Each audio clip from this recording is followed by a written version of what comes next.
What is your best met the high school beach/bully as an adult story?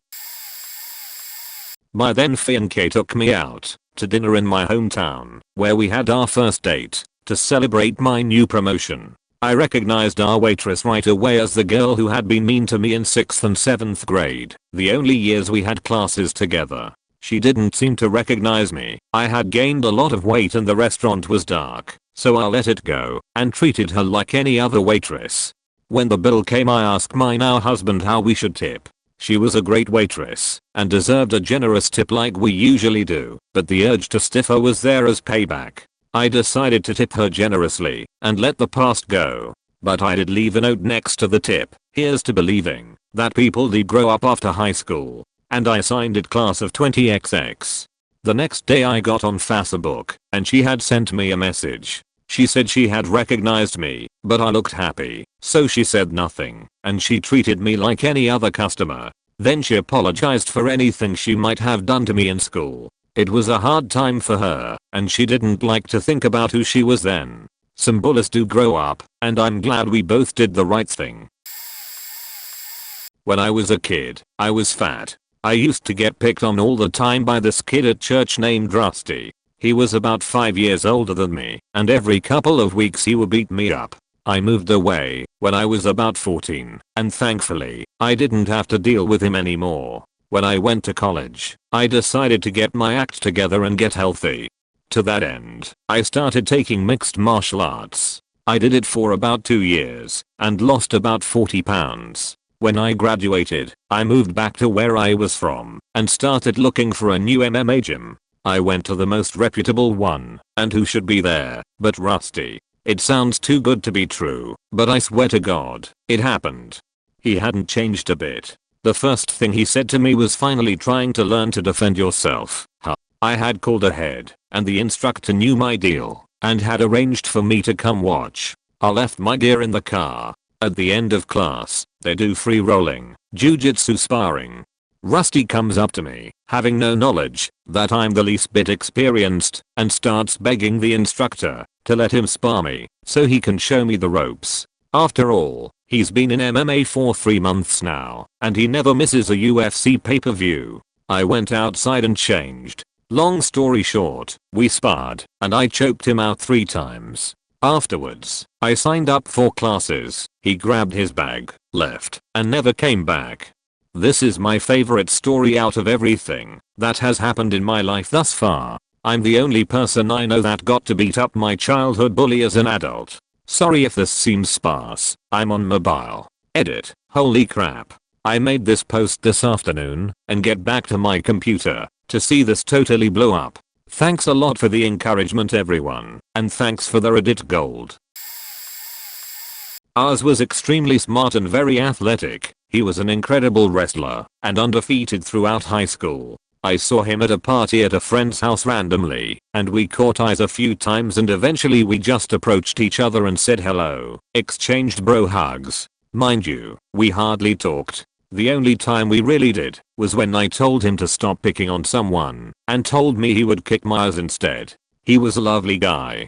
Anyway, he hadn't changed one bit. He tried to pick fights with people throughout the night and kept looking at me while he was in yelling matches with people. So I kept getting in between him and the other person, telling them both to calm down. This happened a few times until it started getting a little physical, and he looked at me again. So I stood up, and he tried to push the guy one more time. So I grabbed him by his shoulders and started pushing him back, telling him to cool it, and I thought, what the fuck am I doing? He is an angry wrestler that can take me down. Once I got him back a ways and told him to knock it off, he just looked at me and said, you know what I could do to that guy, but I don't want to. Please, stop me. It was the saddest hold me back bro moment I have ever been a part of. It was odd that he kept looking for me to stop his fights, but I was glad I was that guy for a bit. I own my own gym and have for a few years now. I received a message one day from a familiar looking name on the business Facebook page from a woman asking to come try us out. We set it up. She comes in for an introduction. She's a very large and out of shape woman at this point. After about 5 minutes of working with it hits me that this lady used to be about half her current size and was an absolute B underscore in her heyday. I decided not to bring it up to her as she appeared to be struggling in life and came to us in a time of need, and I took it, as I do with all of my clients, as a cry for help. Not to mention, I'm a grown man now, and that seemed pretty silly and insignificant in life today. Months later during one of the classes, I noticed her struggling real hard, so I go over to offer some encouragement. As I lean down to say something to her, I notice she's crying faintly to herself. She looks up at me and quietly says sorry for how nasty I was to you years ago, and thank you for doing this for me. Turns out an old mutual friend told her about my place and she recognized me as the owner and came to me on purpose. No, not a story of revenge or attribution, but she reached out to someone she was terrible to, and today she's repurposed, and I find it to be quite inspiring. I was never really picked on in high school, besides the fact that I was years behind everyone in growth. Late bloomer, I guess you could say I was part of the cool people clique. Although I was generally nice to everyone, I did let my popularity go to my head a few times and would treat a few guys in some of my classes like they were my minions or servants. As I grew up as a person, I realized how much of a faking tool I was and felt terrible about it for years. It just so happens that two of the main guys I picked on were gay and are now life partners with each other. I instantly recognized them coming at an expensive place I was taking my girlfriend out to eat for our anniversary. They didn't make reservations, and there was at least hour wait. We had just been seated, but I instantly knew this was my time to say I was sorry. So after a few minutes of explaining to my girlfriend why I needed to do this, I called them over, told them to take our seats, and how sorry I was for being a dickbag to them in high school. Wished them luck, and paid for their dinner and dessert. Me and my girlfriend decided to get some fast food and go for a picnic. 2 weeks later I got a message from both of them saying that that was the nicest thing anyone has ever done for them, and they forgive me for all the times I treated them like shit. I live in the deep south, where being gay is heavily unaccepted. 2 months after that I got a wedding invite. One of the coolest weddings I have ever been to, and so glad that's how it all played out. Kendall was the little shad bully. His older brother Adrian was my friend. Kendall made my life in high school a living hell. Lots of teasing and stuff. He beat the crap out of me in the gym lockers one winter, took my clothes, and left me to walk home naked. But Adrian and I joined the army together. Years later, Adrian was in my unit, different platoon, and was killed in Iraq. I volunteered to fly with his body back home for his family. Kendall never showed up, not even to the funeral. I heard that he was shacked up with some coco downtown, so I went over there, kicked in the door, dragged Kendall out by his hair, and pushed and kicked and dragged him the 2.5 miles to the cemetery, where I had buried his brother that morning, berating him on how horrible of a person he was. Kendall was a bloody mess by the time we got to his brother's grave. I beat the ungodly shit out of him, right on the freshly turned dirt, then I left him there. A year later, on the anniversary of Adrian's death, I returned to his grave. Kendall was waiting on me. He was cleaned up and sober and apologized to me incessantly. After lunch, he asked me to take him down to the recruiter's office to join up and make his brother proud. This was one of the greatest moments in my life. My dad is a very large man. We're talking 6 feet 7 inches, 300 pounds big. He would always tell me this story to cheer me up when girls would be bitches to me. He was pretty chubby in high school, so he played football and was good at it, but just really loved playing basketball. So his freshman year he tried out for the team and didn't make it. The coach, who was a history teacher at the school, stated his weight as an issue. Fair enough, he worked hard to lose some weight over the summer, blah blah blah. Enter sophomore year, ends up having the coach as his history teacher. Great. He thinks he can be a good student and hopefully get on the team. Wrong. This adult man decided to call my father names related to his weight and harass him in front of the class. Not cool, but my dad was too proud and never said anything. Ended up making varsity his sophomore year because of a coaching change. Fast forward about 5 years, my dad was working as a bouncer at a bar in a nearby town to where he went to school. It was a regular night when who walks in? Jackass history teacher. Perfect. He thinks I'll let it go, be professional. Until he recognizes my dad as a chubby kid who was a coward. My dad looks at him and says, "Sir, I think you've had too much to drink. It's time for you to go home." The coach is saying, "No, I'm fine etc. My dad grabs him by his shirt and says, "No. It's time for you to step outside. You have had too much to drink." The coach decides to swing at my dad, and that's when he loses it. He states, "This is for all the kids you've called fat, you piece of shit," and proceeds to beat the tar out of him. A long story, I know, but my favorite by far. My dad and his old bouncer friends always tell it when they got together too. Our revenge. Edit grammar and noting that my dad wasn't 6 feet 7 inches as a freshman, but more like 6 feet 3 inches. Still tall though. I definitely didn't take the high road here, but it was fantastic. When I was bouncing, I saw my ex-bully walk into my bar. This guy made my high school life hell through every method except violence. I was bigger than him by a fair margin. I knew he lived a couple towns over. This was small town New Zealand after all. I also knew he was driving.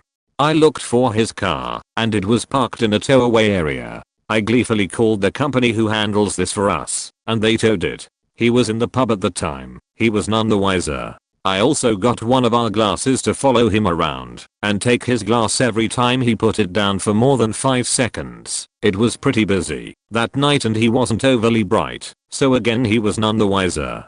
After a few hours of this, he came outside for a smoke, where it was pouring rain, and afterwards turned around to go back inside. I blocked his way and he tried to shove past me. I told him he was acting aggressively and I wouldn't be letting him back in. He started shouting that he'd left his wallet inside. I told him that if he'd thought of that before trying to shove past me, maybe I would have gone to get it for him. At this point, in his eyes, I stopped being a bouncer and was again the scared little 17-year-old from 7 years earlier. He took a swing at me, missed, and fell over in the gutter. He wasn't drunk. It was just that the ground was wet and he slipped. We had a couple of cops who used to come in for a few drinks off duty every now and again, and they happened to be smokers. They saw what had happened and called their buddy who was on duty, and he swung by, picked this jerk up, and threw him in the drunk tank. I'm not proud of my feelings about this, but seeing the guy who destroyed high school for me getting thrown into the drunk tank, after being ripped off at a pub, getting humiliated while trying to look like the big man, being sober enough to be hugely frustrated over this whole thing, and knowing that, when he gets out of the drunk tank in the morning, his car won't be where he'd left it made me feel great. I never messed with him again after that. I felt we were even. At the tender age of 14, and standing a bit over 5 feet tall, I was sent to boarding school. I had braces, a body perm, and weighed not more than 70 pounds. About as scared as a rabbit in a thunderstorm, I kept my head low and tried to stay under the radar. A group of older girls somehow noticed me anyhow and began harassing me. At first in small ways such as making snide remarks, but quickly escalating to physical abuse. Walking back to the girls' dorm after class, my heart rate would increase as I planned out my route through the lobby and up the stairs to my room. Much of the time, I'd get intercepted, and if nobody else was around, pinned to the ground and given sailor taps while being laughed at.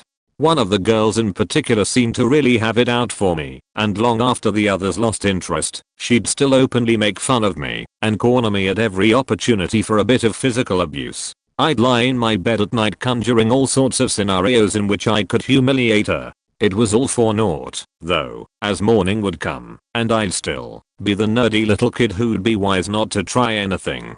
She'd still be the big boobed popular girl who walked around pulling a wake of disciples in her path. Many years later, now standing well over 6 feet tall, and known within my circle of business as an attractive woman who was not to be messed with, I scheduled a lunch meeting with a few possible vendors, to be located at the shopping mall I was helping develop. Seated with representatives from Radio Shack, Sears, and a few others, our waitress approached the table. She was a wreck of a woman, crispy fried bleached blonde hair, pock-marked complexion, and cheap clothing stretched over a body several pounds too large for it. As she fumbled around for a pen in her apron, our eyes met, and it would be difficult to describe what was exchanged wordlessly as we recognized each other. The tables had turned dramatically. Vengeance was mine. I said it was nice to see her after all these years, and that I couldn't think of anyone I'd be happier to have as my server. The meeting went well, table service was impeccable, and I left a tip equal to our tab for the meal. Haven't seen her since, but now when I think of her I get all warm and tingly with the deliciousness of winning. For those of you asking what sailor taps are, I also googled it to no avail, and have to believe that we made the term up. Can't find it anywhere. We use that phrase to describe someone pinning you down and rapping repeatedly on your sternum using their knuckles. Hurt like a beach and left my chest violently discolored and painful for days after. /u/Blackadelac explains history of the term. When somebody receives a warfare designator in the Navy, they get a little metal warfare device decoration pinned to their uniform at the collarbone level. It's a hush-hush Navy tradition for people to slap or punch the new pin on the person's chest throughout the day and say congratulations. The little metal spikes that attach the pin to the uniform are driven into the receiving party's collarbone. In today's Navy they call it tacking on the pin. The older term that moved to the civilian world is sailor tap. TLDR, sailors like amuse themselves by punching each other's metallic warfare decorations into each other's chests. Sailor tap and u/enjoy tells how he used it. What you described as sailor taps is what I was taught in the military to check if someone was faking being dead/unconscious/asleep. That shit hurts, and you gotta be a pro to not respond to it. I was embarrassed by an older boy when I was in 7th grade. He thought I had been throwing sunflower seed at him at lunch. He calmly got up with his tray of pizza and french fries with ketchup and threw it in my face. I ran to the bathroom as 200 kids laughed at me. Later, when we were both sat down in the principal's office, I actually broke down and cried when asked to explain what had happened. He kid laughed and later told his friends. It took a good couple years before people stopped picking on me about this. Worst moment of my entire school career. Flash forward a decade. I'm at an outdoor concert in a park. I see that faking kid again, only now, we are both grown up. He's not so big anymore. I felt a drunken rage rise in me. I walked over to him. My plan was to sucker punch him in the side of the head and walk away. But then, I caught sight of his sister. She recognized me and said hey. We all ended up talking and catching up. I got the dude work with my brother. I guess he was kind of broke. His sister thought that was kind of cool of me.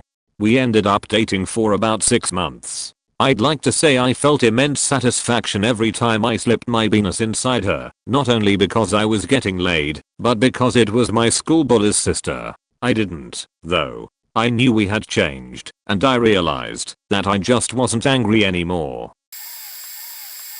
Growing up, my wife had a cat that would go everywhere with her. It would ride on the handlebars of her bike and in her backpack. The two were inseparable. Then one day the cat disappeared. A couple days later in school a kid came up to her and told my wife he'd shot the cat with his bow. The cat screamed and screamed, he said. And he laughed. Broke my wife's heart. She still doesn't know where/if the cat is buried. Fast forward a couple years later, the bully has found God and is a preacher. My wife shows up to one of his services, stands up in the middle of his sermon, and asks if he remembers how he tortured her cat when she was a little girl. Everyone is speechless. The bully stammers. My wife tells everyone that the man standing before them, preaching about love and kindness, murdered her favorite pet and made her childhood a living hell. Edit 1. From what she describes, he looked mortified and stammered and started tearing up. He may have just been embarrassed or truly apologetic, we don't know. But my wife isn't one to forgive and forget so easily, believe me, especially when it comes to an event that still haunts her. She waited for him to respond, but he remained silent and just sort of helplessly shook his head, mouth agape. My wife kind of nodded and left it at that. She walked out, but is fairly certain he didn't finish his sermon that day. I don't know if she's run across him since, but she says that from the look of terror in his eyes she'd gotten her point across. She feels a little better, but not knowing exactly what happened to that cat still tears at her. Edit 2. Thanks for the gold. Posting from Alien Blue, so hopefully this replies in the right spot. Don't want to leave you all hanging. He'll also ask her, when she gets home, if he ever apologized. He may have written her a letter. I'll update. Update texted my wife explaining that the internet loves her, but demands to know if the guy who killed her cat ever apologized. She says he did reach out to her via Facebook to apologize after the church incident. He said he regrets what he did. Apparently after killing the cat, he would taunt my wife relentlessly. He told her he shot it with a bow, then buried it while it was still screaming. I didn't know that part. So, he did apologize and say that he's changed. My wife says she thanked him for his apology, but that she did not forgive him, nor would she ever forgive him. She has moved on and is happy, but she would never forget the pain he caused her. And she is happy he supposedly changed, but she hopes his actions continue to haunt him and serve as a reminder that no matter how good and decent he may be today, he's still the monster in her nightmares. Moved to a new school in 7th grade and was doing fine, making friends, good grades. Then somehow ran afoul of this bigger kid. He'd been held back a few times. Typical bully, pushed little kids into lockers, loved to torment girls, and ran with a pack of acolytes who adored and aped him. In Texas at the time, if a kid didn't like you, he called you out, challenged you to a fight after school. Well, Zed calls me out one day because I was a faggot from New York. Clueless me, moved there from said New York, where people are civilized. I said, sure, okay. A few days later, in front of his acolytes and a small group of my friends, he proceeds to beat the shit out of me. It was 7th grade, so the damage wasn't excessive, mostly to my pride. Spent the rest of middle school known as one of the guys Zed beat the shit out of. Fast forward about 7 years, home from college, and going to the grocery store for mom. Who should I see bagging my goodies but Zed? Taking a look at him, I see a horrible scar running from the top of his head down around the back of his skull and neck, and under his shirt. His face lights up when he sees me, and he says, in slightly slurred speech, "Hey, didn't we go to school together? We are friends from school, right?" He walks with me out to the parking lot, and as we walk I learn that he had been hit by a car in high school while biking home one day. Accident required a half dozen surgeries and had left Zed mentally impaired and a completely different person. He put my stuff in the car, shook my hand for a good 30 seconds, and kept asking me to come back and see me sometime. I had hated few people in my life to that point, and no one more than him. Almost cried driving home. I felt so bad for him and disgusted with myself for my previous hatred. One of mine was this kid named Patrick. One incident led to 2 of my ribs being broken when he jumped on my chest with his knees. Another resulted in a broken eye socket after being kicked in the face by him and 2 of his friends. Eventually I moved in with my father and didn't see any of my old bullies again except for a few.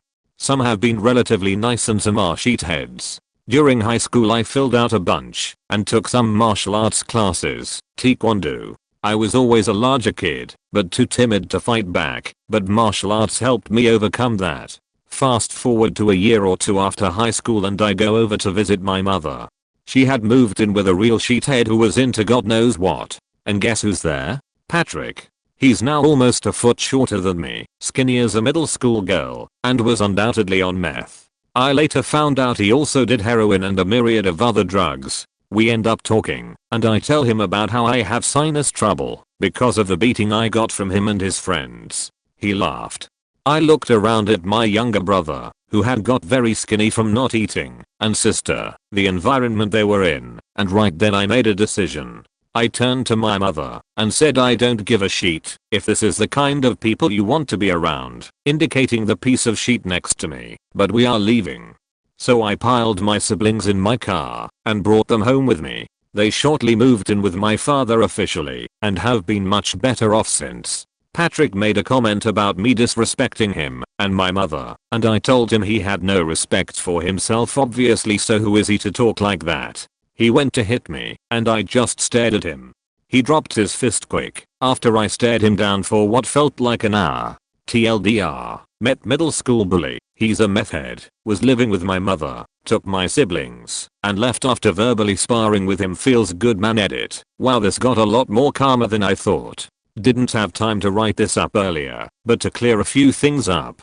He didn't have sex with my mother. I don't think. He was basically just there all the time like drugs addicts are wont to do. My mother was living and faking her boyfriend at the time, whose house it actually was. And the thought of snapping him like a twig did occur to me, but that paled in comparison to what he was doing to himself. If he didn't clean his ways up by now, he's likely dead or in prison getting his rap daily.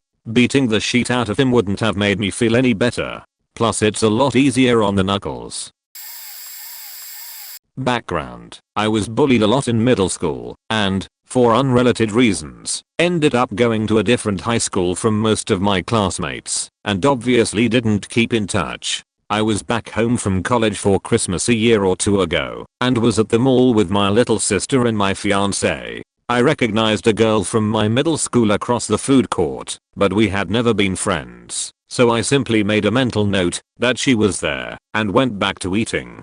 A few moments later my fiance and sister both got up to use the restroom, and I was by myself. The girl gets up, comes over, makes nice for half a second. "Oh hi, how are you? Haven't seen you in forever, blah blah," and then immediately transitions into how I look pathetic and desperate sitting by myself, and how it's no wonder the people I was with left. I'm completely taken aback, and it takes me a moment to form words. I hadn't seen this girl in 6 or 7 years, and hadn't said more than 5 words to her. I picked up my purse, stood up from my table, and said "We are grown-ups now," in the most condescending tone I could manage through my surprise. I wanted to say something about how she needed to stop acting like a child, or how there were no teachers around to stop me from leaving, but in that moment I had too many thoughts, and couldn't express them all at once eloquently, so I just left. I think, or at least hope, she got the message. I was working in a video rental store in Houston, circa 1989, about 2 years after I graduated high school. In comes a girl that had always been awful to me from 10th grade to graduation. She would cross a room just to say something mean, and I had no history with this girl at all. I had never actually said a word to her. All our exchanges were just her saying something mean to me.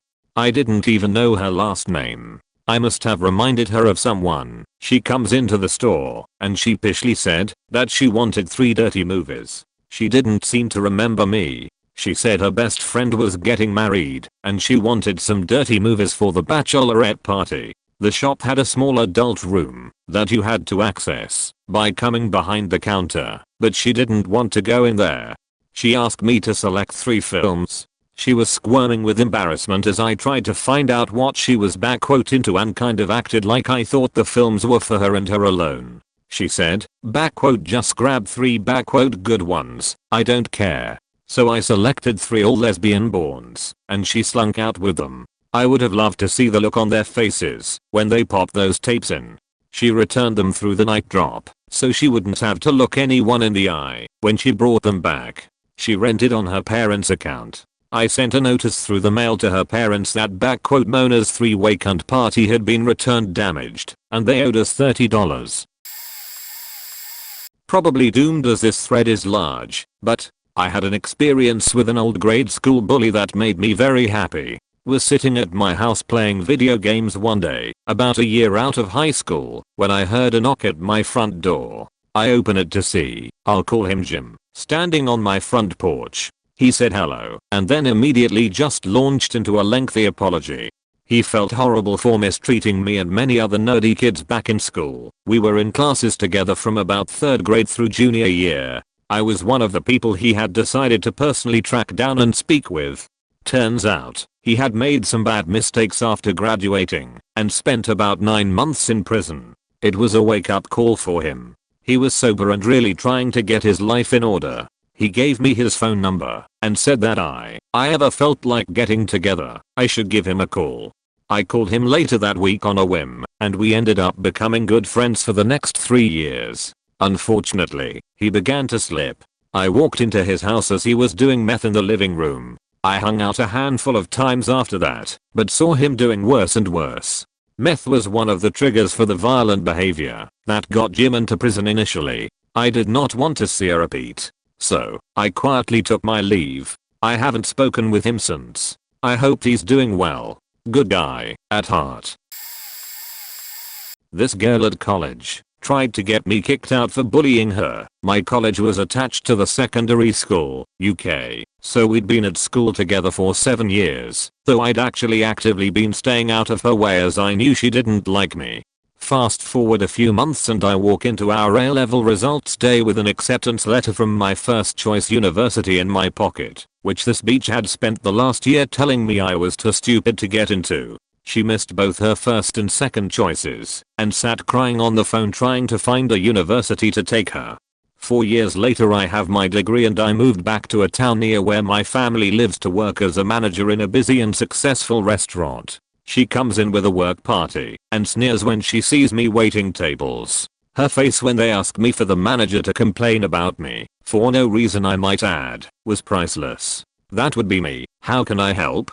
Turns out she works as a coffee slave in a cafe in the local, crappy, shopping center, and last time I walked past I saw she'd stolen some of my business ideas and passed them off under her name. She still comes to the restaurant occasionally, but I'll let my second in command deal with her table as I can't promise to be impartial. I even make sure I go nowhere near their food or drinks, so there's no room for her to complain. It's a small victory sure, but it makes me feel a bit vindicated. Not really a bully so much as a high school professor. High school was a tough time for me. I was smart, but immature and distracted by life. Then to top it off, my parents split my sophomore year. I didn't drink or do drugs, but I was certainly self-destructive. I suffered through my classwork all 4 years of high school and was generally looked down upon by classmates and professors when it came to my work. One professor particularly liked to give me hard time and basically made me feel as though high school was it for me, that I would succumb to nothingness. I had other plans. After high school I moved to a large metropolitan area, removed myself from my hell, and worked for 2 years in AmeriCorps. I grew up. I read constantly and took it upon myself to learn.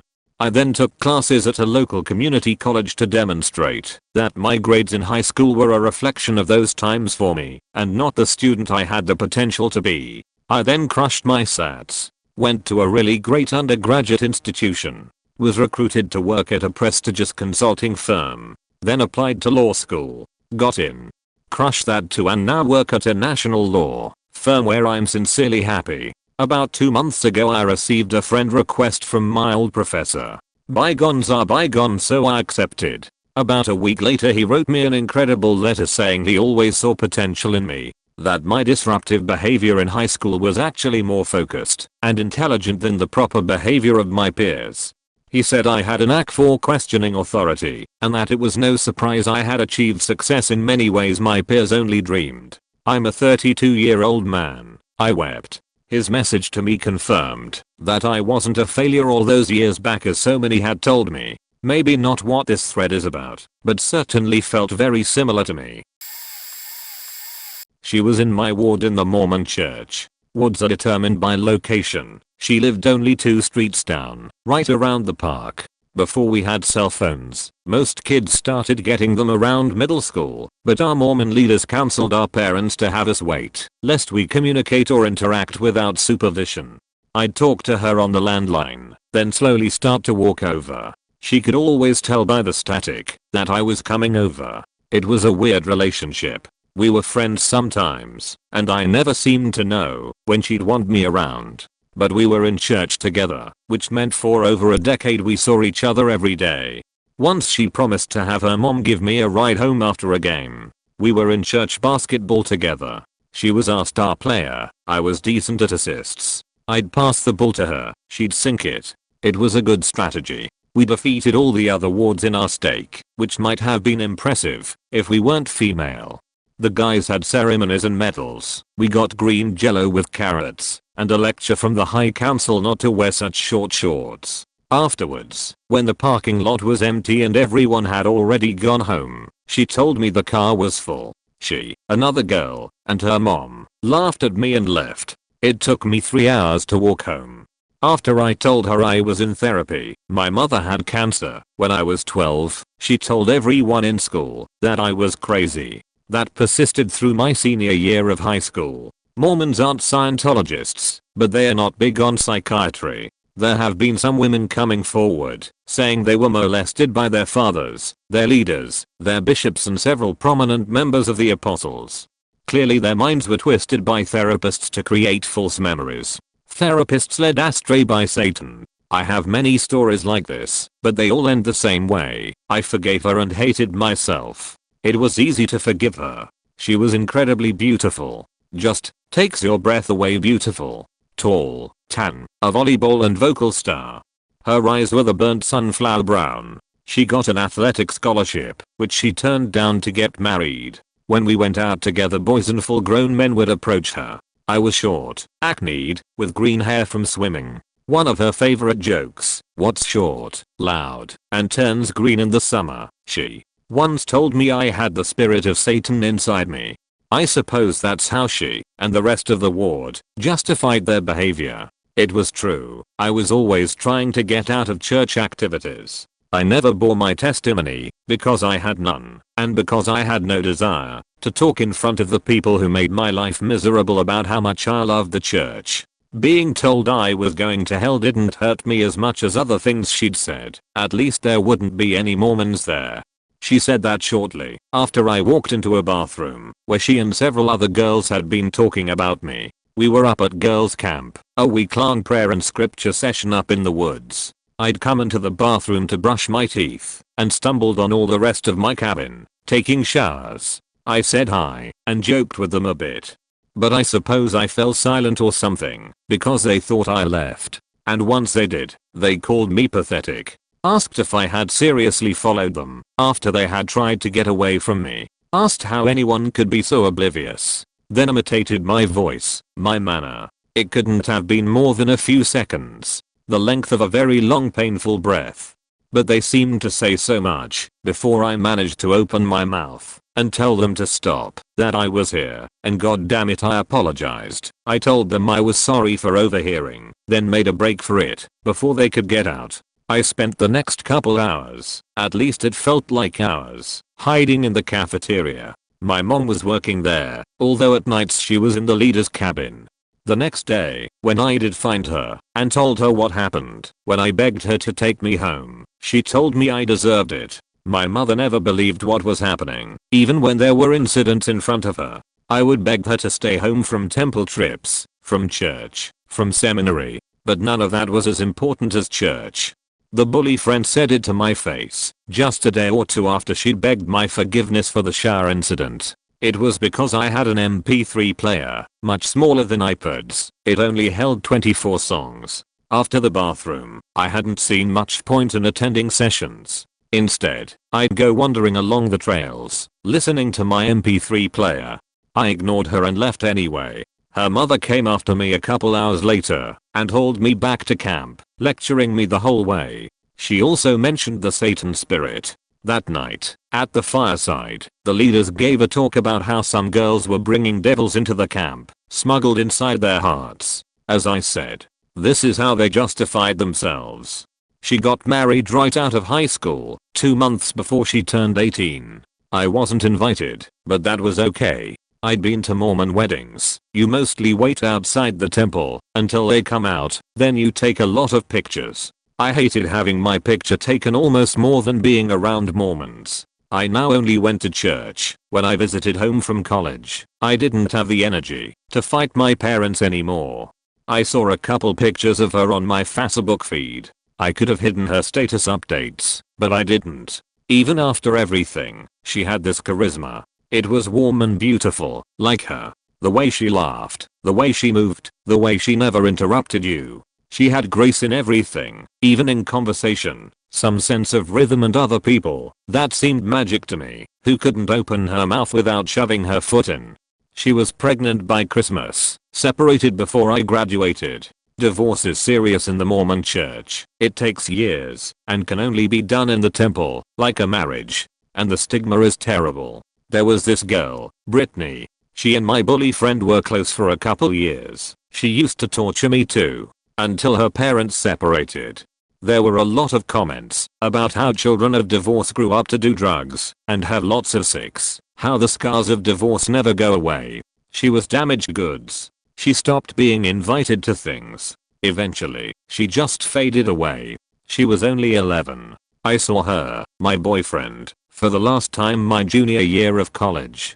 Another girl from my ward had gotten married. Since the temple bit is so short, Mormons often have large receptions. My parents had serious money. Our backyard was a popular spot. This girl, who I called Redhead, when we first met at camp, her namatag had said Redhead, but the R had flaked off, had been in those showers.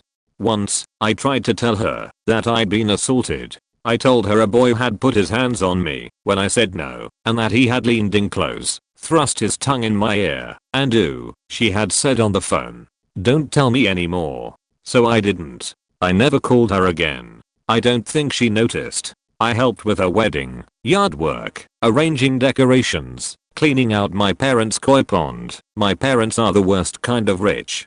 On her wedding day, my mother told me to go upstairs and change into something more modest. Mormons hate sleeveless, clingy, short, anything that made me feel pretty or sexy. So I wore my little sister's prom dress to her reception. I wasn't particularly interested in watching Redhead strut, so I wandered to my side yard.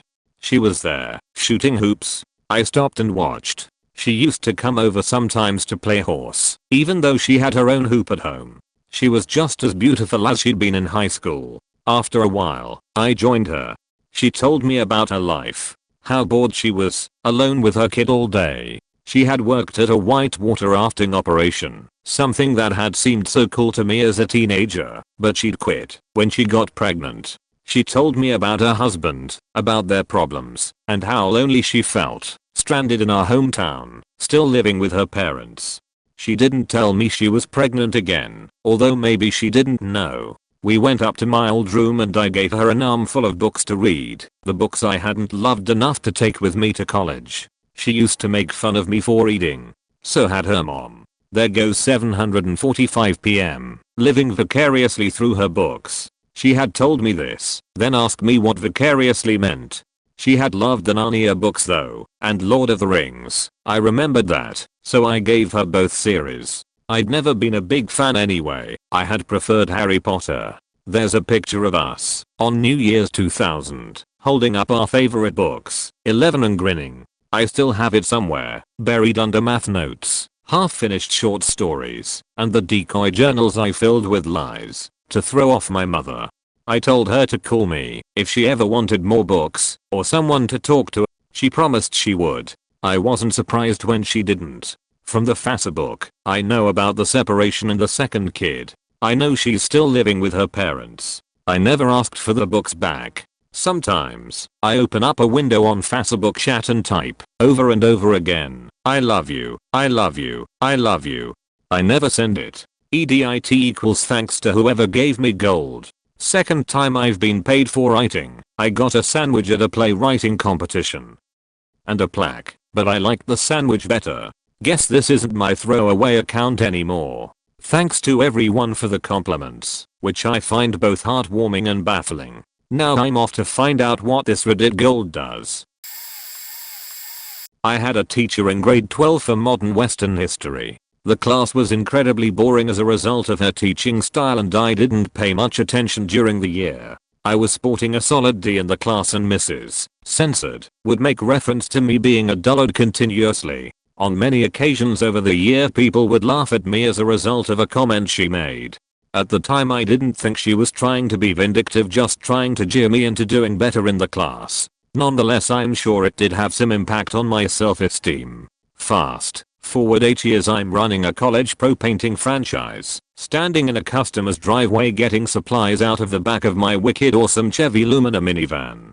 Mrs. Censored walks by, recognizes me and says, "Oh, I'm so glad you got a job. You know, I could have told you were going to go into a manual labor trade. You were never really focused." In as flat a tone as I could, I got to tell her that not only am I running this franchise that employed 12 people that summer, but that I'm doing it while still a full-time student getting my BCom. The best satisfaction I have ever had, because it didn't have to be confrontational, but I definition got to set her straight. Fast forward another 7 years and I'm running an internet advertising business. Her son applies for the job. He was underqualified, but during the interview we started talking about his mom, not in a bad way. Turns out she is way harder on him than she ever was to me. Constantly berating him because he wasn't very studious and dropped out of university. I gave him the job and he is now our best employee. I see Mrs. Censored from time to time. Never spoken about how she made my life hell my last year of high school, but I now have the satisfaction of defying expectations of me and her son while being his biggest benefactor. Edit. Grammar.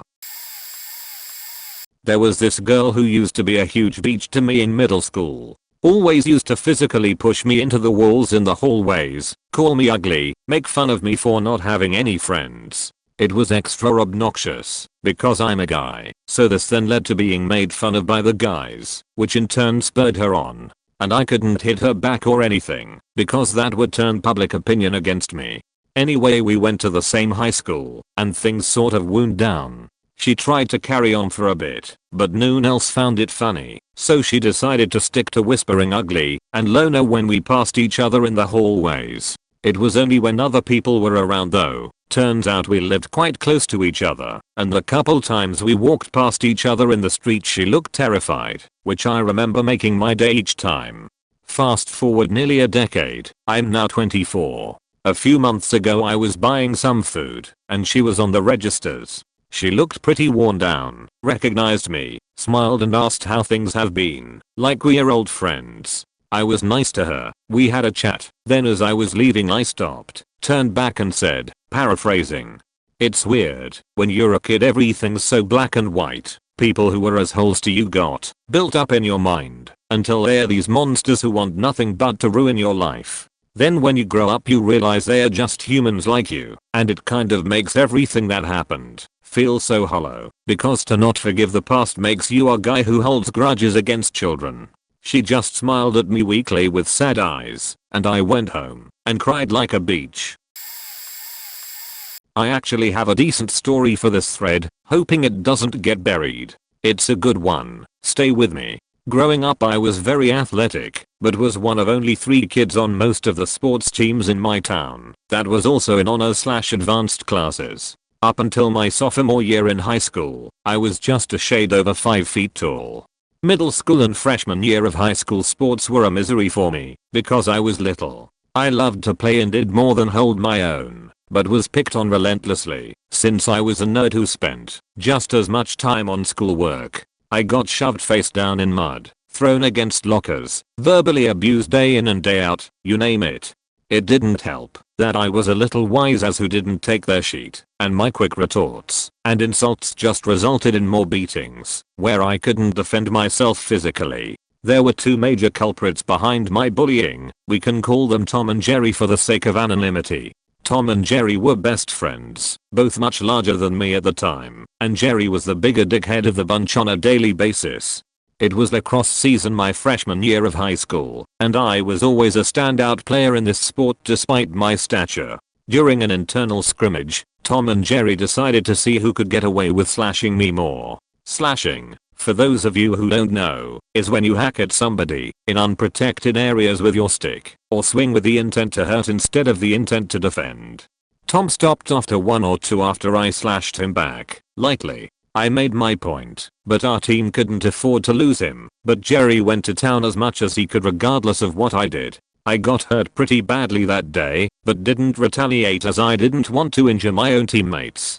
It was the last straw for me, and I had a discussion with my coach after practice, and was told to stop being such a bussy.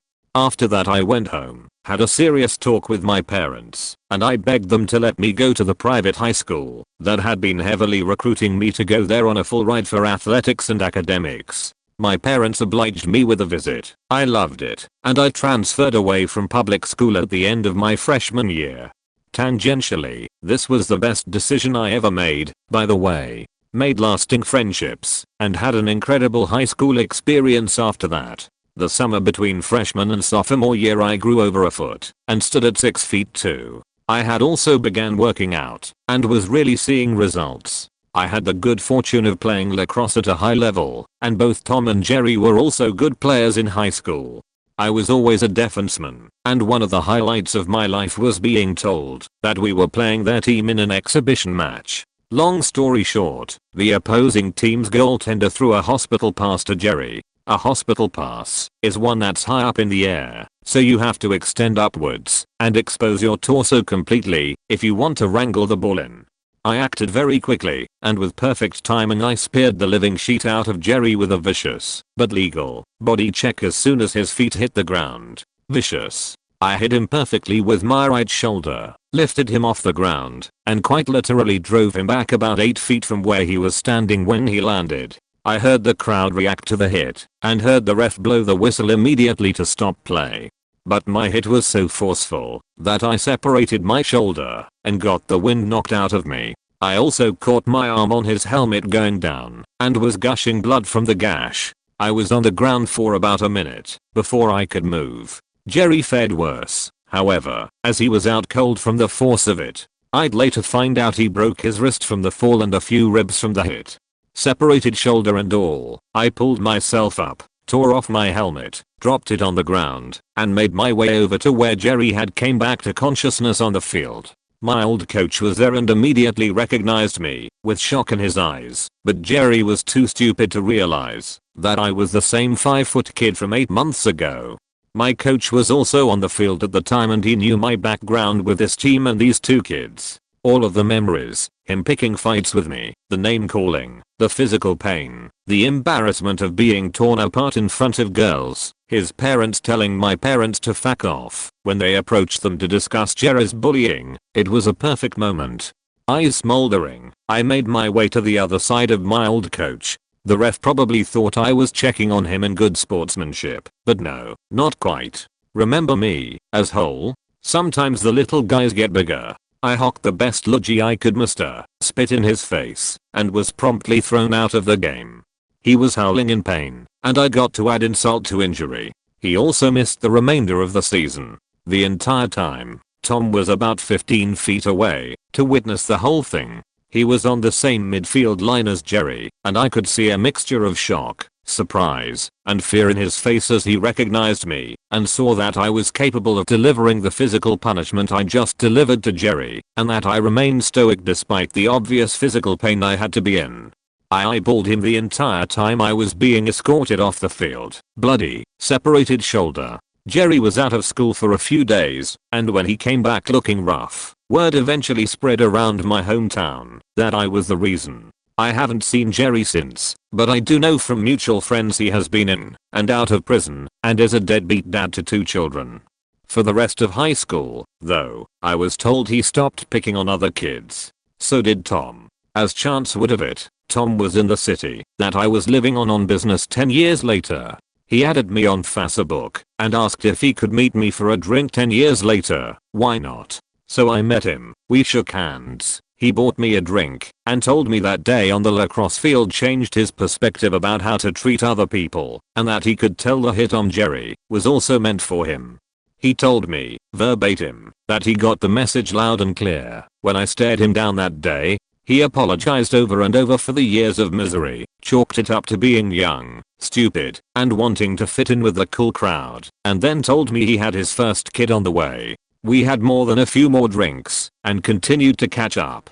He turned into a respectable man with a good head on his shoulders, has a beautiful family, and by all accounts, looks to be a model father to his children. He's also a successful entrepreneur. He hasn't spoken to Jerry at all since high school. TLDR. Had 2 bullies. Got revenge on one, reconciled with the other. One is a criminal and deadbeat dad, the other is the exact opposite. Some people change, some people don't. This is very long TLDR. High school bully ends up crying alone in a corner at 5-year high school reunion because more guys paid attention to me than to her at said reunion. I went to boarding prep school and there was this one girl, we'll call her D, who was always a rude beach. My first interaction with her was when I came back to my room in the second week of school my freshman year and found her ranting about my clothes with my roommate. I overheard them before I walked in to find her cutting up a sweater of mine. She said she was doing my roommate a favor so she wouldn't have to look at that sweater again. At this point, I had never even seen her before. I was shocked and confused and didn't say anything. Over the course of high school I had a lot of interactions with D, all of which sucked. They ranged from her cornering me because she was under the impression I was dating a new hot junior. I was dating his roommate, X, and he and I were just friends. He had a girlfriend back home with the same name as me and told me I should dump him because I wasn't good enough for him and he should be with someone hotter. She would always have something mean to say whenever we passed each other in the hallway. She was very proud of her Italian heritage and screamed at me in front of a group of 10 or so people because I had the audacity to say that I was half Italian, more than her. She didn't believe me because my last name wasn't Italian like hers.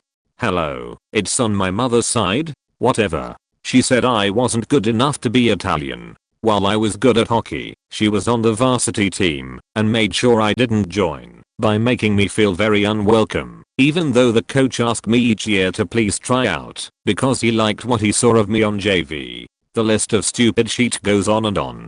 I was pretty shy at this time and already had fairly low self-esteem, so her attempts to make me feel like shit worked more often than not. Fast forward 5 years, and I'm gearing up for our big reunion. It's a weekend-long event full of lobster and open bar and something you look forward to from your freshman year of high school. Leading up to reunion weekend, I was nervous. My mom gave me the advice to think of the people I went to high school with as new people, as they will have grown up, and it's not fair to judge people by who they were in high school. A small group got together a few weeks before reunion weekend and D happened to be there as well. I remembered what my mom had told me, so when D came up to say hi, I was pleasantly surprised and optimistic about where the conversation would go. She started out nice enough but then said, "I heard you live with X, but I know that can't be true, because you are not cool enough to even be friends with X, and you didn't even know him at school as you remember. X and I dated back in high school, which was pretty common knowledge. X and I had remained friends and even became roommates post-college." I reminded her of such, and she just walked away. When reunion came around, I warned my boyfriend to stay away from D. I just wanted to have a good time, and if we avoided her, we would have a blast. My boyfriend didn't believe that someone could be so awful, so the first thing he does when I point her out to him is walk right up to her. She's having a conversation with another girl, and he waits politely to join in. D turns her back to him and continues talking. After a few minutes, he says excuse me and introduces himself as Ben. She looks at him with disgust and says, "You're Jess Mess 86's boyfriend, right?" And he replies in the affirmative. She then responds with, "That's all I need to know," and turns her back once again to him. He comes back laughing and telling me I was right. Reunion was fun despite her presence. I managed to avoid her. I have to admit that my confidence has soared post high school and that a lot of guys find that attractive. As the second night was winding down, I found myself in a circle of guys from my class who were all very curious about my life and very flirtatious. Among these guys were D's ex-boyfriend, whom she had stayed with all through college and had recently broken up, and the guy she had declared as hers for the weekend. Even though I had a boyfriend, they were all much more interested in talking to me than her. At one point I saw her literally crying, drunk in a corner by herself. The final day of the reunion, my boyfriend and I came to the dining hall for breakfast. We sat down at the table for our class and he was there looking worse for wear. We ignored her, and he had the whole table laughing at his jokes and stories. I looked up to see that she was the only one not laughing. Felt good to see her so miserable from her own doing, and to watch the misery increase as she saw how happy I was, and how awesome my boyfriend was, and how the guys would have rather hung out with me than her 10-year reunion is coming up next year and I can't wait. I don't care if this gets buried, it's going to feel real good to talk about. In middle school I was bullied for liking pro wrestling and alternative music. I'm female, by the way. Strange thing was, my main bully liked pro wrestling as well. He had a WWF backpack for God's sake. I guess I just liked the wrong guys?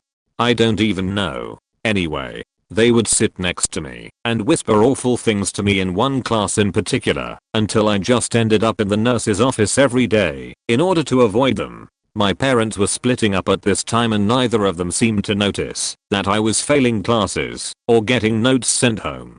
The kids would yell at me as I walked down the hallway, make fun of my clothes. I was fairly poor in a fairly upper class small town, and generally just make my life hell until I changed schools. Now I'm in my late 20s. I've certainly come out of my ugly duckling phase, thank God. I have a job managing a fairly successful band. I travel the world 9 months out of the year, and the last time I ran into my main bully was on tour. He was a busboy at a restaurant in the same town we happened to have a show in. He didn't look bad, maybe a little larger, but I had heard from mutual friends that he knocked some girl up and ended up stuck in this shit town. Never really did much of anything after high school. He definitely recognized me, and I made sure he knew I recognized him. But the real kicker? Eating dinner with me was a famous, as in crossover to mainstream media famous, WWE World Champion, who I happen to know through mutual friends. I've never felt more like I've made it than in that moment. TLDR made fun of for liking rock and roll and pro wrestling. Suck it everyone. Came late to the game so nobody will probably see it, but here it goes anyway. There was a freakishly large guy who walked the same way home as me in high school and used to mercilessly push me and say degrading things. My older brother was a monster and would stop him if he was ever there, but that rarely happened. Fast forward 4 years after graduation. I'm a successful casino supervisor and he is working at Big 5 in the sporting goods department. I of course held no hard feelings, understanding he had a shitty life and he was just acting out bad stuff and feelings that he had from growing up. Apparently he did not feel the same way and advised a man as he handed him a rifle it was not okay to point it at anybody in the store, except for me. He doubled down and told him the rifle was 10% off if the rifle was pointed at me. I looked at him and asked him if he understood what he was doing. He just smiled threateningly at me. At this point I was besides myself and couldn't believe he would make such a massive and illegal mistake. I went to the front and called the manager. I explained the situation and told him that I was calling the police immediately and contacting a lawyer unless said employee was fired on the spot and escorted from the store. When the manager looked into it, the guy wasn't even smart enough to lie. He just said it had been a joke and I was being a bitch. The customer backed me up too. I told him we could avoid lawsuits and cops, just fire him and I would drop it. I got to watch with immense satisfaction as they escorted him from the premises about 20 minutes after the manager agreed, and the look of glee on my face just pushed his anger further. I had been willing to drop it, but that win was one of the best feelings of my whole life. TLDR got a dude who bullied me in high school fired on the spot from his job and removed from the store for asking a customer to point a gun at me. Point edited, formatting and grammar. When I was in 4th grade, a kid on the playground pulled my pants down in front of all the girls, underwear and all. I was already going through puberty early, so given the crazy hormones going on, this was about the most embarrassing thing that could have happened until the aftermath. Most kids teased me a bit. However, one girl who I had a crush on started basically bullying me about it. She would bring it up all the time, long after everyone else had basically forgot about it. She wouldn't let me, to the point where I altered my behavior to avoid her for fear she'd say something again and make me relive it. I think probably the most extreme thing I did was walk to school half hour instead of taking the bus just because I knew she'd be on it. I was so happy that when middle school came she was sent to another school. Thankfully time helped me forget. Then when I was in high school and at a party, probably grade 10 or so, I saw her with some friends and I of course flashed back to those OFAC thoughts, even though it was so long past.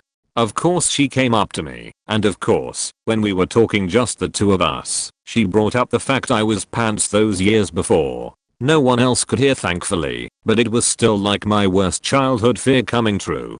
Thankfully, at that moment, things took a bit of a turn for the good, I guess. She said the reason she teased me about it so much was that she had always had the biggest crush on me, and then she used some smooth line like, "That hasn't changed," or "I want to see it again." I was seeing red though, so I don't remember exactly what she said, and it took a minute to register she was basically hitting on me. And truth was, she was actually kinda hot at that point. Anyways, there is no glory story after that. I didn't take her in the back and shag and spank her to make her pay for making my younger life hell. I think I basically awkwardly excused myself. But it was some kinda faked up. In middle school there were obviously cliques, one of them being the cool kids. Duh. This clique had a self-proclaimed leader. Let's just call him Jay. This guy was the coolest kid in school, and as the self-proclaimed leader of this cool kid group, kids needed his permission to hang out in their area during lunch/recess, etc. I had other friends who were deemed cool enough to hang out in that area, so I wanted to join them. He would always tell me I wasn't cool enough to hang out there. Or on days where he wanted like chips or a soda or something, he would let me stay for $1. And being that little kid trying so hard to be in the cool kid club, I would give it to him. That lasted about 6 months before I got sick of the constant teasing from Jay and the other cool kids and decided to make new friends, since clearly my old ones now thought I was below them. Middle school logic. Anyways, this kind of tarnished my middle school experience, basically losing my best friends because I wasn't even allowed to hang out in the same area as them. But whatever, they obviously weren't great friends. I also ended up going to high school with Jay, but we never had classes together, or any interaction for that matter. We would see each other around campus, but not really acknowledge each other's existence. Fast forward to about 3 months ago. I'm now 25 years old, plenty of friends, look great. I used to be a fatus, lost about 115 lbs, finished college, great job, ECT etc. I went to the local Chili's, just an average bar and grill, and what a yak now. Jay is my server. He instantly recognized me and made small talk. The typical "how have you been? What are you doing?" blah blah. And through this, I learned that he recently had to drop out of college and take on 2 serving jobs to support a child that he had. I didn't ask, but I assumed it was unplanned. Dinner carried on, just the usual stuff, nothing out of the norm. Jay drops off the check, and we chat a bit more. At this point I just feel I have to say something, and just ask something along the lines of, "Do you realize you made my middle school experience absolutely miserable?" It was probably a dick question, but damn, he faked my world up. His answer was very apologetic, how he didn't realize the impact of what he was doing, ECT etc. I told him it doesn't matter, it's in the past, but that I just wanted him to know our bill was around $35, I left him $140 in cash in the book, and left. I don't like that forced/awkward conversation that follows when someone is accepting a huge tip. I like to get out of there before they open it. Caught him on my way out, thanked him for the service, and wished him the best for himself and his son, and went on my way. I never did hear from him. It's not like we exchanged numbers or are friends on FB or whatever, but I hope that he used the $100+ tip to buy his son something nice. Grudges aren't worth holding on to, but I won't lie, simply telling him he made my life miserable felt relieving.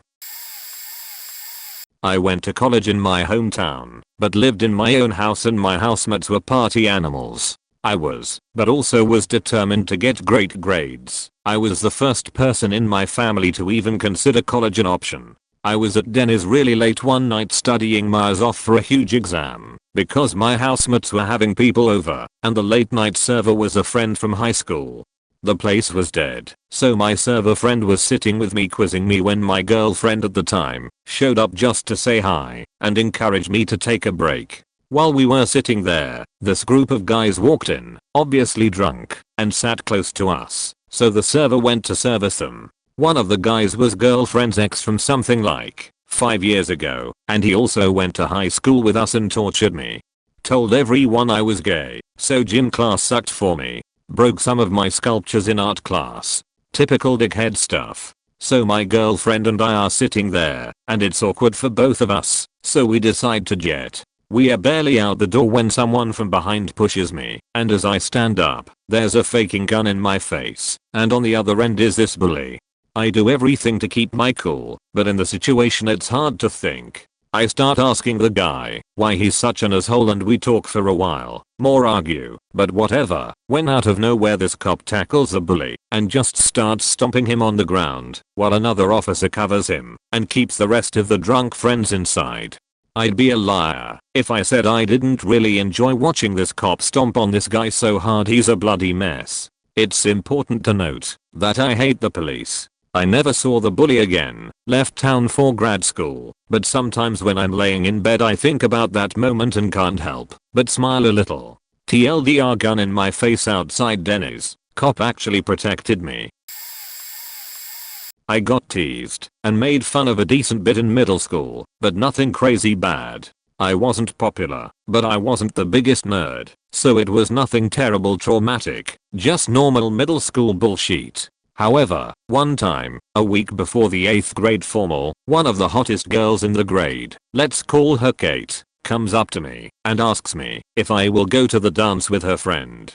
Now, this was a dream come true, because I was definitely in love with her friend. Let's call her Emily, but I wasn't stupid, so I knew there was something fishy. I said yes, just to see what the response would be, and she smiled and ran off. Later that week, this guy, call him Steve, comes up to me in the hallway and starts talking about the dance and how awesome it is going to be. I realize then that he has set up this whole joke. I don't know how it's going to end, but I know for certain that Emily isn't trying to date me, because I'm not stupid. Anyway, Steve convinces me to eat lunch that day at the cool table. I sit down and everyone is grinning and staring at me. I know I'm about to be humiliated, but I was prepared, so I wasn't very worried. Kate speaks up and is like, guess what? I cut her off and say, Emily doesn't want to go to the dance with me because I'm a loser. Saw it coming. I'd rather play StarCraft anyway. Thanks guys. And went to sit at my table. I got ribbed for it a bit until the year was over, and then whatever. Throughout high school Kate would continue to passive aggressively pick on me, and Steve was always a nuisance. Flash forward to our 5-year high school reunion. I apparently am not nearly as ugly as I used to be, and things haven't gone well for Steve and Kate. Steve is bald, a recovering meth addict, and pushing 250 lbs. Kate got pregnant and doesn't know who the daddy is because she can't track down 3 guys and get them to take paternity tests.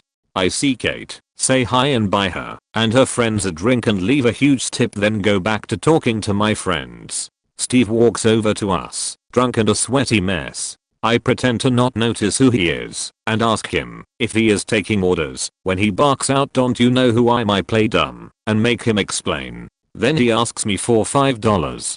I smile, pull out a $20, give it to him, and give him a soft slap on the face and a get some help. I don't run into Emily for another year. When I see her, Jesus, just Jesus, she's beautiful. It's at a Christmas party of my dad's friend, and she is stunning. She approaches me and starts nervous small talk. Finally she launches into what seems like an apology that she had been rehearsing for some time. I cut her off and tell her that it was a long time ago and there is no need to apologize. She starts crying and says that it was so cruel and that she got her comeuppance. She dated a string of dickheads who screwed with her, and she hasn't been happy since she went to the dark side popularity. I comfort her and we talk and drink into the night. We ended up hooking up for a while, but we both moved and lost touch for a while. My 10-year reunion is coming up. I saw Steve 2 weeks ago and he blurted out, "You hooked up with Emily." Haha, I hid it first in front of his buddies at the sports bar we were at. I replied with, "Oh." She told me. We laughed about it a lot. I don't know what was funnier, the 30 seconds of sex or the fact that you cried about it afterwards. He went completely pale. All his buddies gave me high fives. 2 stories. Wallow text. 1. Had a group of guys torment me all through junior and senior high school. I was a nerd, but a weird nerd in the sense that I was very academic, and it was my main pursuit, but I was fairly athletic.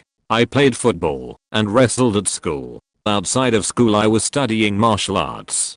I had been training 4 years kung fu, kempo, boxing, kickboxing, a little aikido, ECT point, but never made a big deal of it because one sifu told me that it's something for me to improve myself and take care of myself should I need to. I should only let other PPL know as a last case scenario, and even then only at the blunt end of my fist. These guys would try to push PPL around at parties, etc. They tried to fight me several times and I usually got out of it. Once I floored 2 of them at a party in front of a lot of PPL. One shot KO'd one and threw the other on his head and fod. I wasn't gonna fight 10 guys. As an adult years later, I'm getting changed for class and one of the guys walked into the change room. It was the one I flipped. He was new student for his first class. I remember the feelings creep up my spine. What the fuck was this asshole doing here?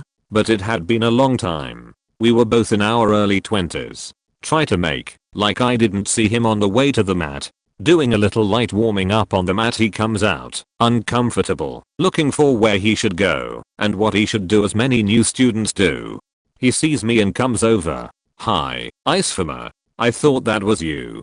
How have you been?" We chatted for a bit. He lost track of everyone after high school. Said he'd grown up a lot and was acting like a pretty chill guy. Was always interested in training. etc. Said he was glad he was getting his life together because he was a giant douche until about 2 years after high school. I laughed. First class went well. In the locker room, after he asked how long I'd been doing this for and commented on the darker belt around my waist, I told him about my time in that style and others. He said, "So that night at the party at X's house, you could have beat my ass worse than you did." Told him that the training wasn't really about that and why I trained. I didn't like fighting, but could defend myself if he needed to. Said that was the first wake up call he had. He and his friends thought they were awesome untouchable gangster one-abes in high school and had no idea about real life. He didn't exactly apologize, but I could tell he knew what he was and what he did back then. He trained there for about 2 years more until he moved. Was a much better guy. 2. Was tormented by a rather cute girl in high school. She stole my stuff. She threw things at me. She put rubber cement in my hair. Who the fuck puts rubber cement in someone's hair? She used to heckle me with her friends in the hallway and at social outings we both happened to be at. She always made an effort to do or say things to me. I thought she was a huge bitch. Again, I was the nerdy guy that happened to play sports, so outside of my 3 to 4 friends at school, all my social circle was from outside of school. In university years later, on summer break at a party, she was there. Apparently she went to another school out of town. Didn't know, didn't care. I was single at the time and everyone is having fun. This faking bitch comes up and says hi. I've always been polite, so I say hi back. She keeps talking to me. After a few minutes I stop and ask her, "Why are you being so nice to me?" She looked a little flabbergasted. "What do you mean?" She always cheat on me every chance she got in high school and now she seems so nice. "Has being an undergrad made you grow up a little?" She says. "Well, this is embarrassing. Okay, come with me." She grabs my hand and leads me outside. I make a joke about if I saw rubber cement she was in deep shit. My friends are all like, "What the fuck?" because I'm not known for being rude. She takes me outside to a bench with no one nearby and she sits me down. It was a gorgeous night outside. She says that she knows some of the jokes she pulled on my were a little bit rude / uncalled for. I say no shit. She did it, all of it, every little thing, because she had a huge crush on me. For the first time all night I'm speechless. She asks, "Do you see what I mean?" My response, "How the fuck does that work?" She explains that she liked me because I was a nice guy, a little different, really smart, in good shape and cute. My mind is still blown. So what about the rubber cement in the hair and being nasty? How did that factor in? She admitted that she didn't know what to do, and she also didn't want another one of her friends talking to me. Apparently she was interested as well, so the best way was to do stuff to me to keep my attention on her, while bad-mouthing me to her friends, so they wouldn't be interested. I should qualify, I never had a girlfriend until after high school. I had no game and no clue. University was much better, and I also started figuring things out a bit. I asked, "So you're the reason I didn't get laid until after high school?" She said she was sorry and how it was all really dumb. We ended up talking for hours and laughing about it in retrospect. I also realized there were some signs I missed. It was getting later and we kept talking. I wrapped her in my jacket and we talked for hours more. She moves close and kisses me. We end up making out on the bench for a long time. Missed most of the party. We ended up having a summer fling for a few weeks until she went back to school. TLDR, Story 1, met a bully from high school on his first day at a martial arts class where I'd been training for years. Story 2, run into high school beach that put rubber cement in my hair at a summer party in university. Things turn unexpectedly. Mind blown. I had a fantastic occurrence of this. My dad was in the RAF when I was growing up, which resulted in a lot of moving around and changing schools as we went. I was always the new kid. I moved schools from Wales to England when I was about 13 and ended up being put into an absolutely awful social group who made it their personal mission to ruin my life on a daily basis. As a result of this, I reclused and became a hardcore geek and began teaching myself 3D art in the evenings after school as a bit of an escape. As school progressed and the bullying got worse, my 3D art skills became better and better, and that became my passion. I left school at 16 after failing my GCSEs due to spending too much time doing 3D art and not enough time revising. This ended up being a fantastic choice as I ended up going almost immediately into a junior artist role at a games company using the skills I'd gained in my evenings. When I turned 17, I bought my first car and began driving into and from work. On my first ever journey home by myself in my car, I decided to stop at Burger King. I walked in, and the person behind the counter serving me was the ringleader of this bunch of twerps who'd been making my life hell throughout high school. It was a beautiful moment. I made my order and he started asking me what I'd been doing. I didn't even have to be a dick about it. The reality of the situation was so amazing that all I had to do was tell the plain truth. I'd been working at 17 on a PS3 game and had just bought my first car, had zero qualifications and more importantly no student loan. Seeing his face as he then had to process my order was like the universe giving me a big nudge and a wink. Like it was going, "See, I told you it'd all be worth it." TLDR, I got bullied in school and started teaching myself 3D art then. After leaving school at 16, got served in Burger King by the main bully just after buying my first car whilst making PS3 games. Sorry for bad grammar. This is why I became an artist and not a writer. I was a huge tomboy in grade school, a teacher's pet nerd/geek, giant glasses tomboy. Brushing hair was for sissy girls, and sissy girls were stupid. I didn't get along with any of the girls in my grade, but I did alright hanging with the guys, except for one guy. We'll call him Lopez. Lopez was the alpha of 4th grade, and it bothered him to have a girl sit at the guys' table. I tried ignoring him, but it didn't work. One day, while I was playing Teenage Mutant Ninja Turtles with the guys, he came up and took over the game. Unusual critter, this is a guy's game. Shut up. I'm Leonardo. I've got 2 swords, and I'm the leader. He laughed and sneered a little. You're not Leonardo. You're Ima. For the record, I still hate Ima. Passionately. Needless to say, the nickname stuck. The next time I tried to eat lunch with the guys, Lopez told me in no uncertain terms that there were no girls allowed at the guys' table. He told me I was girl, an ugly girl, but still a girl, and that girls were only good for growing up and having babies. Not that it mattered, because I was so nasty nobody would want to marry me anyways.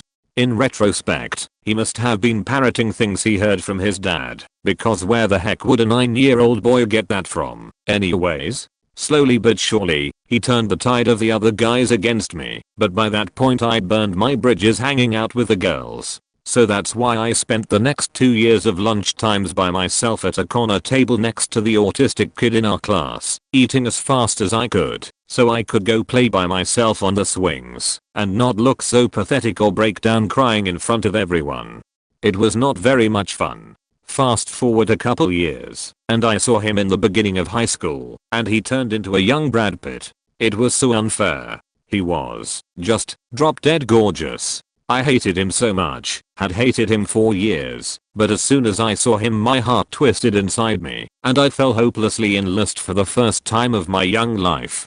Unfortunately, I was still a tomboy geek. I got heavy into grunge fashion in junior high, and just kept wearing it, because it was comfortable. Also, I wore patchouli oil, because I actually liked the way it smelled, and nobody had the decency to tell me that it smells like rat pee to the general populace. He wasn't mean to me, he just didn't know I existed.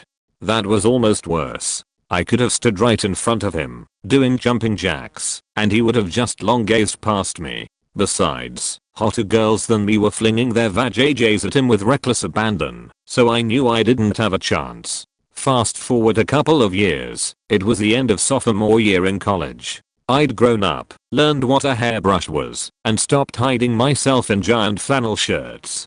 He, on the other hand, had gone a bit downhill. Not much, but he was no longer ripped. Turns out he did steroids in high school, his skin looked old, he did some cocaine, too, and he'd put on some weight. He was studying to be a computer programmer, and, well, yeah, it's hard to stay in shape doing that. I had put on weight too, but at that point it was a good thing, since I was too thin growing up.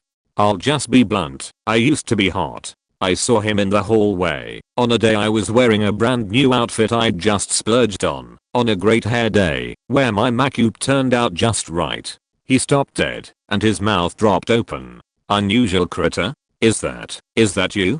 Hey, Lopez. Wow. You look amazing. We proceeded to chat for a while, just about nothing, but I was late for class, and had to go. Right before I left, he shook his head. Who would have thought, all those years ago, he gestured at himself, and at me, that I'd grow up to the nerd, and you'd grow up to be, well, you look great. It's been over 10 years since that meeting, and it still makes me smile every time I think of it. TLDR, haha, Lopez. You could have had all the untrimmed, patchily scented poontang you wanted, but you missed your chance. Edit, spelling. First post ever, what's up Reddit? Just reading through this thread really hits home with me, so I've decided to stop lurking hardcore and share my story. As a kid I was really sick with asthma and eczema, in and out of the hospital type stuff. Parents tried everything and went to a laundry list of doctors to try and find something to help me. Eventually, I was able to be put into a test group for a new topical ointment around probably 99. I was still just a youngin' at the time. But before that we had tried some type of medical steroids or some nonsense, and I came to find out later in childhood that one of the side effects was weight gain. And I gained a lot. Towards the end of 4th grade. I was a big kid. So naturally, being the fat kid, school was hell. Even your friends make fun of you. Not a good experience. The bullying continued throughout middle school, and on top of that I had a stepdad who was verbally abusive. Middle school was a really rough time for me. By 8th grade my self-worth was a joke. Someone tells you how worthless/useless you are enough times you start to believe them. And I was still fat lol. Perfect storm for a hell of a childhood. And I was a Boy Scout, can't forget to add that. Fortunately it wasn't all terrible. By chance there were a small handful of people who were nothing but supportive and really helped me get through this. 3 of those people, and probably the most important, were my mother. I know, sounds silly, but my biological father wasn't around much during that time, so she was the only parent I had really, and she really was a huge component of me wanting to keep moving forward and be successful, etc. The other 2 people were my 2 best friends who fortunately lived 2 towns north of me, so as kids we couldn't hang out all the time. But thanks to Sparks Live we were able to communicate really often, and they really are the best friends I could have ever asked for. Genuinely great guys. We for a time were the epitome of a nerdy triforce. I'm the youngest of the 3 of us, and we are all either in college and working. I turned 21 in a couple months, and we are still best friends. We have been, since I was in the 4th grade.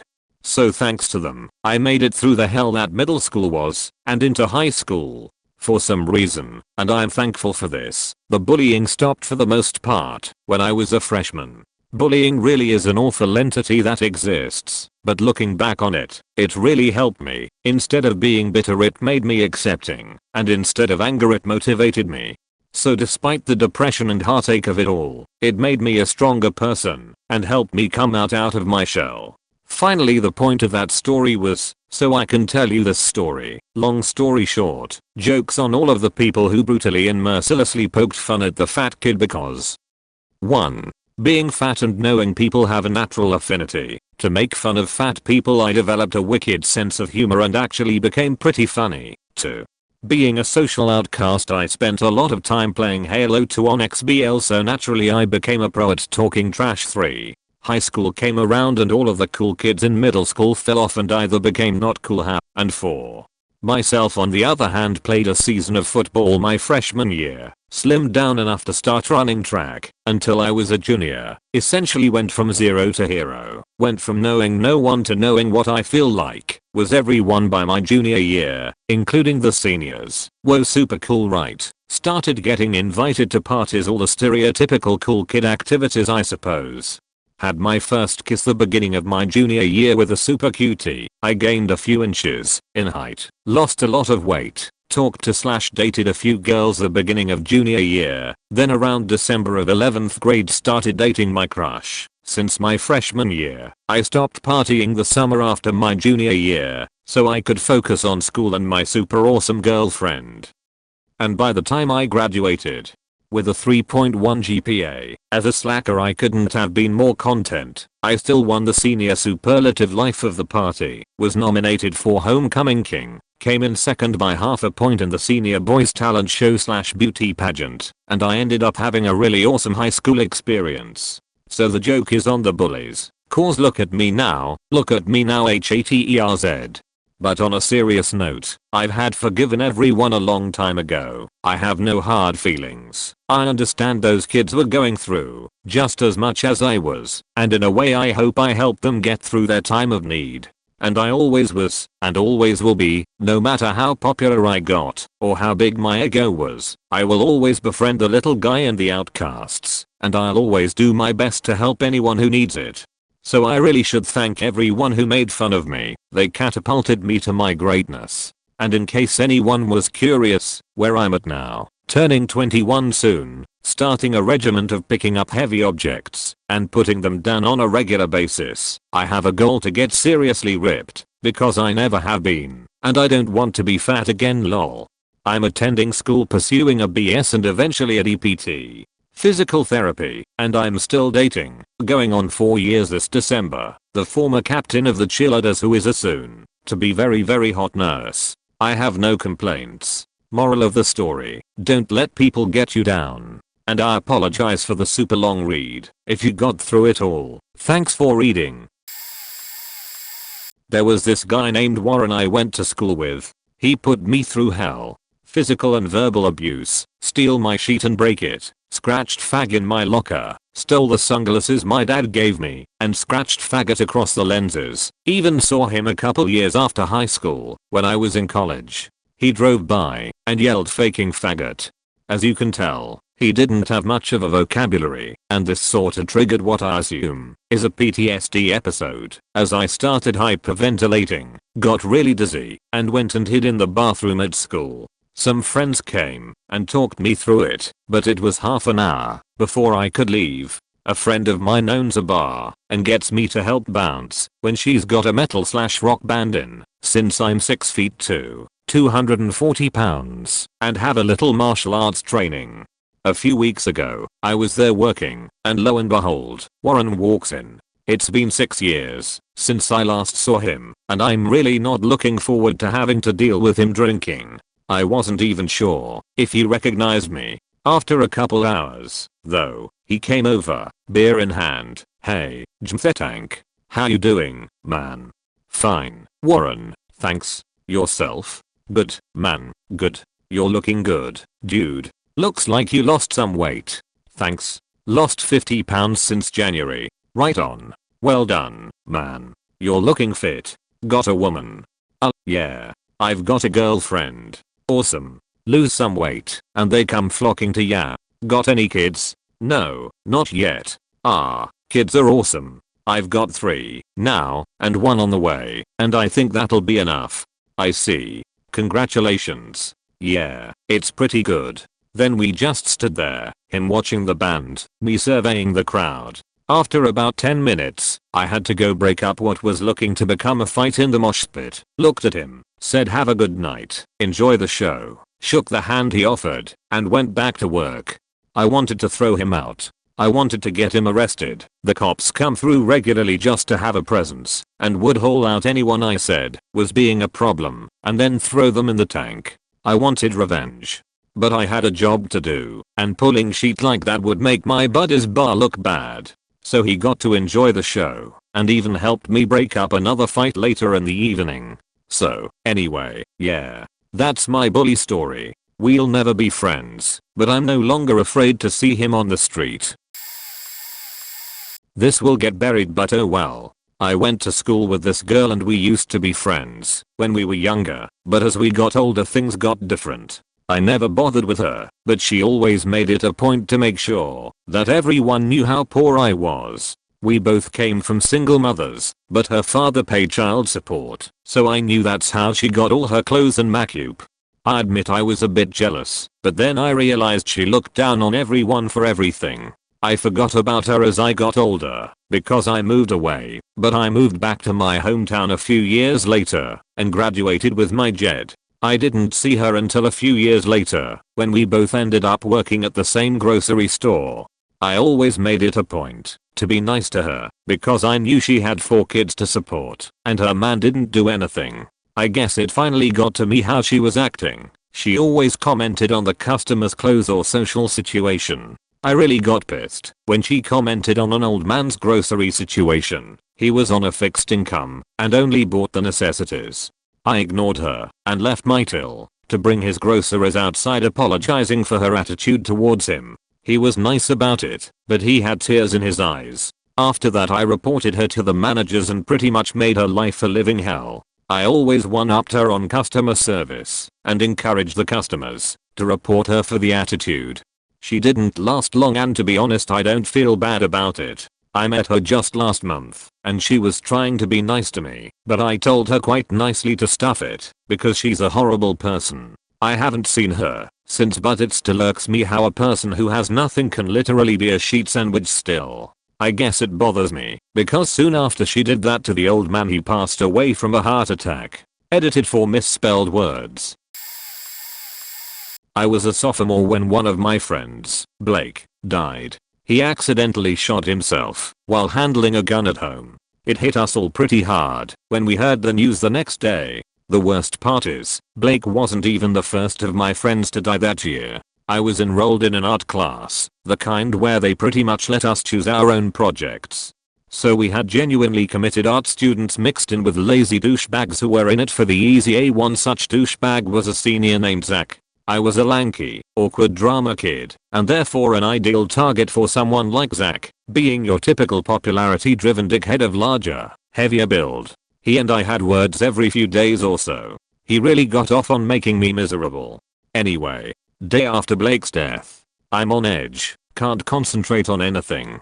The air in the room is heavy with silence as the students struggle to focus on their art projects. Zach figures, hey, what better time to assert his dominance over Proto than in the wake of his friend's sudden and horrible death. He starts prodding, bumping into me as he crosses the room, sneaking in snide remarks, the works. I'm bottling it all up, cause I'm a good kid and whatnot, but it's really starting to boil. Zach ups his game by kicking the legs out from under my chair. I jump to my feet, red with anger, and a loud what the fuck crashes through my teeth. Zach, having achieved his goal, belts out a hearty laugh.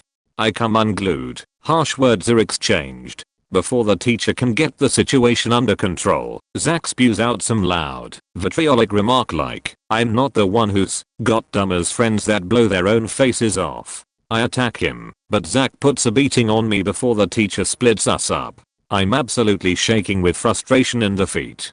Fast forward 5 years. I've been in the Air Force a while. I'm on my way home on leave to visit old friends, waiting on a connecting flight. I'm killing time at a Starbucks near that SAT checkpoint, when who do I see slinking through the metal detector but Zach. My chest quakes in an instant huff of derision.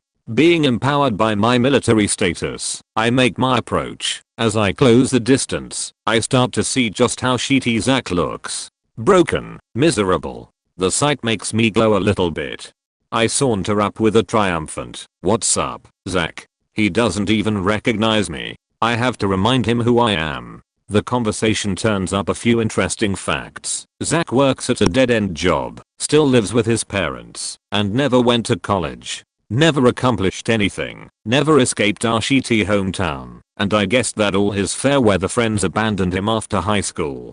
This guy, this old king of high school, had nothing, and it showed. I got to brag about all the cool shit I'd been up to, all the places I've seen. Oh, nothing much, just catching some of the world's most dangerous bad guys, preserving billions of dollars worth of air power assets, saving lives. Hardly worth talking about.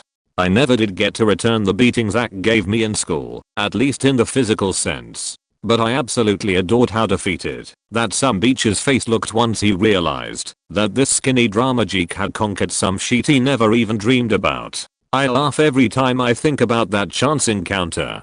Edit. Yeah, I know it's not very inspirational.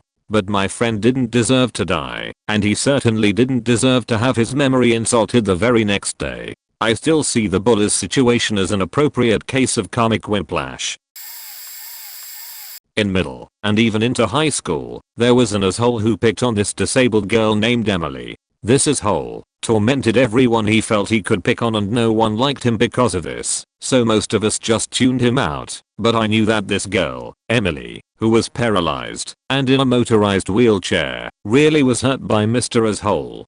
A couple people and I tried standing up for her, but he kept bullying her, and she moved schools freshman year because of him. I felt bad, but eventually, I forgot about it and moved on. Now, 7 years out of high school, I work as a sound engineer. I run and design live sound systems freelance, but my constant source of employment comes from one venue. There, I run sound for anything from plays and musicals to live concerts. About twice a month, we have a local kids with disabilities group come and watch a matinee performance of a play or musical, and afterwards, they meet the actors and stuff. Well, about 6 months ago, I was anxiously pacing in the lobby waiting for my boss to come in, because we had had something major break in our smaller theater. It just so happened that in the larger theater, the special needs kid group was watching a performance of The Little Mermaid, and one of the staff members from the special needs kids group was Mr. Asshole. The irony. I was shocked, but recognized him immediately. He had put on weight and was covered in tattoos. I was shocked to see him working with these kids, given his history. I went up and talked to him, and he recognized me, probably because I don't think I've changed since high school appearance-wise, size. Anyway, I asked about what he does, after he asked about my profession. Needless to say, he hadn't changed at all. Man, I hate these faking kids, but I can't find else to do, he said. Anyway, I ended the conversation and immediately went back to my booth to turn The Little Mermaid show. After the show, I wasted no time calling the person in charge of the disabilities group and telling them about Mr. Asshole's history and what he had said to me earlier in the day.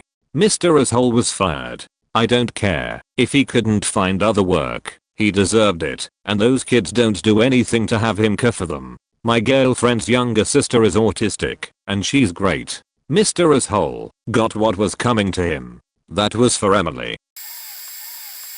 I grew up in a small town where the people you went to kindergarten with were the same people you graduated high school with. If you were in, it was great. If you did something embarrassing, you could never live it down. I was friends with basically everyone, except one group of girls that really didn't like me because they were just horrible human beings, and I called them on it.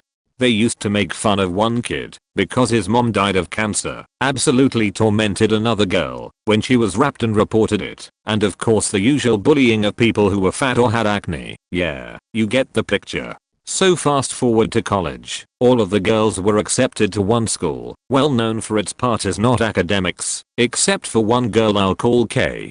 I stayed more local for my general ed because I had a free ride at the junior college, one of the best in the nation, and wanted to save money. I ended up with one class with her, and she was obviously trying to impress this guy who wouldn't give her the time of day. I'm hanging out in the library with said guy, and about 12 other people, and Kay comes running up and says, "Oh my god. Hey girl, looks at guy, oh my god. Trapdoor underscore Lalita, and I went to school together our whole lives. We are like best friends." I raised my eyebrows and said, "We are not friends. We haven't spoken since you told the exchange student to wash her dirty brown skin in gym, and I told you to fuck off." Honestly, if we were assigned to work together, or I saw her in public, I would have been civil, but I wasn't about to play along and pretend like we were ever friends. I don't associate with trash like that. I played football from grade school to high school with a couple of guys who not only were assholes to people on the team, but to others as well. One got kicked out of school for a while for bending a very quiet and sheltered girl over a desk and dry humping her, and the other was constantly picking fights with smaller, weaker kids. I saw both not too long ago. The one who always fought people is in prison for beating his wife, driving to the pizza place where he had ordered a pizza, and trying to fight a guy who worked there, who beat his ass and called the cops. He had some other charges and was on probation, so he got more time. The dry humper is an alcoholic who lives with his dad in a sheet apartment in a sheet part of town.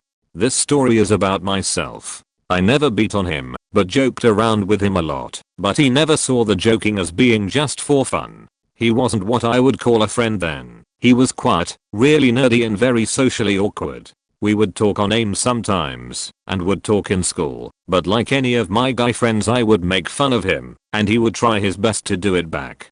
Unfortunately, I guess with his social ineptness, he never understood I wasn't serious and it really bothered him.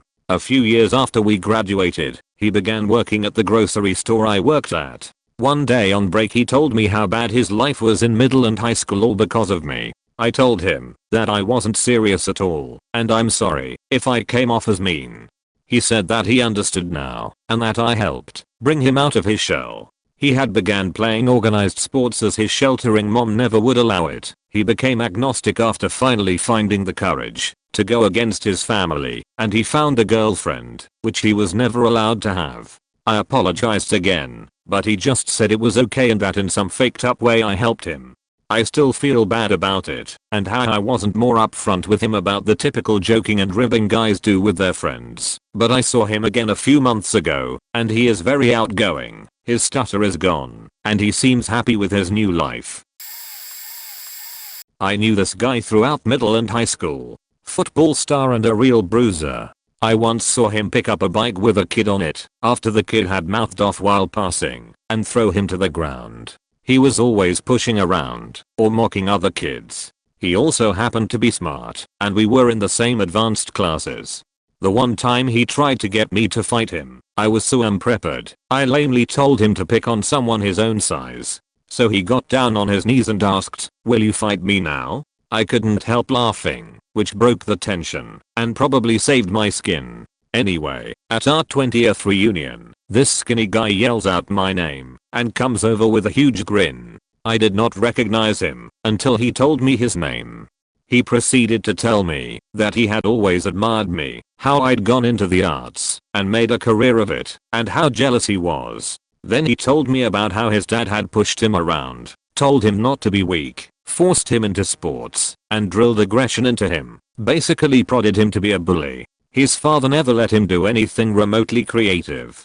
As a direct result, he has supported his kids' choices and made sure they had access to creative outlets and refused to force them to be something they weren't. He has an amazing career and is married to his high school sweetheart, who helped him steady out after getting away from his dad.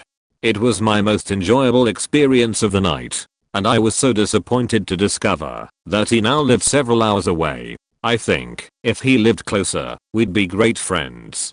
TLDR asshole, because of dad, turns out to be amazing guy.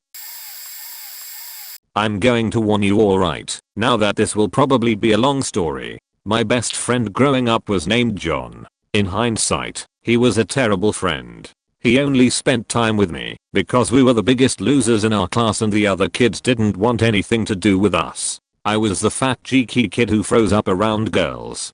John wasn't nerdy or fat, but he was incredibly awkward at times. He was the kind of person that laughed too loud at his own jokes. I was an only child who never had anyone to spend time with while I was growing up. I think that is why I was so desperate to be friends with John. Unfortunately, John only really spent time with me when he wanted something from me.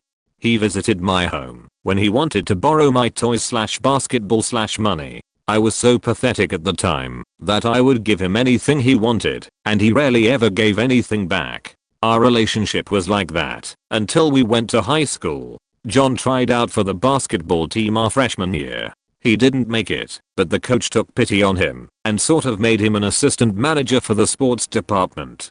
So in one way or another, John became involved with every sports team our class had.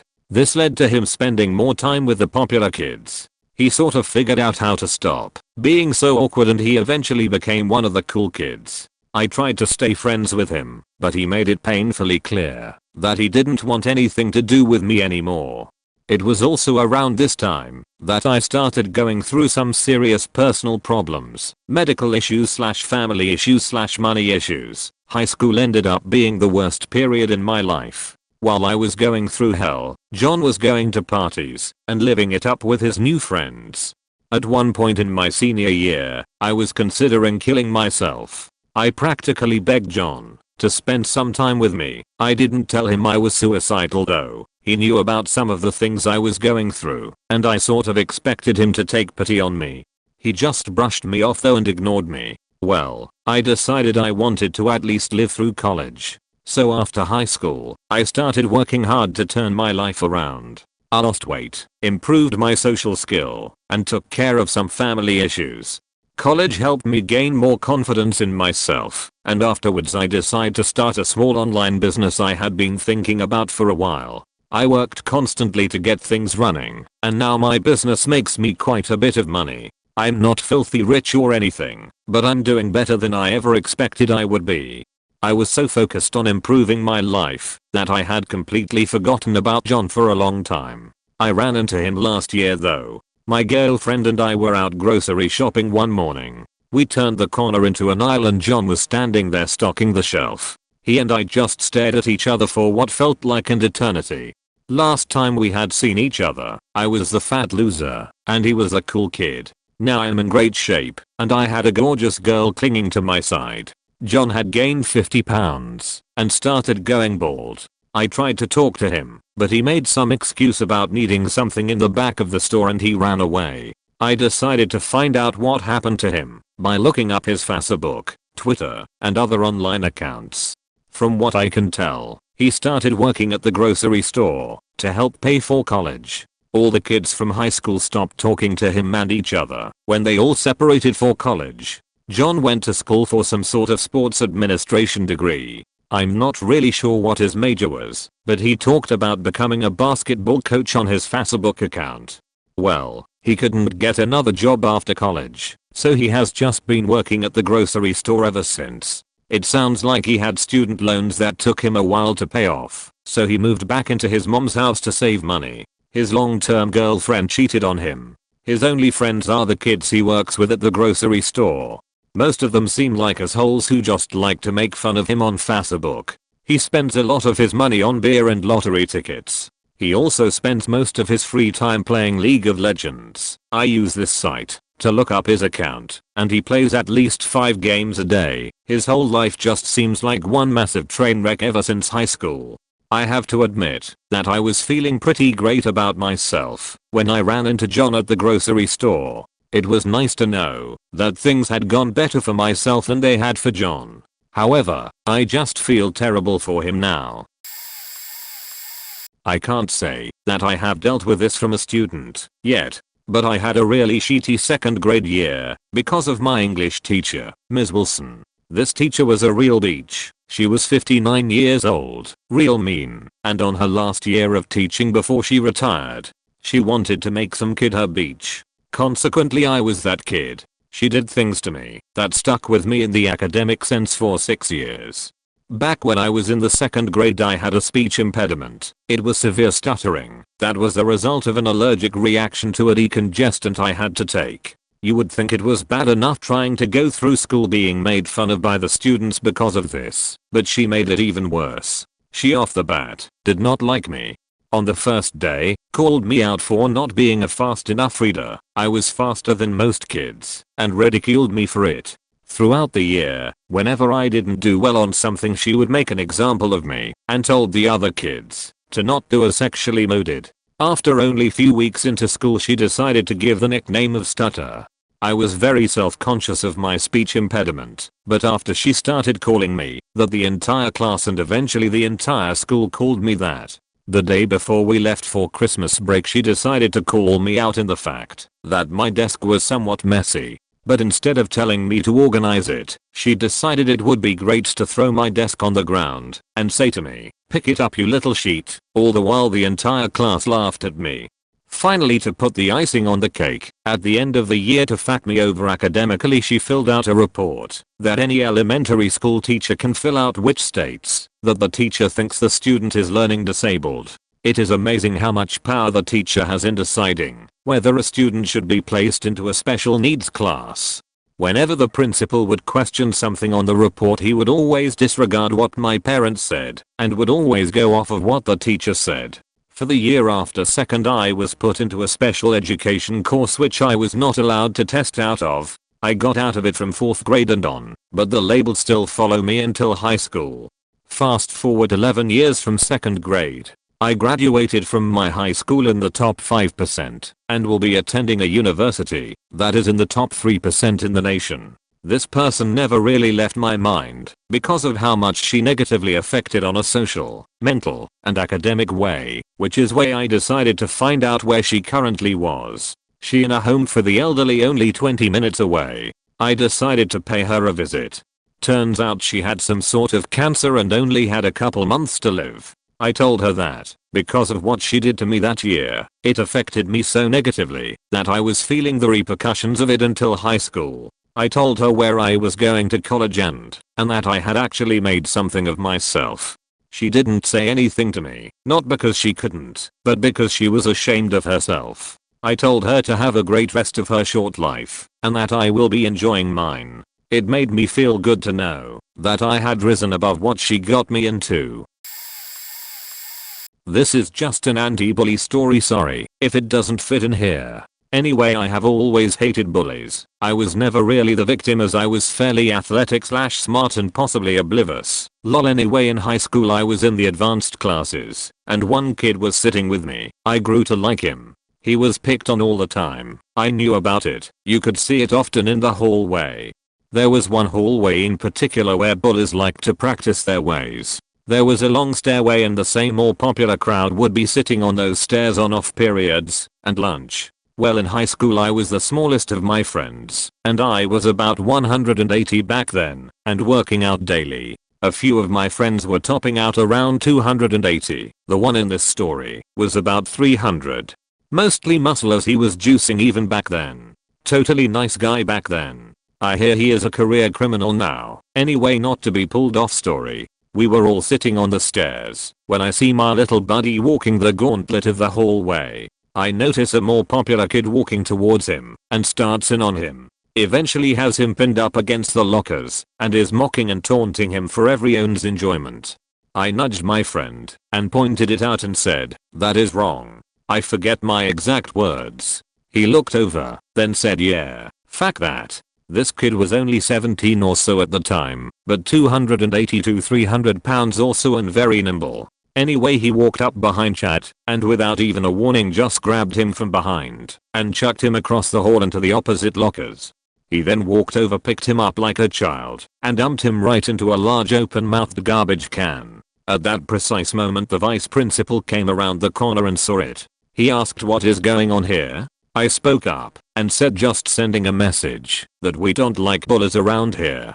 He looked around, saw what had been going on.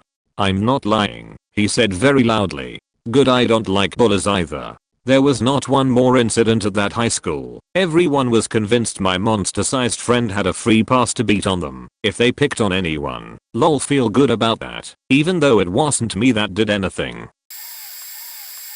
It'll get buried in here. Quite long / I was friends with a girl for many years from 6th grade to present time. In 2004, when we were juniors in high school, my friend gets a boyfriend that is 2 years older. Immediately, he gets the older guy infatuation. All is good.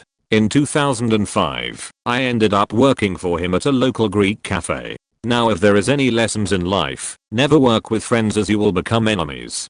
While working at the cafe, I always wanted to give my best while on the clock, but this guy would get high in the back office, invite other girls to the back office, and make very poor manager decisions. He made my shifts hell after not wanting to slack off. He gave me the worst shifts, never honored my requests off, and just was a poor manager.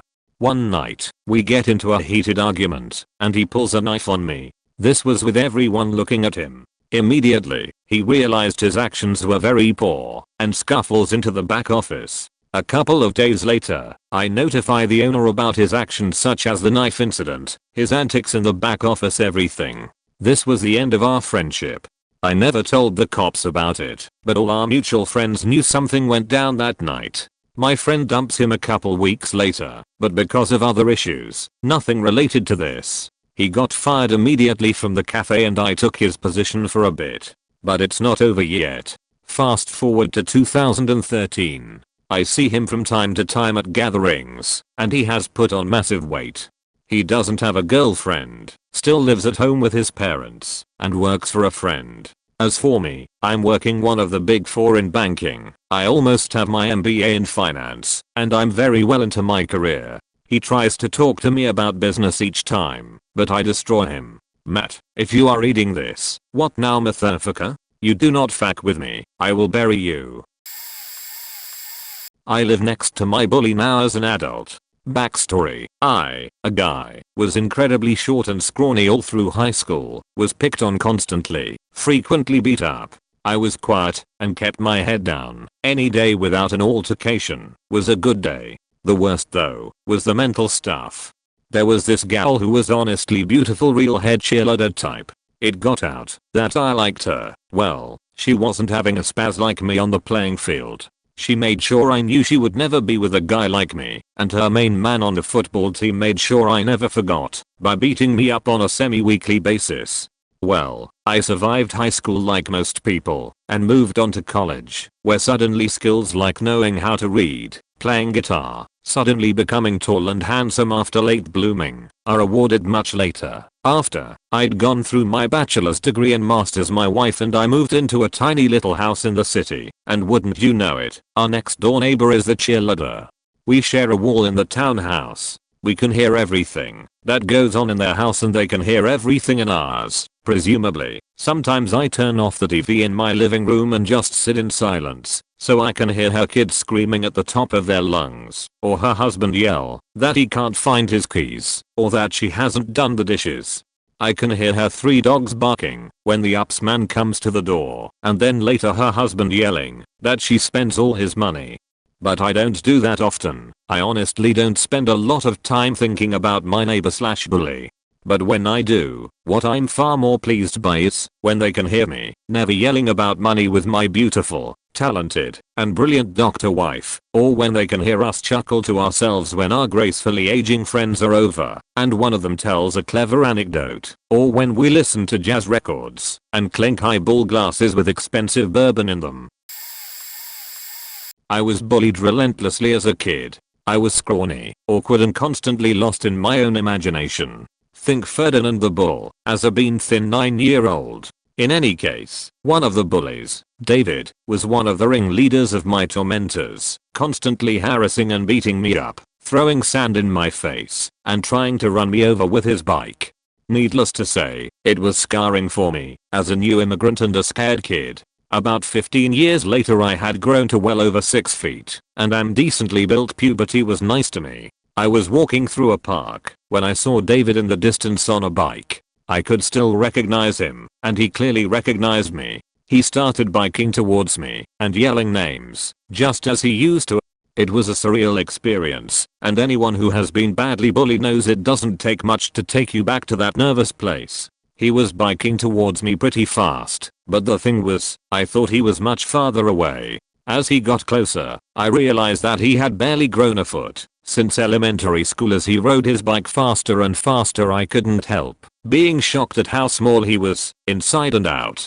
I stuck out my leg. He ran his bike into it, stopping his tire and flipping him over his handlebars. It was a bit anticlimactic really. I helped him back up. He scuttled backwards and rode away. Fast. Now with the strangest look I have ever seen. I think it was one of confusion that people grow up, change and move on. I sometimes wonder if he never grew past those bullying days when he was a much bigger man. Oh lords, the bully stories I have. Let's start with my biggest and best. The first one of note was during 6th grade. I was bullied a lot by people.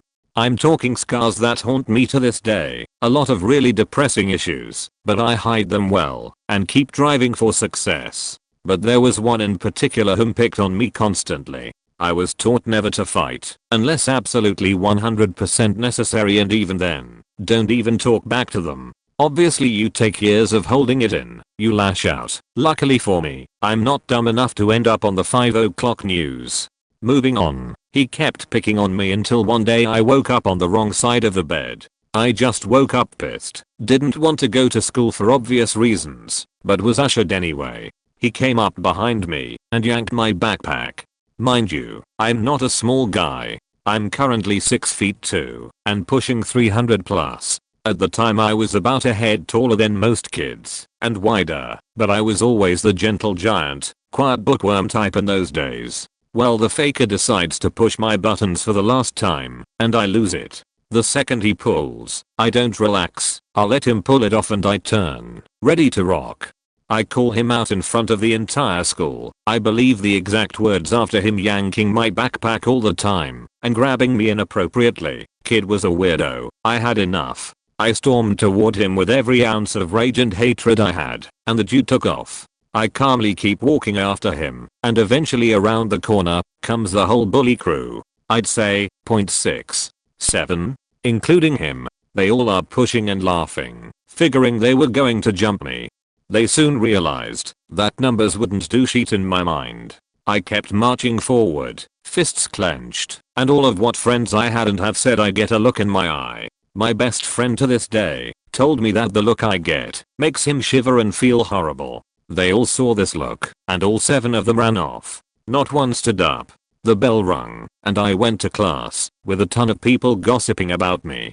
Fast forward a few days later, it's school photo day. I'm doing my own thing as always, and while in line the poor sap gets to stand right next to me. He bawls his eyes out, he's 2 years older, and begs me not to kick his ass, that he's so sorry for bullying me, and he won't ever mess with me again. I agree, having time to cool my inner thoughts and collect myself. We shake hands, never spoke again until a party earlier this year. The dude avoided me the entire time, but from what I understand, a lot of people say he straightened out and became a lot better of a person. TLDR, bully got put in his place, cried, apologized, became a better person. My first love was this really terrible boy I met in middle school. I don't know why he would steal things from me, rip pages out of my books, say negative things about my appearance, tear up homework assignments of mine once in a while. I was really insecure and timid at the time and let it continue, because deep down I think I liked the attention, even though it was all negative. We dated for a couple weeks before he broke up with me over the internet one day, saying he just wanted to be friends, even though he would continue to make me feel bad about myself all the time. Some friend, right? I was devastated for years, the rest of junior high. Oh, young love. We went to different high schools and I eventually forgot about him. Fast forward another 10 years, I have outgrown being shy and awkward and have emerged a confident and foxy young lady. On a night when I'm looking particularly good, I run into him at a bar where he is now apparently working. He looks greasy and strung out, is about 50 lbs overweight, and is now living in his van in between crashing on couches because he is an irresponsible jerk and his life is a mess, despite having had good supportive parents, a decent upbringing, and many opportunities. When he recognizes me, he immediately looks stunned and regretful. He asks to exchange numbers to keep in touch, and we do. He sends me many texts me telling me how gorgeous I am, how crazy it is to run into each other after all these years, blah blah blah, yet he never once apologizes for, or even acknowledges how cruel he was to me.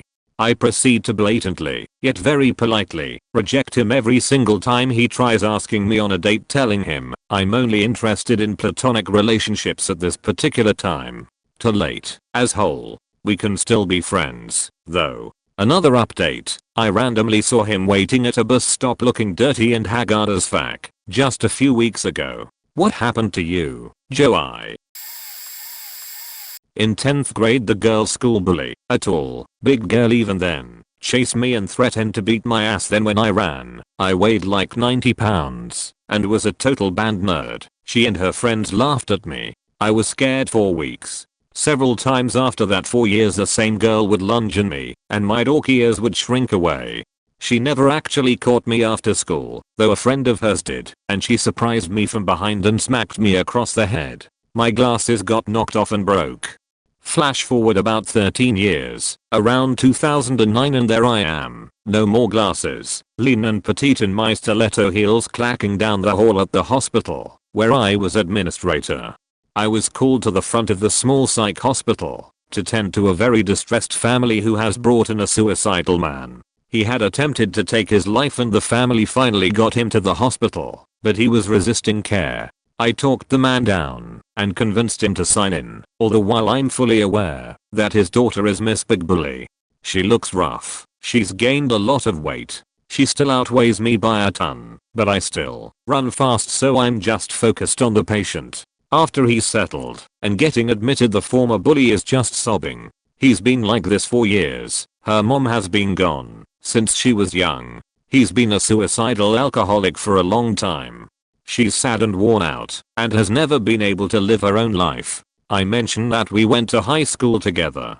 She comments on how great I look. I don't mention she bullied me. I make her dad a VIP, assign him my favorite doctor and check on him every day. He does better and discharges. The end. So cathartic.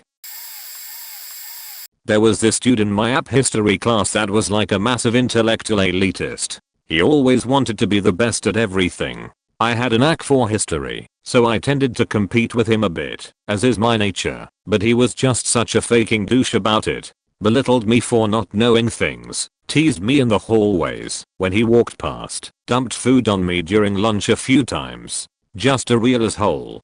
Anyway, I have been out of high school roughly 5 years now, and just last week I was headed to a friend's place and decided to stop for some food in downtown. Along the way, I walk into a salad place and has the one assembling my salad. He seems very sad and doesn't even look at me until he rings me up, and he immediately recognizes me and calls me by an old teasing nickname he had for me. So what are you doing these days, SC2 bench? Not much, just working, that type of thing. Oh same. Where do you work? At this point I turn around and point out the large glass face of the salad shop to the nicest skyscraper in the city right across the street. Actually the place I work in, they're doing system and network administration. Oh. When I went to go sit down, he went on break and came and sat with me and chatted. He had dropped out of college because he never got it in his head that he couldn't cruise through it like he did in high school. I mentioned that I nearly dropped out for the same reason. Maybe we should have gone to the same college so we could have competed with each other the whole time. We would have both graduated summa cum laude, haha. I don't remember his exact words here, but he basically expressed that he liked competing with me in high school, but he didn't know how to express his appreciation of me in any way other than being mean to me, and that he was sorry for acting that way. He apparently never reached out to me because he was afraid I hated him. I kinda did, but the whole situation was very touching, so I forgave him. I talked to him on Facebook yesterday, and I think I'm going to try to get him into some kind of technology training like Treehouse or Codecademy. I figure I get him into the same field as me, and I can use our competitive natures to make us both better at our jobs. I've spent a good portion of my life in game dev. I graduated high school a year early and went straight to work for one of the major local arcade/console developers. About 7 years go by, I joined the military for some reason, and I returned to my hometown after getting out. All of my old coworkers/friends still worked for the main gamma dev company in the area, and I'm back in the industry. As a senior dev, I'm one of the big interviewers on my team. We get one guy coming in for an interview who was a bully to me from about 4th grade all the way up through high school. I was beaten up, made fun of for being a nerd, etc. I'd like to say I didn't realize it was going to be him, but I'll never forget the name, the face, etc.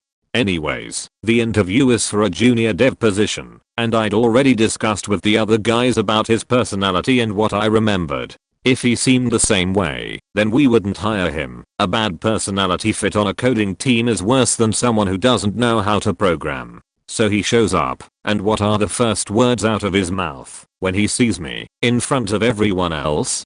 Goodman paranoid? What the hell are you doing here? You're supposed to be doing some stupid sheet with NASA or something. I'm pretty sure he thought I was interviewing for the same job because he was acting like I was competition throughout the interview. I was even asking questions like, this is the problem, how would you go about handling it? He still wasn't getting it. His answer was, well, I don't know how you said you'd do it, but I'd.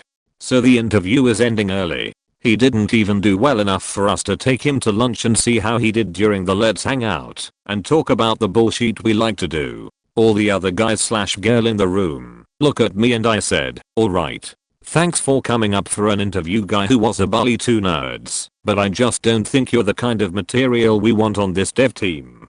Go out, get some experience, and we'll see if we can work something out in the future. His eyes get wide, and he goes slack-jawed. Wait, and suddenly the light bulb turns on. He goes into a defensive, you've got to hire me. I spent 6 years in college for this, for a 4-year degree, by the way, not anything beyond. It went on like that for a few moments, and then he started getting aggressive.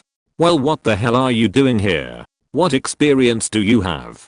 I simply said, remember when I got out of high school early? Well, I've been doing this. Oh, and a brief stint in crypto/intel for the military. That was some good stuff, but my guys here missed me. So I had to come back for my homies. Then he went through a stage of entitlement.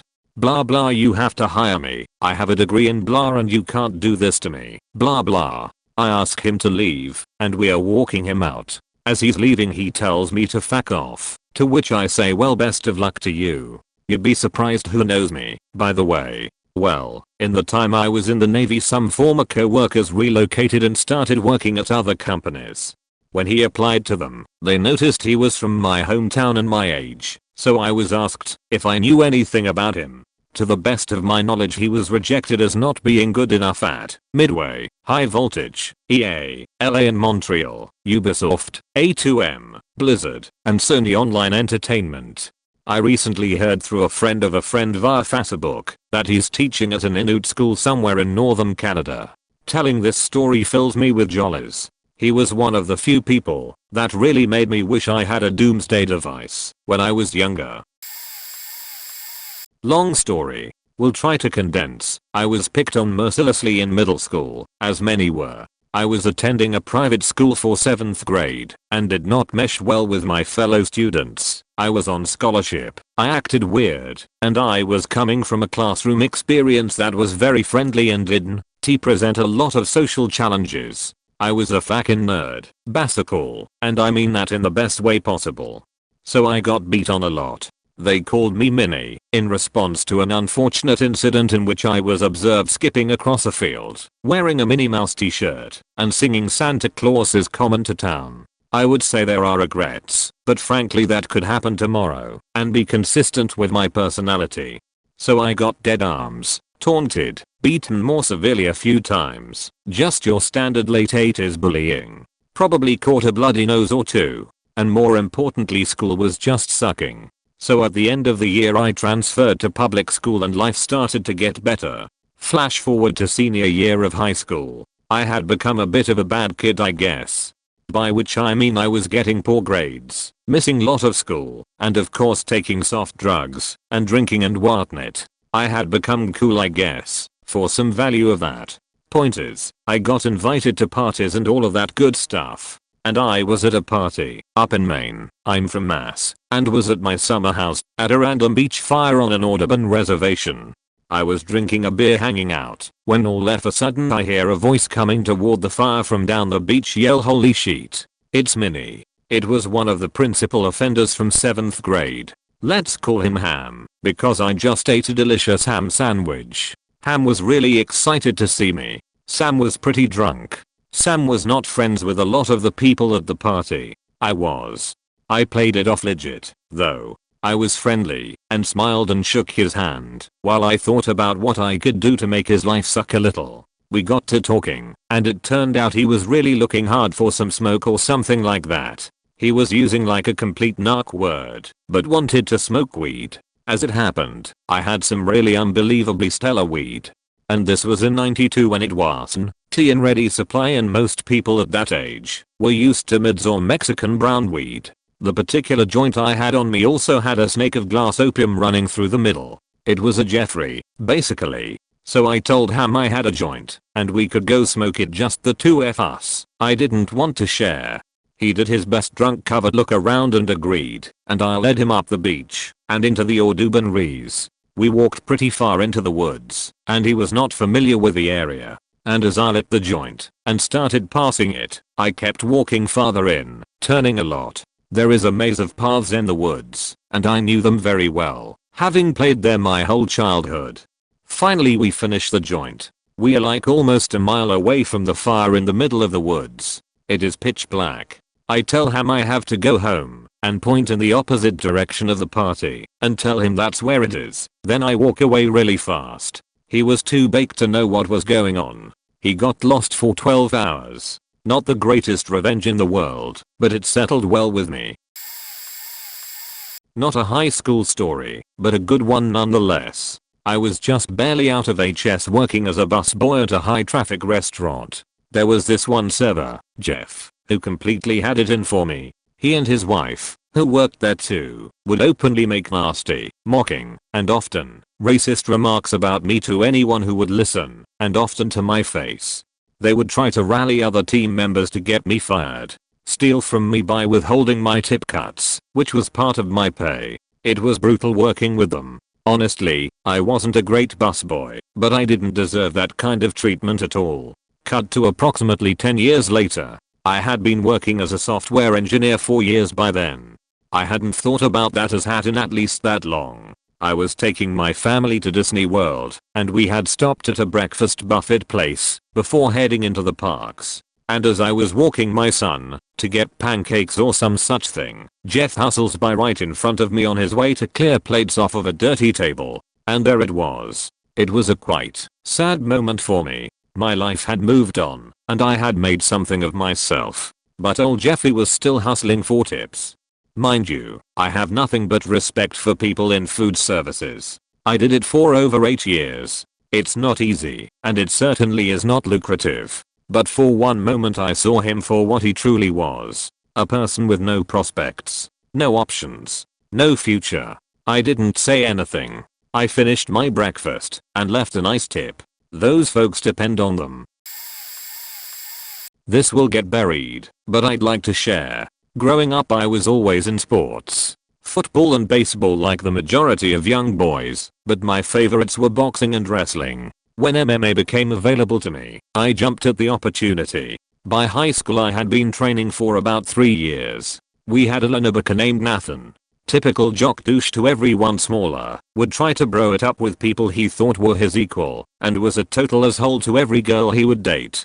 His favorite pastime, as far as I could tell, was punching the underclassmen in the balls and creepily hitting on the freshman girls. When we became seniors, he was kicked off the football team by the coaches for a laundry list of reasons, thus giving him more free time to torment the physically weaker guys. That is until one day he walked into our MMA gym to learn UFC. After a few weeks his athletic ability was enough to where our trainer put him in against some of the vets. Mostly just combos against focus mitts and Thai pads. He wasn't bad, but very sloppy, and tried to make every punch a knockout shot. He tried to talk to me a few times, but I feigned exhaustion, so I wouldn't have to speak much. A month goes by, and we get paired up as sparring partners. Full MMA rules, full contact and 3 rounds of 3 minutes each. Time to make him feel what it's like, being the frail one. I toyed with him at first, landing crisp jabs to his eyes, while following up with round kicks to his leg. He would later walk out of the gym hobbling on his only good leg left to him. Round 2 starts, and I decide to take him down. He spends the next 3 minutes off his back with me making him eat leather. By this time he is done. All the fight is out of him, and he just spits out his mouthpiece in defeat. MMA/Muay Thai session is over, and he leaves before the jiu-jitsu session can begin. My trainer yells at me for going too rough on him until I tell him why. He still chews my eyes out after Nathan quit the gym for the money he cold made off of another potential long-term student. Like all Rain, I've been chewed out before. It was worth it. My roommate a few years later was one of his many victims, and while what I did wouldn't make a difference, we both felt like at least some sort of justice/karma got him back. I was bullied for 2 years by a girl named JS. She terrorized me. Finally, in March of her senior, my junior year, I could not take it anymore. She always cornered me after homeroom when we passed each other in the hallway. Usually she called me names and threatened to kick my ass. This day I woke up and decided I was done. As she came around a corner, I swerved to meet her. She was surprised that I came up to her. I said, "JS, we need to talk." As the word talk came out of my mouth, I swung at her face as hard as I could. I knocked her down, and a crowd instantly formed around us. Everyone was telling me to kick her ass, and finally, this girl was known for even beating up the boys at our school. I was far from the only one that hated her. I was straddling her and hitting her, albeit not hard, as my full strength went into that first punch. The assistant principal showed up and pulled me off of her. He yelled, "JS, get in my office," and looked at me and said, "Come on." The whole way up 2 flights of stairs and across the school she kept yelling, "She hit me first." And I kept yelling back, "Yep, and I'll do it again." They called our parents. Mine were relieved that I had stood up for myself finally. I was given 1 detention for fighting.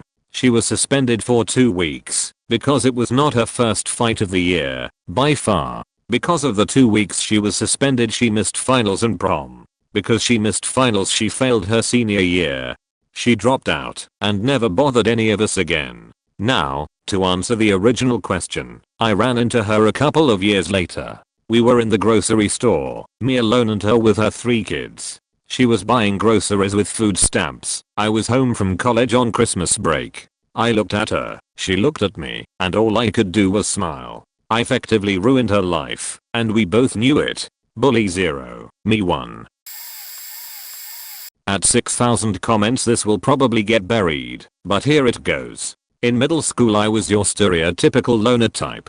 I was overweight. Looking back, not overweight by today's standards, and I was shy. Friends didn't come easy, but I never really felt lonely. I became really good at entertaining myself. And a lot should be contributed to me imagination, which practically got me through school.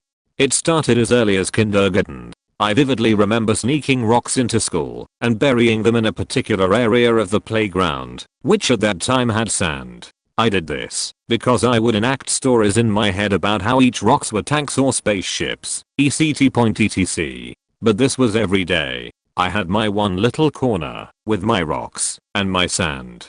I even broke out of the playground to grab an awesome looking rock I wanted to use across the street and snuck it back in to play with. Then came elementary and middle school. I remember those days vividly. I had a particular tree that I would spend my time at during breaks. I was not a big fan of reading, writing, art, sports, and so I worked with what I had. This particular tree had a largely segmented trunk, about chest height. I used small sticks that I found beneath the tree and used them by wedging them in between the branches. Using enough with the right sizes, I managed to create cool little walls, forts, and generally little structures within the tree. This is where my story starts to come to context. Joel, another student of the same age, who was a good foot shorter than I was, but an ego twice his size, and 5 times my own. Without fail he would come up to me. Every day. He would hit me. He would call me names. "You're the fattest person on the planet, nice tigs, fattest worthless piece of shit. You get it." And every day, he would come over and break my structures in my tree. He made sure I watched. He would only do this when I was there. He would throw the sticks in my face and call me a worthless fattus, hit me repeatedly, and he would leave, laughing, loving what he has done. I hated him. There was nothing I hated more. Every day without fail this routine would continue. But I would always rebuild. I would always rebuild. I would cry. sometimes for the rest of break. But come the next day, I would always rebuild. This is the only thing that kept my hatred inward. In fact, at the time I don't even think I hated him. I feared him. I hated him because he made me afraid. But I would always rebuild. Eventually I transferred out of the school district when we graduated, and I went to a different high school than most of my classmates. This was because the high school in my school district didn't have a band, and I wanted to be involved in a concert band. The getting away factor was a plus, but did not drive that decision. High school was great. I eventually found a group of friends I really connected with, and now, 5 years later, I'm still best friends with a good portion of my high school friends. I was in band, I got good grades, I was senior prom king, and I had amazing friends. College came and went. I was in no way the same man I was when I was in middle school. I was more outward with people, and I was more social. I still grew tired and exhausted of socializing, so I spent much time alone, always thinking of the day I would run into one of my old bullies. What I would say, what I would do. Would I shout from the rooftops about what a new man I was and how I wasn't going to take his shit any longer? Would I hit him? Would I avoid the situation? How could I know? I met him in a grocery store. We recognized each other instantly. We walked over to each other, my heart racing, pumping, fueled by a hatred driven by a long-dwelling fear of the past. That smug look on his face, his short faking stature, his eyes that only saw pain to my flesh and my memories. He hugged me. He asked how I was doing and that it was really good to see me. I was speechless. With every ounce of my being I looked into whatever soul I thought might inhabit that husk and looked for any sign that he was disingenuous. Nothing. This son of a bitch was actually glad to see me, like a long lost best friend lost at sea, finally to return home to his faithful childhood friend. He was happy. I wanted him to be in as whole. I wanted him to be the man I once feared.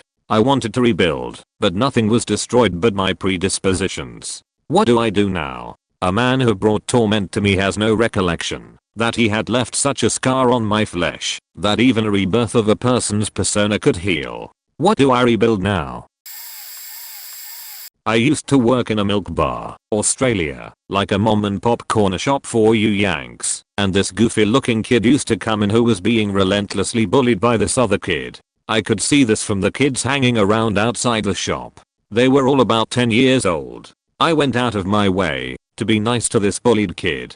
I used to slip him lollies, candies, when he came in, to get milk and bread and stuff like that. Finally I saw this one kid bully him right outside the shop before coming in and there was no one else around. The kid had been sent by his parents to get bread and milk. He said, "I'd like a liter of milk thanks," and I said no. He said, "What do you mean no?" I said, "I'm not going to serve you. No one in this shop is going to serve you because you're a bully." He said, "What?" I said, "I've seen you bullying other kids, so you're not going to be able to buy anything from this shop again." He started getting upset and said, "What will I tell my parents?" I said, "Tell your parents that the lady in the shop won't sell you milk or bread because you're a bully." The kid left. I don't know whether he hung around till I'd finished my shift or what he did about getting bread and milk. Years later I was walking around when an intimidating guy in full leathers with a head covering helmet pulled up his flashy motorcycle in front of me. I thought, what the fuck? He took his helmet off, and it was the bullied kid, and he said, "Do you remember me?" "'Cause I remember you," and he said, "I'll always remember you, because you made my childhood better." In junior high there was a complete bully kid who was simply hateful and mean-spirited. His folks were wealthy, and he was really handsome. I kept away from him, because I was pretty much just trying to get through school, and didn't need the grief. He was on par with a kid from Karate Kid. He was a real faker. In high school his dad kills himself in their garage.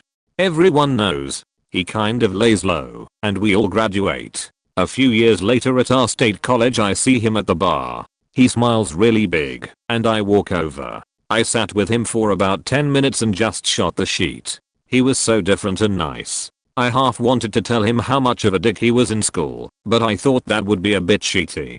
A year or so later at a different bar I find myself sitting near some girls from the same schools. One was in my physics class. She was one of the angriest girls I had known. She was so faking cute though, and I secretly thought she was hot as hell. A cheerleader and small like a pixie. At the bar her friend gets up to go to the bathroom and she turns to me. I asked if she went to Central High and she started laughing. She said she thought it was me and I waited for the angry girl to emerge. I waited. Still waiting. I move over a couple seats and we start talking. Her friend returns and decides to leave us alone. I told her that I had always thought she was so hot, and I took a deep breath. So mean. I was waiting for a really defensive barb. Nothing. She looked down and said had been going through a lot of terrible shit back then. I didn't press it and we drank for a little bit. She insists on driving me to my apartment, only a few blocks away. We have to walk to her apartment which is also a few blocks away. She drives me home, and we sit in the car outside my place. Waiting. I look her in the eyes, and ask her if she wants to come. She said no. We start making out, and I get to open her shirt, and start sucking on her tigs. We make out for a while and I know she isn't coming into the apartment. So we do the parting ways thing and I walk inside with this raging boner. Never see her again. Mine was a douchebag in high school.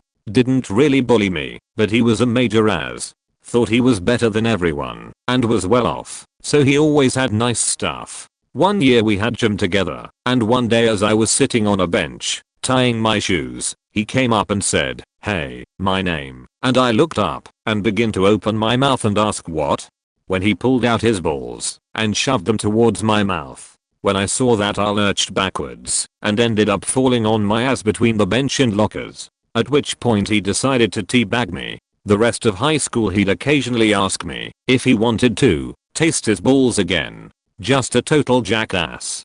After college I was visiting my parents and went out to a car with some friends who were also back in town. As the night progressed I noticed an attractive older woman drinking alone. I excused myself from my friends and went over to talk with the woman. I was drunk, and she was pretty drunk, so it didn't take too much time before we were in her car making out.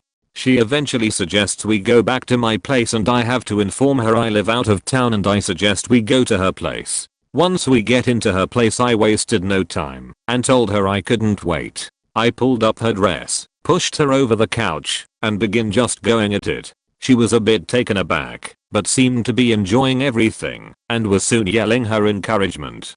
Things continue to progress, and eventually her dress is in shambles hanging off her body and I have her facing the door as we continue to go at it on the couch. I should mention that when I saw her at the bar I knew she was the mother of the asshole from high school. What I didn't intend to happen was her son, the douchebag, to come home right in the middle of it. Needless to say it was unmistakable what was happening and his mom and I were in a position where I had complete control.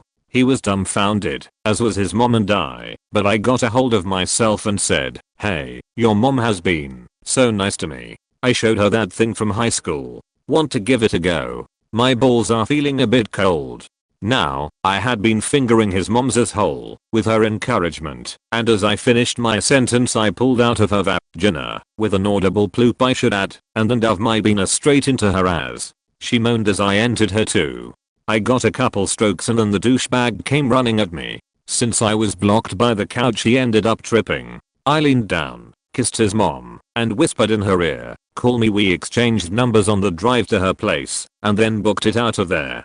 It was great, in every way possible, and, yes, she did call me again. We hooked up a few more times, and one of them, I explained what happened in high school to her. She wanted to reenact it, not exactly the same of course. It went much farther. I also learned he was living in the basement and could only hold down a part-time job at a Jack in the Box.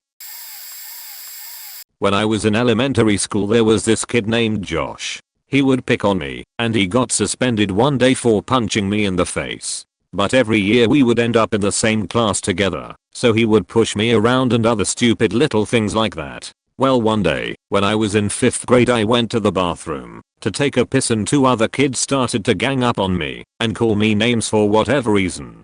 They back me into a corner, and as soon as they are about to whoop me Josh walks in. I'm thinking to myself, fuck, this is really about to suck. Josh asks the other kids what they are doing, and they tell him they are about to rough me up. So Josh walks right up to me, standing between me and the guys, and then turns to look at them right in the face and proceeds to kick their ass.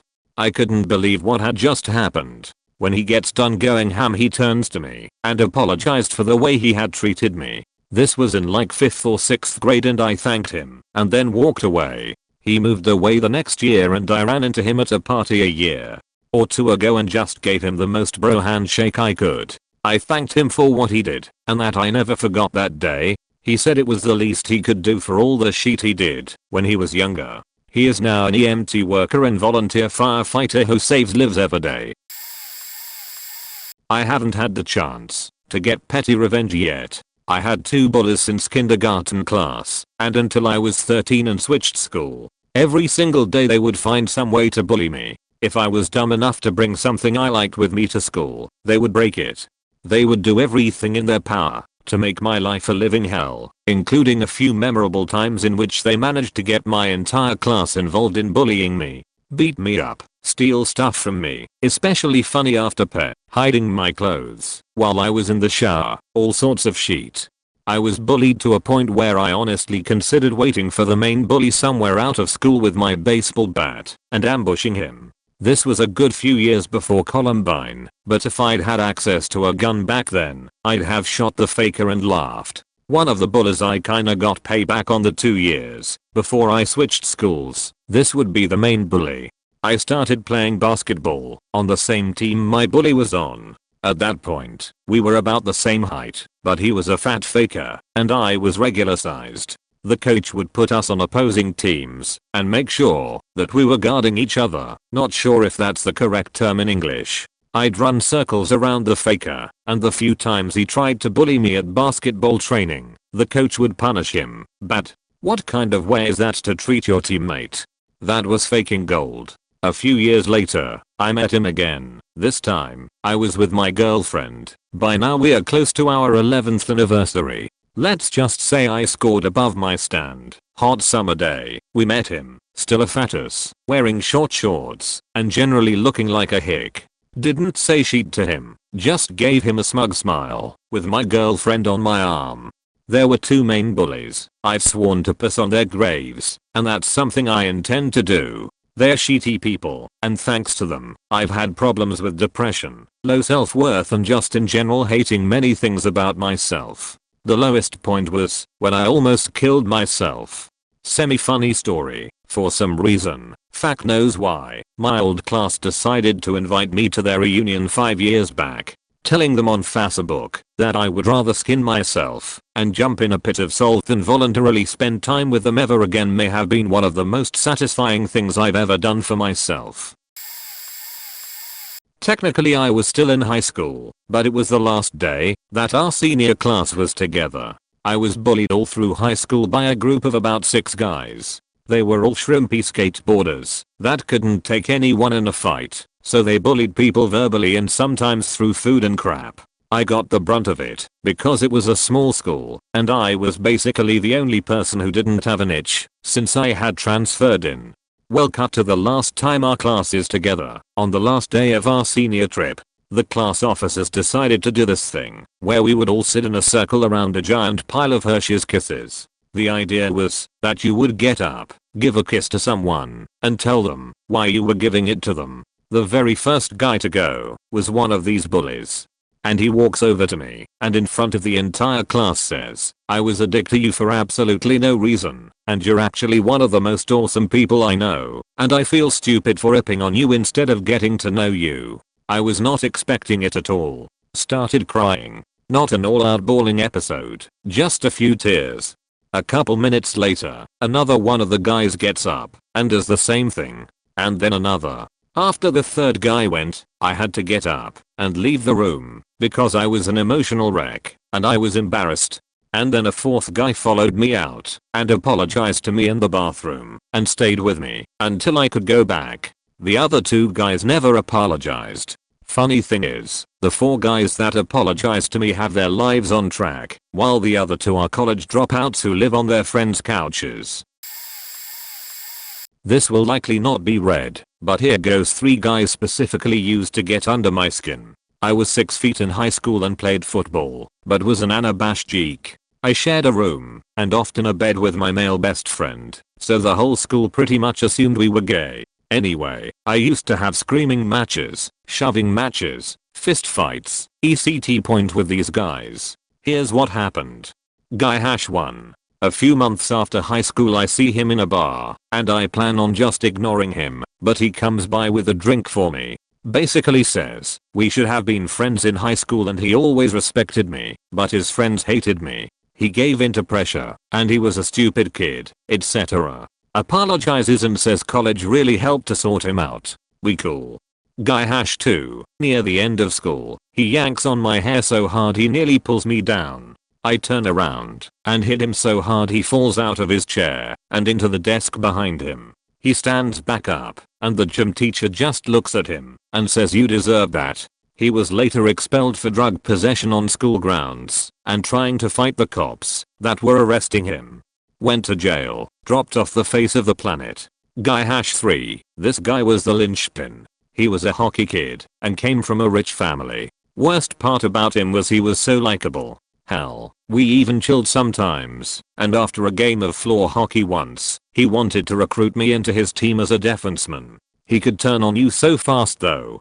On another day, he threw some random insult my way and I kind of casually flipped him off and kept walking. He charged him and shoulder rushed my from behind, nearly snapped my neck and knocked my out. End of high school I have a huge bash, and he shows up with 6 to 7 girls. Popular cheerleader types, but really friendly. Most people liked them. They volunteered for the special ed friends program etc. He gets into a fight with my best friend, who's not a big guy. I tell him to knock it off, but he's at it again soon enough. I tell him to leave, and he looks about ready to get into it, but decides not to. He says come on girls. This party suck anyway. It didn't, but they huddle into a circle and say over there should know, we are gonna stay here. He got a full sports scholarship. Tested positive for weed, coke, and steroids and lost it, and got expelled. He lives in a trailer, and is trying to kickstart a rap career in Alabama.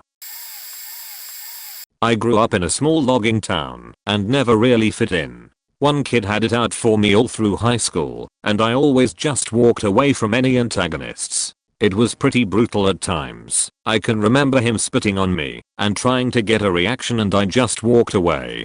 Well, I graduated, was picked up by a big tech company, moved away where I bought a new M3, and spent a good amount of money modifying it. http://img.photobucket.com/ for those that want to see. 3 or 4 years later I returned to home to visit my parents. I pulled into this old burger joint I used to go to and this guy comes walking out of the diner. I was kind of taken back for a second, because here I was dressed respectably, slacks, loafers, tie etc. and he's in a construction outfit. He's covered in dirt and filthy. There was a pause for a second as I realized the opportunity I had been presented with, and he realized who I was. I immediately leaned in with a big smile on my face, and acted like he was an old friend I hadn't seen in forever, shook his hand, and behaved like I was excited to see him. I asked how he was doing, and said it was good to see him, but I had to get going as I had an appointment to get to. Right before I walked in the door he realized which car I had gotten out of, and turned back to say, "Is that yours?" I shook my head in a yes notion and said yeah. It still had the California plates on it, so it was obvious I had moved on to better things. It couldn't have been more perfect as I had unknowingly parked right next to his same modified Honda he drove back in high school. It was cool at the time and I can remember girls getting all floozy over it. When I was a freshman in high school I was a chubby nerd and a complete idiot. I fell for a cold-hearted bitch. She would use me for things like money for pot or beer, taking the fall for something she did, and me giving her A's in her classes by letting her cheat off me. So eventually I confessed my feelings for her, and she just scoffed and walked away. I didn't see her sophomore year. She was part of an exchange program or something, and I still had feelings for her at the time. So I decided to fix my acne, get contacts, grow my hair out. I had previously had it shaved for a friend during her cancer treatment, and get in shape. Sophomore year passes, and I work extra hard during the summer to get in shape. In junior year I had to admit I looked like I should been on Baywatch. I had long hair, a toned body, tan, and didn't lose my intelligence in the process. So in the first week of school she grabs me aside and pulls me into a closet. "Oh, you know you've gotten really hot." She started to lean in for a kiss me, "and you're still a superficial beach with fake tigs." And then I scoffed and walked out of the room, leaving her speechless. Doctor, I spent a year and a half of my life to call a beach superficial. Worth it. Gosh, this was so long ago, but from 5th grade and up I went to school with the same group of people. I had a close circle of friends, but never really fit in with the African Americans at school. I liked Weezer, they liked Lil Wayne type deal. They would always pick on me and call me white, once even throwing baby powder on me on the bus. Sometimes I would just cry to my best friend for hours wondering why I wasn't black enough for them all. Present day, I find employment/provide aid for individuals who have mental and physical handicaps, and I work closely with the welfare department of the state. One of the girls who would tease me relentless came in about a month ago with her boyfriend and several children. She has no job, and he works through different temp agencies when he feels like it. When I saw her, my first reaction was to run in the opposite direction without being seen. Instinct, I guess. She recognized me immediately and must have seen the look of fear on my face. She started rambling off apologies about how stupid we all were back then. I brushed it off and ended up helping her daughter get the hearing aids she desperately needed. Cute kids. Mom is still kind of a beach though. There was a guy who was somewhat cruel and the epitome of cool for a 1990s high schooler. He was gangster kid, complete with clothes, persona, and ubiquitous tag, and was the kid of very rich, very famous parents. I bet there were a lot of Oscars and Emmas in that house. Whatever, he was a rich kid douchebag white guy wanting to be black.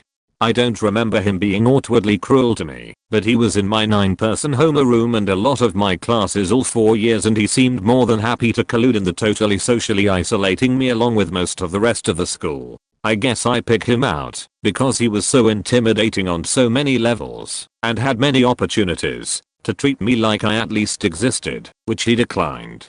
20 years later we are at our high school reunion. He buys me a huge whiskey and we actually have a great conversation. Turns out he is really exceptionally smart. At some point he says, "You know, this is what a reunion should be about. Talking to someone you always thought was really cool, but never got the chance to hang out with." I guess we both should have given each other more of a chance. Bonus story, the guy who I was madly in love with and hooking up with my senior year, but would never deign to actually date me in public or even admit we were really dating to me or himself, told me at the same reunion that he had been consumed with regret at not marrying me.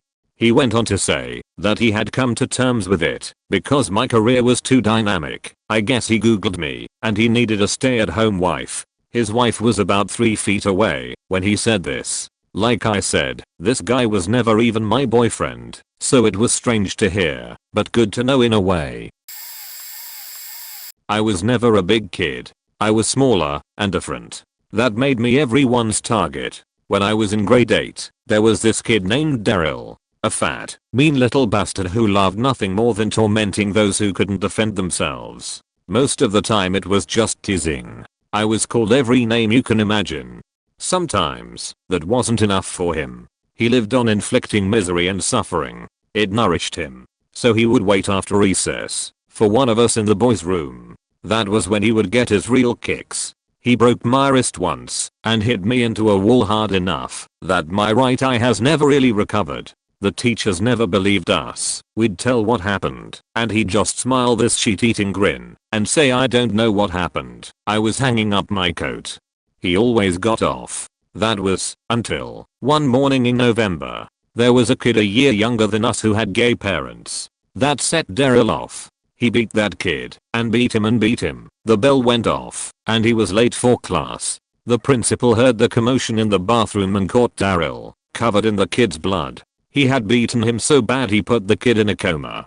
Daryl was expelled and his parents moved to another district to get him back in school. That was when I lost track of him. His attacks and insults have never left my mind. When I hit high school, I took up bodybuilding and found I had a natural talent for intimidation. After graduation, I become a security guard. Fast forward, and I'm 38. I end up a guard working death row. We get a bunch of prisoners transferred from upstate, and there, in an orange jumpsuit and manacles, is Daryl. It took everything I had to keep from beating the shit out of him right then and there. That was when I found out that Daryl had a week to live. When he was 25, he raped and murdered a boy. I smiled to myself, watching him shuffle by. I was working the morning they stuck him with that needle. I walked by his cell, wearing his faking shit-eating grin, and said to him, "You're late for class, Daryl." Way late on this, but here goes. When I was in elementary school I was picked on a lot. I nerdy, wore out of style hand-me-downs, and had teeth that stuck out. In addition, my dad was an alcoholic, and kids knew that I had no backup. No matter what they did I was on my own. There was one little boy I had a crush on. It was my first crush, and I'm sure I wasn't terribly subtle. So imagine my delight when he handed me a note on the bus. The note said that he liked me, asked if I liked him, and asked for a reply. When I handed it back to him, yes, I liked him, he stood up and read it in front of the whole bus. All the kids on the bus cracked up, and he carried on bullying and teasing me about it for the rest of the year. He never missed an opportunity to tell me that he could never like a girl as ugly as me in front of as many people as possible. On the last day of school, he finished up by getting his brother to hold my arms down while he beat me up. So I was quite happy to learn that sometime over the summer he moved, but I never forgot the humiliation of my first crush. Flash forward to 14 years later. The puberty fairy had been kind to me, and a judicious set of braces had straightened up my teeth. I was in college, and waiting tables at a popular club that was well known for its hot waitresses and skimpy outfits. One night this rather unattractive guy comes to my section along with his friend. They spend the evening flirting with me and trying to pick up women with little success. I keep looking at the guy and thinking he looks familiar for some reason, but I can't place him. Then his friend says his name, and it dawns on me that he is my first crush. I continue to serve them all night and deliver drinks to girls around the bar for them. Neither one of them is successful, and by the end of the night they are looking discouraged. So he looks at me and says, "We are going to an after-hours bar. When we leave here, would you like to come with us?" I flash him my biggest smile and agree to go. After I close out for the night, they are left sitting there as the bar starts to empty. As we were cashing out, I tell several of the waitresses what he had done to me all those years ago, so they all gather around. When I announce that I changed my mind about going to the after-hours bar with them, I would never be seen with someone as ugly as him. They all cracked up, especially when I stuck my teeth out and told him my name. The look on his face when he realized who I was priceless. And to top it all off, we did wind up at the same after-hours bar, but I was there with my group of hot coworkers and a really cute guy I was seeing at the time. He and his friend left shortly after we arrived. I had a pretty good one. So about a year ago I start college. I was in the Marines from 06 to 11, so once I got out I decided to go back and get my degree. My first winter break, I decide to head back home and crash there for 2 weeks. I grew up in a really small town, and everybody there is family friends, and they still hang out, and everybody really knows each other, etc. So a lot of people went to a really big house for a happy holidays type party, and how big parties usually go, everybody hangs out with people their own age. I'm drinking, so is everybody else, so I'm being a little more social than usual. Instead of off by myself like normal, I'm in a big group of guys I knew from high school. There was a guy in the group who was a huge dick to everybody always, and of course he asks me, "We are the same age, right?" I reply, "Yeah." "Oh, so you never went to college?" And he starts bursting out into laughter along with his squad of douche nozzles. At this point I'm a little buzzed, and quite honestly way more pissed than I should have been. Great combo. So fuck him, right? Yeah, you're right. I don't have a degree. Instead of faking girls and drinking every night while my rich's parents pay for it, I spent 5 years and 1 6-month deployment in the Marines. But, you know, if you have a problem with me being dumb we can take this outside. I hate playing the bad as Rambo soldier card, but he was asking for it. And it was really funny. Like he almost sheet his pants. Does the whole bullshit know? Thanks for your service thing civvies do. I laugh and ignore him the rest of the night. Fast forward to now. I'm 1 year into a nuclear engineering degree and he's probably a gym teacher somewhere. TLDR, was in the Marines. Some guy insults me for not going to college. Made him cry. Won at life.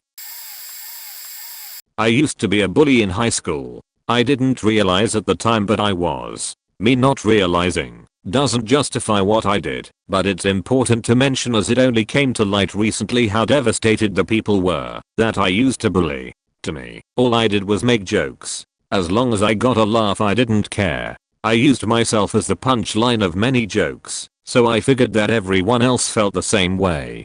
I thought that, so long as what I said was a joke then nobody would get hurt. Again, I'm not justifying what I did, I'm just showing how fucking ignorant I was. I added a guy from school on Facebook recently, and he messaged me this: "Why the fuck would I have you on Facebook? You ruined my life." At first I thought he was joking, so I asked what I did, and he wrote me another brief message.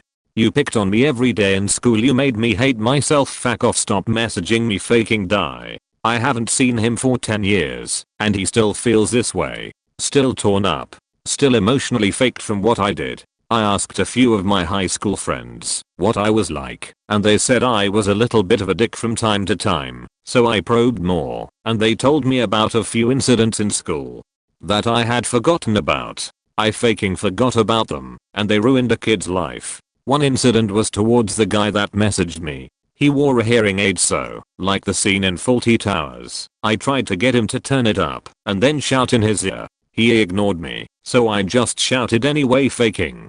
Dick. Move. What cunt does that? But at the time I was so focused on making everybody laugh I didn't even consider his feelings. I'm different now. I'm so faking different now. There isn't a way that I can prove this to Reddit, but I swear I'm nothing like the cunt I was 10 years ago. I swear. It kills me to think about how many people might feel this way and I don't even know. There is nothing I can do. Even if I get given a list of people I faked over, they are scarred from my actions.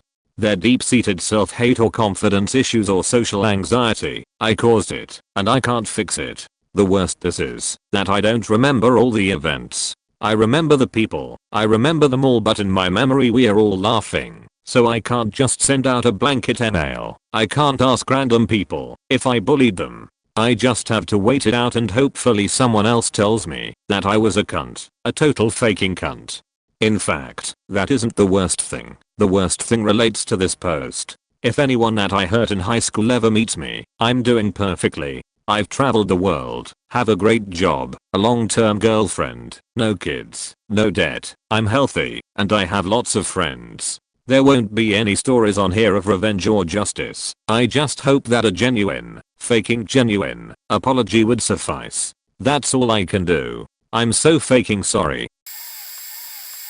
I was the girl that hung out with everyone in high school. I hung out with the skaters, preps, the grungy kids, the jocks and cheerleaders, the weird artsy kids, the stoners, the thugs, the party kids, everyone. I hung out with everyone except for one group. It was the group of kids that thought they were better than everyone else. I can't even necessarily call them the popular kids, because they thought they were too good to hang out with anyone else, so no one really knew them.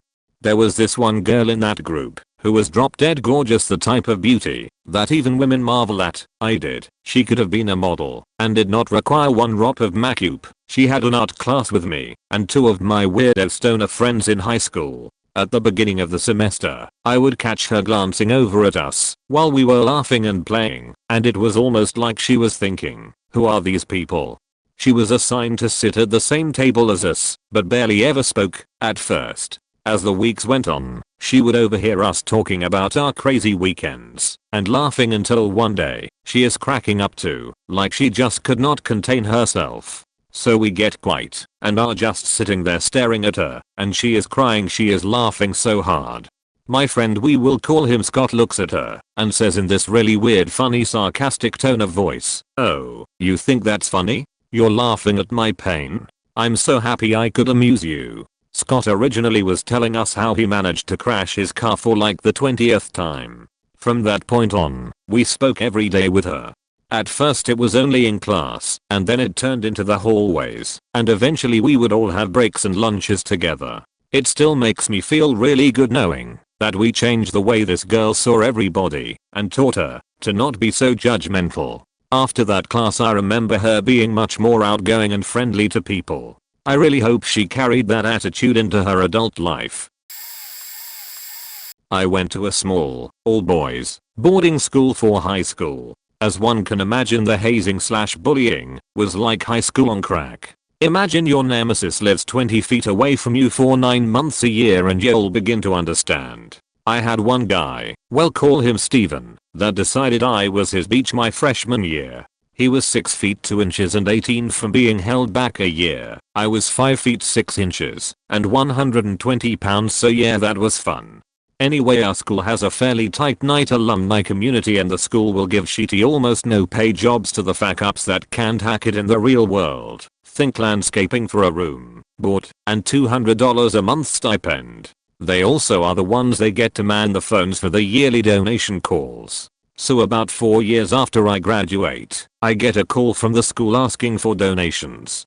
They were broke as fuck, and lo and behold, it's Steven used to shove me into radiators, so I needed staples twice and stitches once, and now have 3 scars in my scalp forever on the other end. I know that this guy is pushing 30, can't hold a faking job, and is living in a tiny, drafty room the size of most broom closets, eating shitty cafeteria food every day. The food was god awful, and is hauling in around $2,500 a year. I asked him what genius thought it would be a good idea to have me on his call sheet, and how much joy it brought me to know he was a total factored.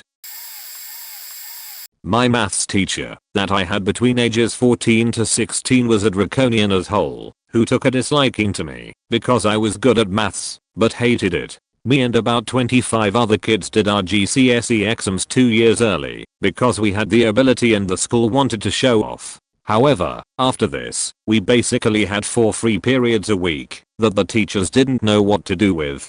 The easiest option was to make us all do a maths A level early too. Given that I hated maths and only had to do it to GCSE, I was not keen on continuing. So, after his whole teacher announces to us we are being forced into doing A level math, I think no way, and stay behind after the lesson to tell him what I thought of it. I said I'd prefer to spend my extra 4H a week doing an art qualification, since that was what I was most interested in. He said something that has always stuck in my mind and still makes me angry. He said, "Pilsen a string, you are never going to get anywhere in life because you are as stubborn as a mule and you think you're above everybody. Everybody is going to dislike you for it. I'm not asking you to do the A level, I'm telling you. Now get out." Needless to say, I started skipping maths class, hiding at the back of the school library behind loads of stacks, and doing my artwork. After my mum got a load of angry letters home about my truancy, I came clean and showed everybody what I had been up to. I was submitted for the art qualification and got the highest grade in the year. I now study the history of art at Oxford University. I ran into this asshole of a teacher about 6 months ago, just before I was about to return to uni. He asked me where I was, and I said Oxford. He looked shocked. I then said as my parting shot, so I guess being stubborn and following what I wanted to do ended up getting me pretty far, didn't it? I don't know if he remembered what he said to me that time, but speaking as a ginormous nerd, it was the most badass I've ever felt. TLDR, his whole math teacher tries to stop me studying art, which was my passion. I end up studying art at one of the best universities in the world. Boom. I got picked on quite badly in school, and it was mostly led by these 2 boys. Both of them had difficult family situations, so I guess that's where their need to take it out on me stemmed from. One of them I last saw about 6 months after leaving the school. It was very awkward and there was no big confrontation or anything. Facebook tells me he's now an actor in Spain. His mother was Spanish. I last saw the other one at a highway Burger King. I was doing service in the Danish emergency management and was in uniform and with a bunch of friends on our way back to barracks after the weekend. I remember sitting there eating my food and spotting him in the line and being very conflicted about whether to talk to him. I seriously didn't know what to say. I had heard that his parents had gotten divorced and his father was drinking too much. To spare myself the awkwardness, I just ignored him. I don't know if he saw me, perhaps he did and chose to ignore me too. A few years later he was killed in a car accident at the age of 24. His friend was driving the car, perhaps drunk, way too fast. They ran off the road and hit a tree and my old bully was killed instantly, while the driver walked away without a scratch. Though it affected me a lot at the time, I bear no hard feelings for either of them, and I don't feel his death had anything to do with karma. Sometimes I do think how strange it is that a guy my age that I used to know is now dead. I love to create. I always have, and I always will. I love to doodle. I love to paint. I love to play in clay. It brings me a happy release like nothing else. Growing up, I lived for school. Still to this day, I could imagine myself in a classroom every day for the rest of my life, and that brings me great joy. Naturally, art was my favorite subject, and I always tried my absolute hardest to both enjoy it, but to also be creative and make unique work. Our 3rd-5th grade art teacher wasn't exactly wonderful. She was very controlling, didn't like for students to ever step outside of the perimeters of the assignment. Still, that didn't deter me. I did my assignments as instructed, instead channeling more of my creativity outside of her classroom work. At the end of the first term with her, I received the equivalent of a C in her class, because I lacked artistic vision and skill. Her exact comment on my performance. I was absolutely devastated. Those words haunted me for many years, effectively silencing the voice in my head that told me to try my hardest in her class. Even after many exhibitions and awards throughout my K-12 education, after being accepted to one of the best art schools in the country, after graduating magna cum laude, and starting my own photography business, I still doubt myself and my skills. Fast forward to a few months ago. I was working on a documentary project on my hometown and the effects of an accident that killed 4 young men. The project got a lot of web traffic, and a family friend of ours who still worked at the elementary school told me that none other than the art teacher who said I lacked vision and skill loved my project, loved my photography and really wanted me to photograph her family. I flat out declined, and goddamn did it feel good. 6 weeks after moving to the US, when I was 10 to 11, a xenophobic child tried to choke me to death from behind on the playground. My current teacher just kind of watched for a while, because she was just a massive cunt, until I started slumping. I don't really remember much, other than searing red pain around my throat, watching my motionless teacher, and then being in the principal's office with someone saying you can see where the fingers dug into his neck. This is after weeks of getting the sheet kicked out me for being a foreigner. The teacher was forced to apologize and made an effort by telling the class that you can't do that anymore, and then literally no one would talk or look at me in that class. I stopped existing for a while. I really can't remember the first year or so of being in the US. People are always surprised that it happened in the Bay Area in California in 1998. I would really like to meet him. The part of me that grew to be 6 feet tall, with a large amount of strength, wants to just fuck him up. It was the first year of over a decade of hardcore bullying. The majority of me just wants to see what became of him. Part of me also wants to go back to that sheetball teacher and ask her why she didn't fucking stop him the second we made eye contact. What did I do to deserve that? You don't get over it. You just change. Growing up in a smaller town and being fairly disconnected with my classmates in high school, my outside activities didn't facilitate very normal social interaction. Really all I wanted to do was play magic and skateboard, both of which I was really good at. The few skateboarders I did know had a different lunch period than me, so I was left with another group of skaters that weren't very nice. Enter Charlie. To understand Charlie is to understand King Jeffrey. Short sniveling brat of a kid that chose to spend his time singling me out in order to make himself feel better. Coupled with my extremely volatile home life, and it was by far the worst 3 years of my life. Fast forward 10 plus years and I've since left all that behind. Found an amazing group of core friends, a great job in the video game industry along with a renewed sense of self.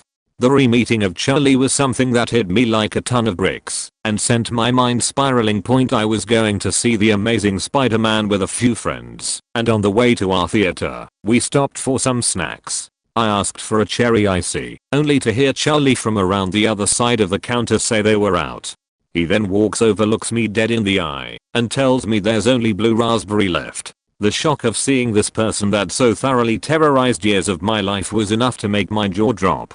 10 years of life later, he's working behind the counter of a local movie theater telling people about the current status of the iced beverage machines, while I'm making video games, living on my own and flourishing.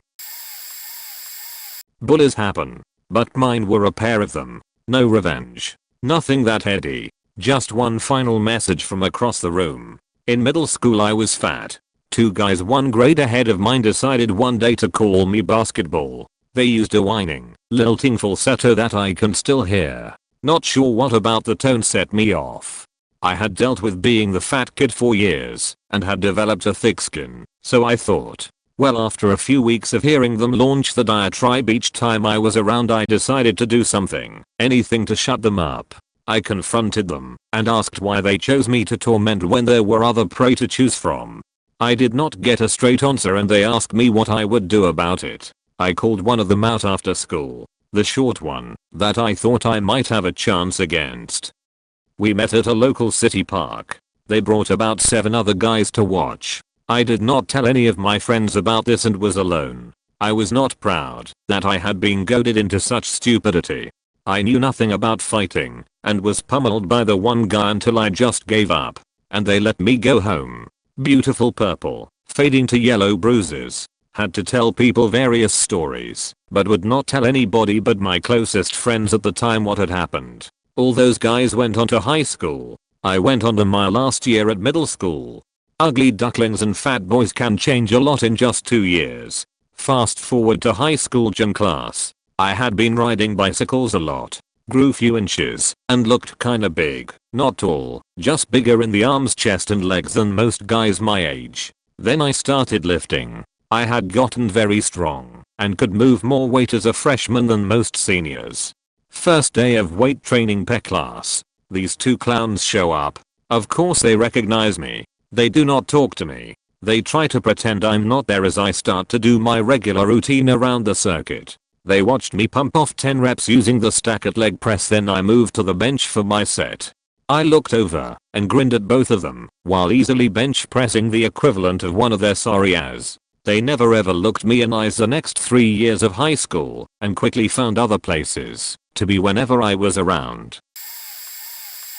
Finally, I have a story worth telling. During my freshman year of high school, I was taking a 0-hour class, a class that starts before the normal school session, on account of a seminary class I was taking during the normal class hours. I was quite tired one morning and a sophomore approached me after my 0-hour class and told me, "You look high as fuck." I gave him an awkward look because I, at this point in my life, was quite unfamiliar with what high could imply. He then asked, "Did you drink the bong water too?" I again gave him another awkward look as I sheepishly muttered, "What?" He replied, "Don't drink the bong water, man. Don't drink it." That's all I really remember from our first encounter, but every single time I saw him during passing periods or during lunch, he would tell me, "Don't drink the bong water. Don't drink it." I was pretty impressed with his persistence. Fast forward to 6 years after high school, haven't seen this guy in what, 7 or 8 years. It's late at night. I'm cruising through the Jack in the Box drive-thru to pick up some tacos. I arrive at the window and lo and behold, our eyes meet. His face lights up with glee, and I hear the words, "Don't drink the bong water, man. Don't drink it." I probably looked like a deer caught in the headlights, just because I never once expected this, especially after 8 years. The persistence and dedication of this gentleman astounds me. At the same time I'm perplexed as to why he's working at Jack in the Box. TLDR, high school bully persistently offering friendly advice. I was relatively popular in primary school until a new kid who had moved from Scotland started in the final year. He was a monster, one of those 12-year-olds who could have passed for 16. For no apparent reason he instantly hated me, although I had tried to involve him in my group of friends. He really liked my best friend, seemed a bit jealous of me. He began a campaign to completely turn everyone against me, spreading rumors that I was gay and fancied various lads in the year. I love gay people, but when you are 12 that stuff hurts. He was a big guy with a big personality, so it worked. Over the course of 4 months I had lost all my friends, and lunch times consisted of me hiding from little posses he would form to catch me. They would beat on me or threw me down a sheer bank at the bottom of the playing fields into a muddy ditch. This went on for a few months until I had had enough. With no friends and nothing to lose, when they came for me one lunch break I was ready. I had taken off my belt and hid it behind my back. He went for me and I whipped the buckle right into his head 3 times. He was hospitalized with nasty stitches. I got suspended for a week and was very nearly expelled, but it was worth it as no one touched me again and I won back some of my fickle friends. We went to different high schools, so didn't see each other for a few years until we met by chance when drinking with friends in a park. We were 15. He was with another group and we started trading insults. He threw a small log at me and with a lucky shot broke my nose and filled it with splinters. Did not see him for years after that, but a month after the log incident, a much bigger friend of mine saw him at a house party. They had a fight and my buddy managed to dislocate his shoulder and fuck him up in revenge.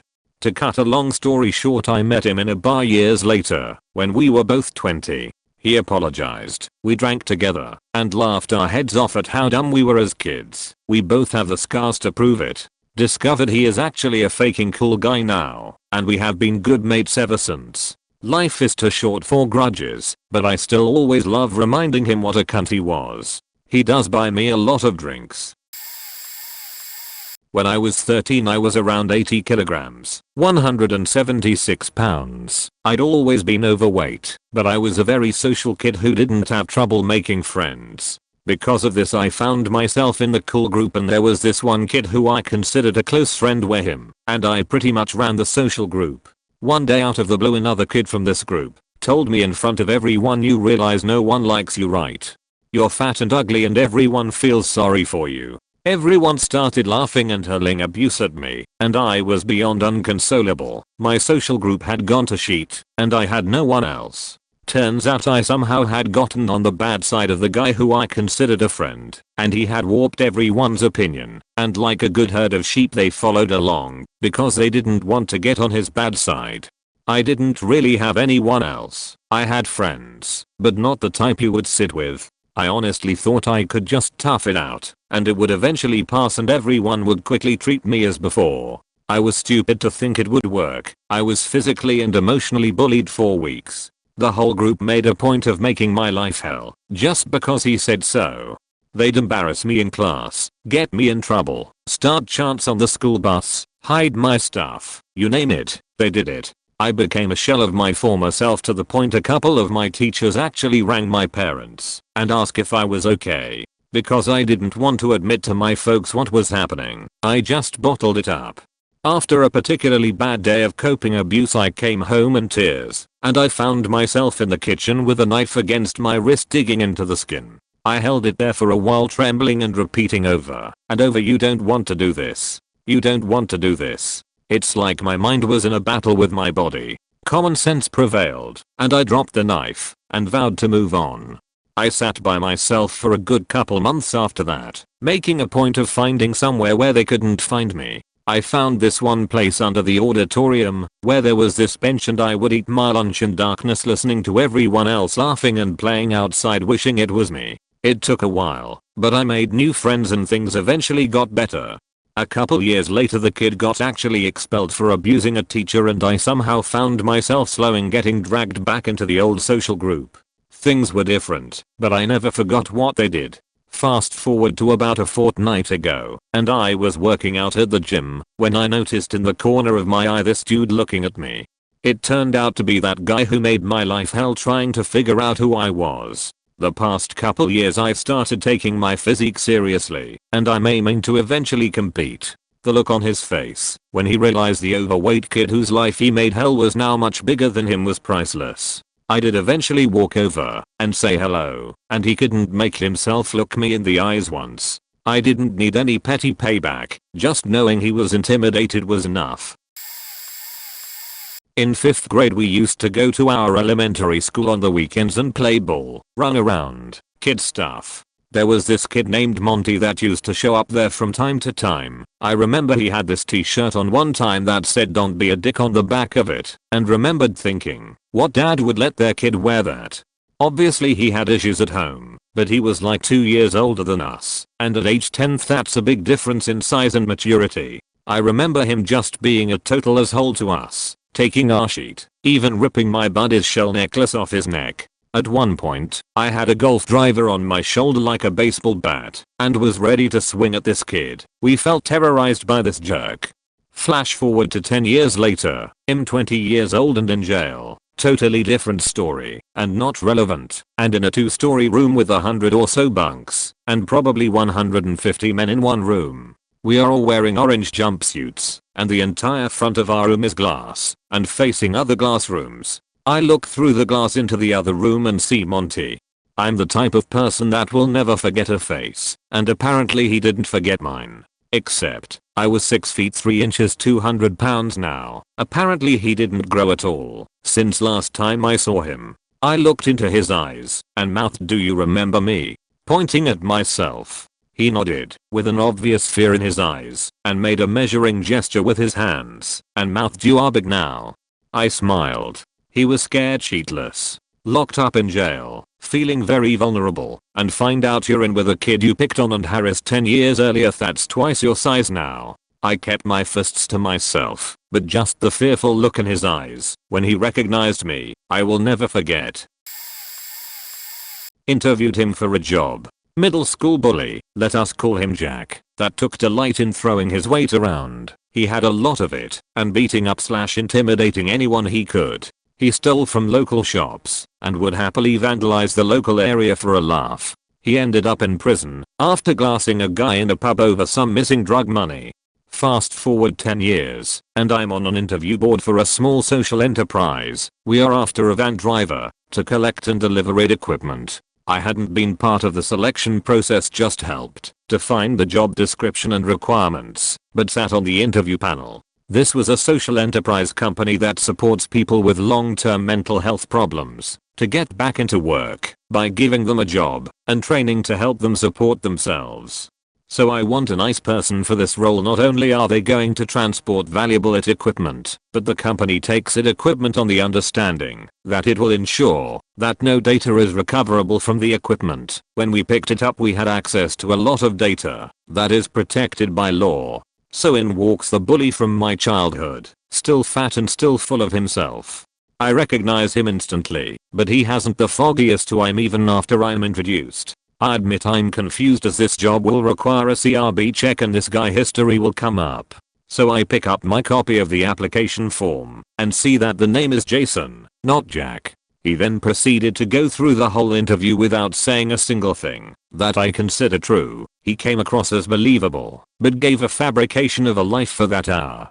I admit he was good. If I hadn't known him, I would have believed him. He was told that a CRB would be required for the post and he didn't hesitate to say it wouldn't be a problem. By the end of the interview he looked confident and pleased with himself as I walked him back out of the building. He asked if I thought he stood a chance and his face crumbled when I said I don't think so, Jack. I have no idea how he thought he would get away with it. From the interview room you could see the pub that he attacked a guy in, and we are not talking about a big city here. I believe people can change and should have a second chance, and I have backed the employment of people with criminal records, but if you lie you haven't changed. I grew up in a fairly small town. Graduating class was 73 kids. The guy who bullied me from 6th grade until I graduated never got caught or disciplined for any of the hell he caused. He wasn't a smart guy by any means. He was just smart enough to not get caught. His brother was a special needs kid and got a lot of attention, so I think people focus more on that than this guy. He would do every stereotypical bully behavior, from tripping me in the hall, hitting way too hard in gym sports, verbal abuse to full-on beatings when I got caught alone with him and his cronies. I was a loudmouth fat kid and probably could have made life better for myself had I kept my mouth shut more often, but it was the only defense I had really. I was pretty good at hiding bruises and bumps, passed them off horseplay accidents with my buddies, or said I fell off my bike. I rode it every day for a paper route. Graduating and moving on with my life was one of the best things I could do for myself. Looking back, I really didn't like who I was in high school. I was kind of a little beach lol. I stopped thinking about this guy as I went about with my life. I've since gone to school, gotten married to a wonderful woman, got a great job, and have enough friends to be pretty happy. I'd say I'm a fairly successful middle class guy so far. Even lost some of the weight and put on some muscle. Just before my 30th birthday last year, I was writing a birthday message to a long distance friend on Facebook and noticed the bully's sister as a friend of a friend. I forgot he even had a sister, since everyone was so focused on his brother. She had an open profile, so I took a quick look at it, noticed him on her friends list and smiled. Decided to check him out too. He's got 2 kids by 2 different women, isn't in a relationship, lives in a crappy rental house, and by the look of it, never got an education. I smiled, closed the browser tab, and went about my life. A few days later I was getting gas at a station I almost never visit. I just happened to be driving by for work and needed to fuel up. As I went in to pay with my company gas card, who was working the counter but the bully. He looked like crap, missing a tooth, dirty, just plain trashy. It was all I could do to not say anything to him. It only got better as I finished paying for my gas and started putting my sunglasses on. His boss started yelling at him for not performing some task properly. It was all I could do to not start laughing in the store still. TLDR, I'm successful and my schoolyard bully works a minimum wage job. Who's got the last laugh now, asshole? Backstory: the kid ruined my high school life, stole from me, keyed my car, my parents' cars, defaced a lot of my personal property, and was just a royal pitter. We were best friends since elementary school, but I guess he wanted to be cool, so he picked on me. When we got to high school, I'd wake up and break into tears because I hated going to high school. Did I mention I'm male and was around 5 minutes and 11 seconds and 200 pounds? After high school, I went on to a great college, one he and his family loved. He never was able to get in, or attempted to get in. He just a huge fanboy. Growing up, he and his parents always had aspirations for him to get into this university. Years later, I went to a Walgreens in the neighborhood we both grew up in. He was outside smoking a cigarette with his apron on. I was rocking out my college sweater, since it was game day. Anyways, he sees me walking up and puts out his cigarette to greet me and say hello. We exchange a few words and share our lives for a few minutes. He dropped out of community college, is now managing the Walgreens, making good money as a manager, with hopes of moving to Vegas with his girlfriend. I told him I got into the college, finishing my double major, and getting ready to move to Silicon Valley to start my career in technology. Karma was enough for me that day. I never had to retaliate against him. The universe took care of it for me. He added me on Facebook a few weeks later, and since seeing him, he's gained about 50 pounds, balding, living out in the desert with an equally unattractive girlfriend.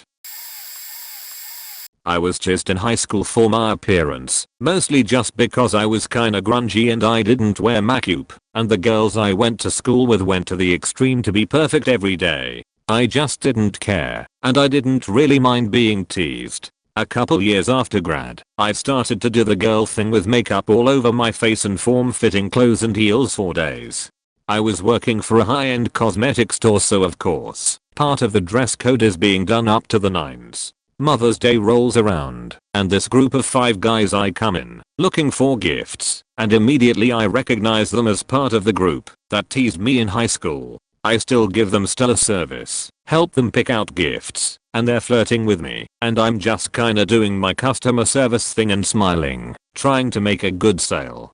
Well, I'm ringing one of them through the till, and my coworker comes over to ask, "Hey doll revolution, did that new shipment of body scrubs come in?" And it clicks on the guy's face who I am. He looks to his bud, who is still making the eyes at me, and kinda nudges him, but he just goes, "Hey man, what?" and does not understand the subliminal panic his friend is trying to get across.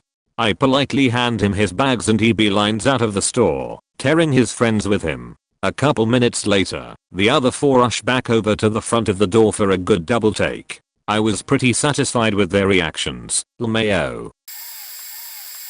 Not really a bully, but there was a girl I was good friends with. She was a year older and played the big sister role all through middle school. In high school, my freshman year, we both tried out for the soccer team. I made it. She didn't. Cue the horrible rumors, anger, and pure hatred for me. 4 years. Like, until she graduated high school. We didn't talk again. A year ago, so like 7 years, after I graduated high school, we reconnected on Facebook somehow. So I have a good job, I'm married, kid, house, dog, and cat, car, etc. She got some type of horrible health problem that has left her crippled, in terrible pain, unable to work. She is having a hard time getting disability and now she's too old to be on her dad's health insurance, so she has none, with all her health issues. She lives with her parents, not a lot of friends around, and oh, she got very fat from medications she has been on. Surprisingly, it doesn't make me feel good to see her like that. Actually, it makes me sad. She's turned into a very bitter person, and she has absolutely zero self-esteem. It's really sad, because she was really interesting and funny before, and even when she was hating me all the time, I still knew she could be a cool person. I try and help her out, give her constructive advice when she asks for it, and be an overall positive influence on her life, but I have a hard time figuring out how to be really nice and helpful when she, justifiably, has a pity party all the time, because the mean years are still in the back of my head. Mine is reverse. I'm the bully, and I got owned. I was in college and there was this girl in a class that I made every effort to get to know. I made sure we were in the same 3-person group for a semester project. No matter what I did, she wanted none of me.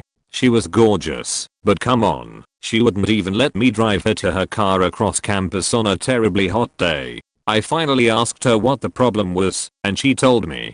Back in high school I was pretty mean to the band kids. Nothing physical, just a lot of jokes, relentless jokes. It was funny material, because the whole band thing is funny. Years later there would be American Pie which capitalized on this. Also, the band at my high school was very good. State championship every year good. They were about to kick the ag department out of their building just because they could, and I was exacting revenge on them for their imperialistic endeavors. As you can guess, this girl was one of those band nerds I made fun of relentlessly. I didn't recognize her, because she went from just a random skinny band nerd to extremely hot in the time, since we left high school. I didn't even recognize her until she enlightened me on who she once was. I'm from a very Hispanic community, and she has one of those Jose Ramirez type names that wouldn't tip me off, that we went to high school together. As bad as that sounds, it's a real thing, that I went to school with 50 girls named Mariah Lopez. She then went on to say how she really did have a crush on me back in the day and thought I had only gotten better looking with a little age. However, because I was such a dick back then, she'd never give me the satisfaction I sought now. No amount of being sorry would help. I learned my lesson. My god, did I ever learn my lesson. And I'm sure she felt like $1,000,000 getting that revenge on me. I saw the kid who once pulled my chair out from under me in the gym and broke my tailbone, causing me to cry, as an 8th grader, top of the class and all that. This of course made it worse, and then laughing with others, one of many occasions, just the most violent. The rest involved demeaning, making fun of my glasses, ganging up, pair games getting ganged up on by him, and others like him, ECT ad infinitum. Anyway, saw him waiting tables at the local Ivers sit-down restaurant, good happy hour, and he recognized me. He still looks about the same, but, fit, whatever, but I'm taller, fit and thinner. I grew into myself, and take care of myself, whatever. He was a good server, and took extra good care of us, since we went back and all. Oh yeah, I was with my real good looking lady as well, which helped my ego. At the end of it I thanked him, and on our way out saw him at the front of the restaurant with a couple other D-bags from high school, who also worked there, ironically, and covertly homie hand slapped him a $20 tip and kept going. I heard him yell thanks. I grinned, and slow walked the fuck out of there with my lady on my arm. Small victory? Yes. Did it feel good? Real good. The next day I drove myself back down to Seattle to work at my awesome music venue job and production manage the whole deal after going to my college classes. This also made me feel pretty good about myself. I used to play on my middle school football team. I wasn't very athletic, I was very short, and I weighed around 100 pounds, but I always worked harder than everybody else. Well, the coaches split the players up into 3 teams. The A team, made up of the best players, the B team, the not so good players, and the C team, the bad players. I was put on the C team.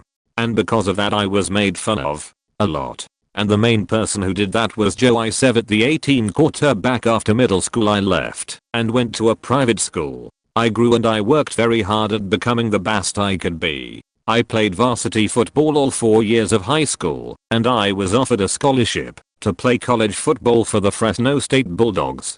All of my HRD work had paid off. I was the starting running back on the team for 3 years, and I was drafted in the 4th round and played 2 years of NFL football until I blew out my knee and was unable to play again.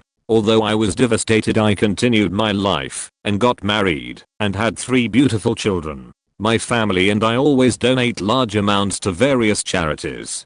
One day my wife and I went to help out at the soup kitchen. And guess who was in line for food? No other than Joe I severed. I couldn't recognize him, but I knew he recognized me. It took me a while, but I finally made the connection. At first I was furious, because I remembered all the horrible things he used to do to me. But then I realized that was in the past. And I could tell he felt terrible about what he did to me. I ended up sitting down with him, and we conversed for a while. I let him stay at my house for a while since he was homeless. And after 2 weeks I helped him get a job. He was very thankful, and we are still friends to this day. My bully was the kind that befriends you then destroys you. Elle and I shared this obsessive love for all things film and drama. I studied film at uni, she studied acting, and it was the main reason we became friends. We used to go to the cinema every few days, a place local to both of us that had lax enough security we could sneak into 2 or 3 different screenings in one go if we felt the need. But Elle was genuinely cruel and messed up, almost sociopathic. She undermined my confidence, isolated me from my friends, then turned them against me. To this day I don't know what she told them about me, but it must have been pretty awful and also false, because I was genuinely just boring and / but nice. She made me feel worthless and horrible and incredibly depressed. It took me years to feel better, and the stress manifested in obsessive behaviors, EDS, bouts with depression, suicidal thoughts. I actually really hate to contribute that to her, and she wasn't the sole cause of my issues, but she absolutely made them worse and tipped them from general teen angst into something more dangerous. I'm far happier and more stable now. Anyway, to try and keep it short, I was home from university and hadn't seen her in 2 years. We were there to see The Dark Knight. It had been 3.5 since she was anything but hostile to me. This girl was like the devil. She was truly evil. I recognize she was incredibly messed up and probably very sad, but when you're an isolated teenager that's hard to grasp. She terrified me. The sight of her made me sick with fear. This girl had been so hateful, to my face, behind my back. She destroyed me. So when I saw her taking a seat a few rows over from me, I expected to be terrified, but all I could think was how her hair looked crap. I said, "Oh, it's Elle," out of sheer surprise, and as she looked up and recognized me, I burst out laughing. It was the fact she didn't scare me. I just cracked up. I couldn't help it. She just shit herself. She looked so shocked, and if anything afraid. She could barely look me in the eye. She literally ran out of the theater and only sneaked back in once the film had started, and even then she pointedly avoiding looking at me and spent most of the film glancing over. I'm told I was by that point focused entirely on the Redditors film. After the film, we passed her and her parents as we walked out. She froze and just stared at her dad so as not to look at me, even though I said hi to her parents as we passed, and they really nicely said it back. She was absolutely terrified of me. Maybe that I'd say something. Maybe that I'd out her as a bully. I don't know. I haven't seen her since, nor have I spoken to her. I don't plan to. She was a twisted person and hopefully sought help for her problems and found some kind of happiness. As an adult I can realize she offered nothing as a friend. She wasn't supportive, she couldn't be trusted, and she was actively abusive. And she's afraid of me. It might sound sad to some, but I won. It won't matter what successes she might earn, because she runs at the sight of me.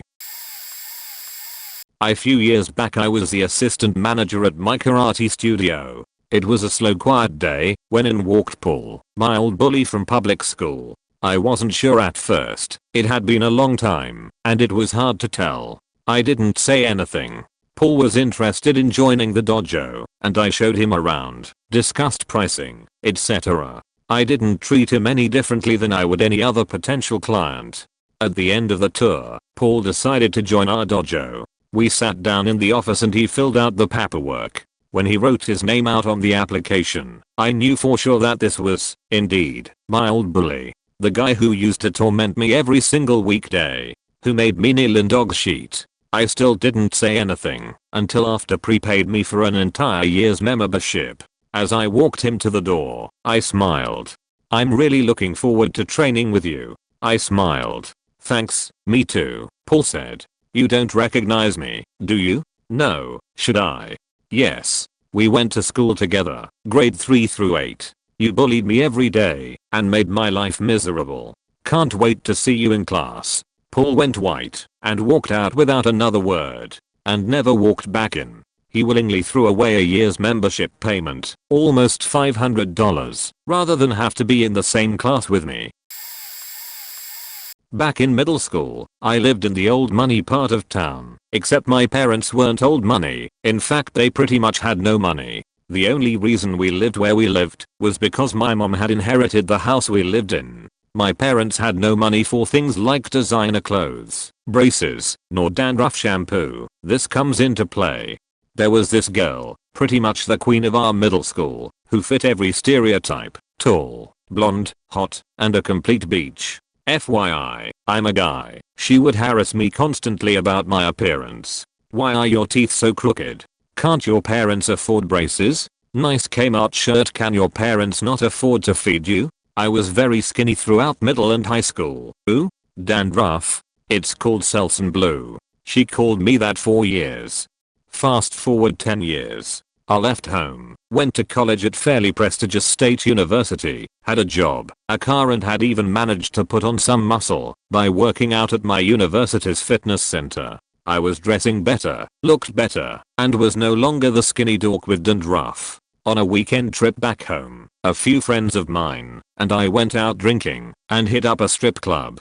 There on the stage was middle school Beach. She did not look well, to say the least. Turns out she got caught up with the wrong crowd after high school, dropped out of the community college, got cut off from her parents, had a kid, and had pretty much fallen from grace. My friends told me all this and we left without me getting a glimmer of recognition from middle school Beach. There was this boy who used to pick on me in elementary and high school. He was chubby and mean, grew up to be a cop. I went to college in Orlando and worked at Universal Studios at Fear Factor. Who comes through casting for the show? This douche and his dad. I pulled my coworkers aside and told them who he was. He and his dad got cast in the show. The first round was hanging from a slanted bar above the stage. The first and second people to drop were out. The stunt crew let this kid hold more of his weight than they normally did until he started slipping. Then they held him up. He and his dad make it through to the second round. This round was a team round, with one partner throwing dead octopi while being on a harness, swinging through the air. The second person is on the ground, trying to catch them. Stunt crew made sure that he was swinging just a little rougher than normal. He and his dad make it to the final. The finale was this guy against his dad. The stunt crew made it impossible for him to win, holding his harness at inopportune times, making sure that he was constantly at a disadvantage. His dad beat him and made him look like such a fool. He barely made it through the first part by the time his dad finished the challenge. It was great. /TLDR, I foretold the future for my bully. I had a rough time in middle school. Hormones, puberty, social hierarchies, and beachy girls. Most of my elementary school friends went to a different middle school, so I didn't know too many people at my, relatively more affluent, school. I am a very shy and quiet person, so making friends was hard. Once I did make friends, was extremely loyal to them. It took some time, but I made some fellow nerdy, shy friends and things became generally okay. There was this one popular girl who did go out of her way to bully me in the 6th and 7th grades. I was a tiny Asian girl, 4 feet something, and no more than 65 pounds, and this girl was a giant ginger, 5 something and stocky/thick. I have no idea why, but she chose to pick on me. We had all of our classes together, and she'd always make really mean and snarky remarks about the way I looked, my glasses, my clothes, etc. She'd steal or smash my lunch, scrunch up papers handed back to me, just generally annoying shit. I think she wanted to make me cry, but I never did. I just sucked it up and generally ignored and avoided that beach. Eventually, she got tired of making fun of me by the end of the 6th grade. Unfortunately, she decided to start targeting one of my really good friends. She's still one of my besties to this day. My friend is the kindest, sweetest, shyest person ever. One day, she shoved my friend and said some horrible things to her to make her cry. At lunch, she spots me playing poison or horse on the basketball court with some other friends and decides to bully me and take my personal basketball away. This was the day I grew a backbone. I snapped. I completely snapped. I could personally take her bullying, but there was no way I'd stand for this beach bullying my sweet friend. I threw the ball in her face and just verbally ripped her a new one. I screamed that there was no way she'd amount to anything, so long as I was in her class, because she'd never get an A if I was around, and she was too damn stupid to get anywhere. She'd be a loser forever, never go to college, and just fail at life. I went on and on and on until I was red in the face and literally screamed at her for about 5 minutes straight. I made that beach cry. 12-year-old me also demolished her popular status, because some scrawny Asian girl made her look really stupid. The popular kids were getting tired of her shit anyway. Eventually, she moved to another city for high school and I kind of forgot about her. I look back and think that was a big deal for my own development, though I was ashamed about what I said to her because it was cruel. Anyway, 10 years later, and Facebook is starting to take steam. My sweet friend and I were just goofing around seeing who from middle and high school we could look up. We went through our middle school yearbook and I saw Beach Bully's name. Found her FB, Friendster, and LiveAjournal/Zanga/something. She got knocked up in high school, dropped out, started abusing all sorts of drugs, worked a minimum wage job, baby daddy drama, etc. I felt really bad for her. I also now feel horrible about saying such nasty things to her when we were 12. I'm the bully sadly in this case. It was only in elementary, which I know does not make it any better, but through middle school and high school I generally would stop bullies. Anyway, in elementary school I would pick on this kid a lot. He never did anything to deserve it at all. Before, during and after I picked on this kid just because. I don't know what happened to him after 6th grade because he didn't attend my middle or high school. It was my 21st birthday. I was just put on probation for underage drinking a week before my 21st, so I spent the day by myself. I went to the mall with the B-Day money I got and decided to spend it all on an authentic signed Steveism and Red Wings jersey. As I was leaving the mall, my mom called and said she was at the town's fair with my niece and nephews. Since I can't go out and drink, I decided to head that way. While walking around the fairgrounds with my nephews and niece, I seen the kid I used to bully constantly walking with his girlfriend. He looked exactly the same. I walked up to him and said hi. He was very standoffish and quietly nervous. I asked how he's been, and he just said, fine. He didn't even want to make eye contact with me, and I felt terrible. There were awkward seconds between our words, and finally I asked him if he liked the Red Wings. He said, yay. And I then handed him the bag that contained my signed ism and jersey. He said, what's this? And I said, yours, and walked away. Haven't seen him since, but I hope he knows I'm sorry. I used to get picked on by this guy in high school, and well, it's a bit different, but here goes. This guy used to constantly pick on me in high school. In fact, He was pretty much a dick to the more nerdy/smarter kids. He was one of the popular kids and I tried not to pay attention to the guy. I remember him and his crew would always try to take my stuff, zip tie my backpack when I wasn't looking, and were general dicks to everyone.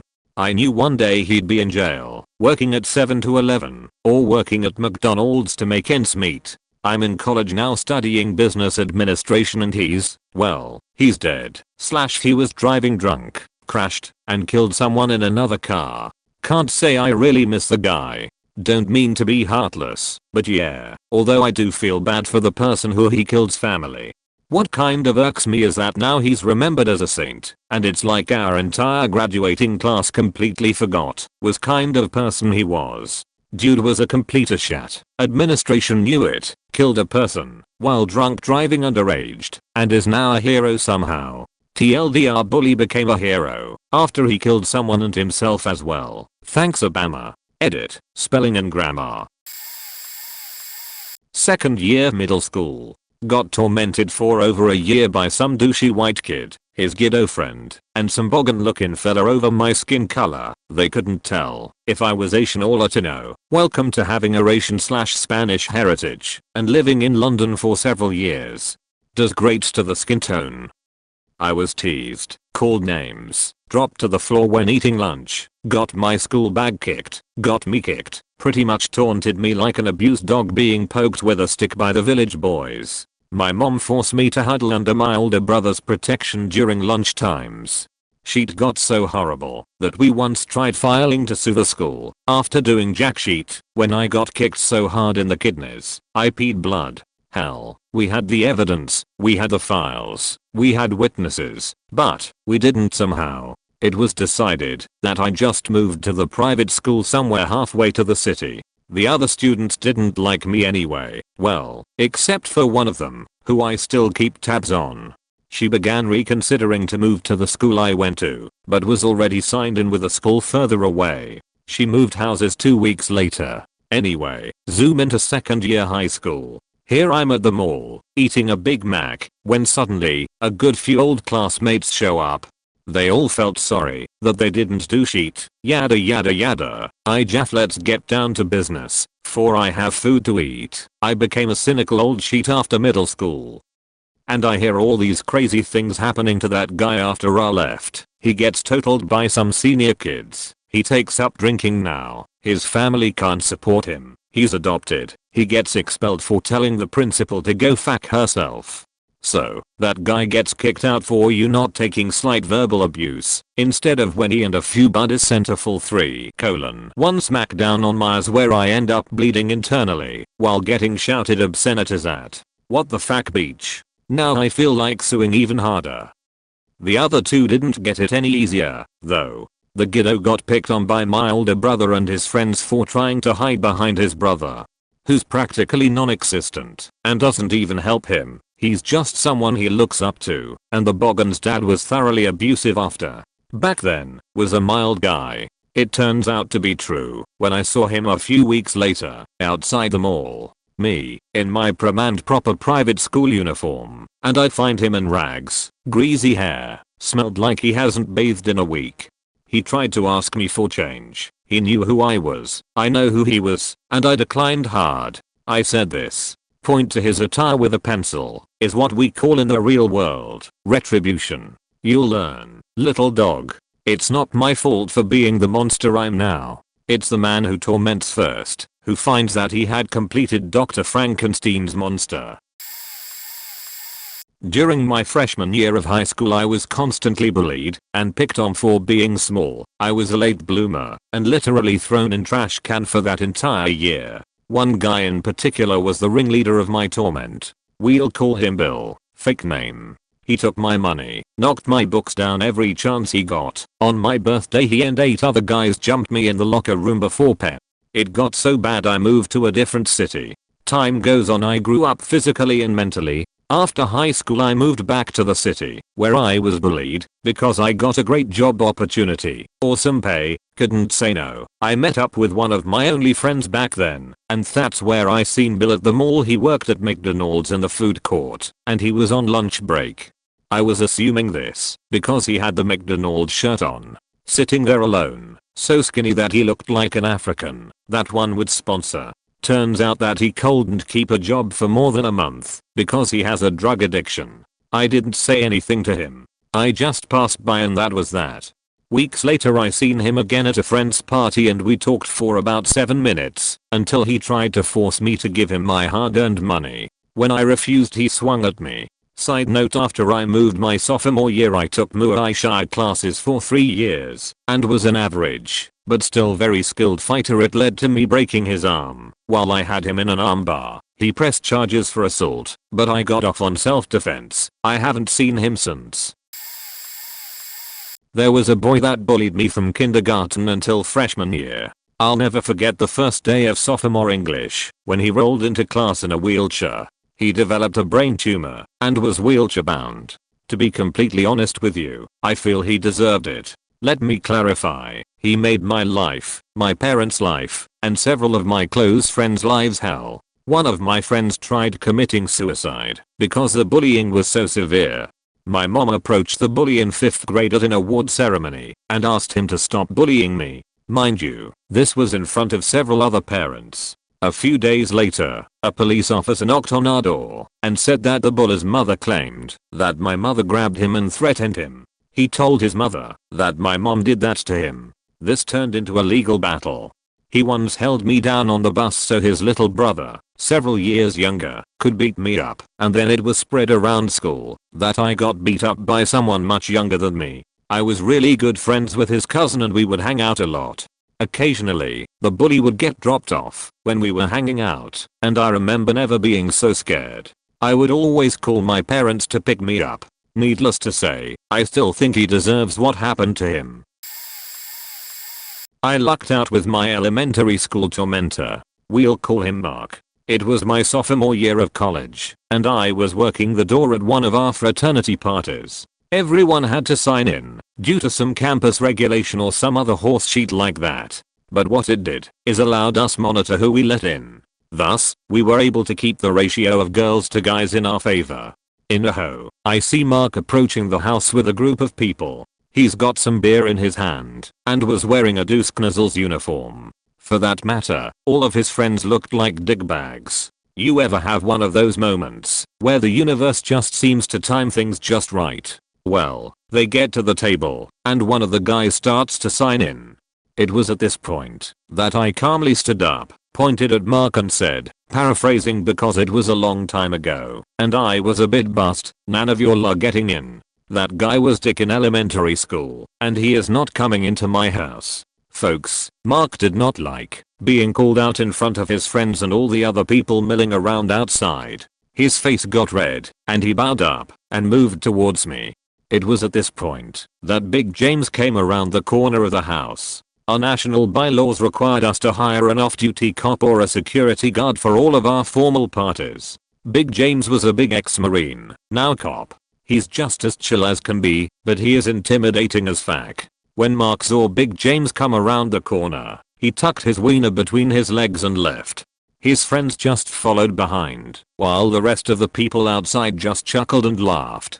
Good times were had. Soon enough I was off door duty and was last seen starting a power hour with a few people out back in our volleyball and court. That's as far as my memory goes that night. It's one of my fondest college memories. Well, half memory, haha. I live in the country, so my high school was overflowing with rednecks. Now, given that information, I should also add that I was a late blooming female. Terribly unfortunate in the looks department until I hit 17 over 18 and I took my sister up on a dare to sport a full-on mohawk through half of high school. One of the rednecks who tormented me, we'll call him Mike, wasn't bad on the eyes. Generally his torment consisted of calling me rooster and crowing like a rooster whenever I walked into class or said anything. He called me ugly, an ogre, a troll, anything nasty, he used it on me. Fast forward to 1 year after high school, when my friends and I decide to crash a field party. Turns out, Mike was there hanging out with a keg in the back of his truck. Nothing is mentioned of how he tormented me, but we chat and whatnot, generally just having drinks and enjoying ourselves. So a few hours pass, and we're all drunk. Mike, still hanging out in his truck, has busted out a lawn chair and is sitting right by the keg pouring himself beer after beer. He calls me over and almost immediately I realize that he's flirting with me. Which wouldn't be an issue if it weren't for the fact that one of his best friends has already called dibs on me. His friend, Eric, realizes what's going on and walks over, grabs Mike's cowboy hat off of his head and holds it over Mike's face. Later found out that this was apparently their way of saying, "Dude, she's mine." Almost immediately, Mike explodes into a fit of rage. They're throwing punches. Mike's still in the bed of his truck and Eric is standing on the ground. Mike goes to throw his cup of beer at Eric, but it misses and drenches me in the process. Punch, punch, yelling. Mike grabs his lawn chair and, yet again, goes to throw it at Eric, but it misses and hits me in the head. No damage to me beyond a bruised ego, thankfully. Sooner or later they stop. Mike leaves, the party winds down. I guess Mike got a lot of shit after that for his anger and hitting me with a beer and lawn chair. He enlisted in the army about a month later to get his shit together. 2 years later, Mike hits me up on MySpace with a message and friend request. He's still trying to bang me, but I whip out the old, "You tormented me in high school and later hit me with objects when you got into a fight at a party. I'll pass." He apologizes profusely, we chat for a bit, but he leaves for deployment shortly afterwards. 2 years after that, after adding him on Facebook, he calls me out of the blue. I guess he got my number off of my profile. Anyway, long story short, we ended up dating for about 2 months. He was a dick, broke up with me twice to see other girls, disappeared into thin air after the second time. I guess he got me good considering all he wanted to do was fuck me, but I feel like I won because he's got a tiny penis. Like most Redditors, I was picked on as a kid. I grew up in small rural town that was full of families down on their luck, where most kids' parents were unemployed or lived with their grandparents because their parents abandoned them or whatever. So a lot of kids in my neighborhood had issues. Anyway, I now work as a technical consultant and one of my clients in the State Department of Welfare. I had a gig where I had to go to all the welfare offices in the state and assist in some new technical endeavor the IS was making them take on. Well, the time came for me to go to my hometown's welfare office. I showed up dressed in a suit and all and had to wait in the main waiting area to meet the director. While there I looked over and saw this kid who used to torment me all the time as a kid. He used to hold me down in a headlock until I passed out and almost killed me a few times. I noticed him first and gave him the stink eye for a while and then eventually went up and said hello. He and I talked for a few minutes until the cop came to get me, and in that time told me about his addictions, issues, etc. and even asked me for a job. I think I should have felt good for his misfortunes, but instead felt pity and sad for him. I thought about hooking him up with a job or whatnot with someone I know locally, but had the realization that this guy is a class A fuck up and deserves everything that happens to him. If I hooked up him with a job, he would just fuck it up anyhow and make me look bad for referring him. I was a bully. I was physical brute who hurt people for no good reason. I was massively insecure and would make other people feel weak in order to make myself feel strong. I eventually grew up and began to deal with my self-loathing in a healthy way. I also moved across the country and didn't return to my hometown for about 10 years. When a family friend died, I returned for the funeral. Both my parents are dead, so I was on my own in a place that I had avoided at all costs for a decade. I went to a local diner the night before the funeral and sat at the counter on my own. As I surveyed the menu, I was approached by someone I barely recognized. After he introduced himself, I realized that I was speaking to one of the people I had bullied. He was at the diner with his wife and 4-month-old son.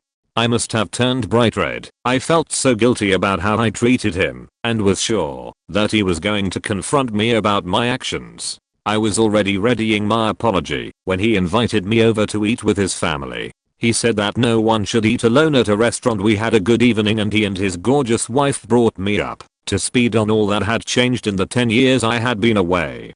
Gossip, new buildings, the new shopping mall, etc. We had a nice evening, and when the check came, I insisted on paying the bill. As we left the restaurant and said our farewells, I quickly and awkwardly apologized for being such a dickhead to him. He smiled and said we were all dumb in middle school. This one gave me some hope for humanity. Typical geek in junior high/high school. Big guy, a little overweight then, but blown way out of proportion as kids tend to do. Smart, into computers and RPGs etc. at a time when they aren't as fun and awesome as they are now. A new girl transferred to the school, probably a quarter of the way through the year. She was pretty, but hadn't found a niche or anything, and was lost around campus. Since we had a lot of the same classes at the same time, I showed her around, helped her with homework, talked to her, explained where things were at school and around the city. We weren't best friends or anything, but we were cool with each other.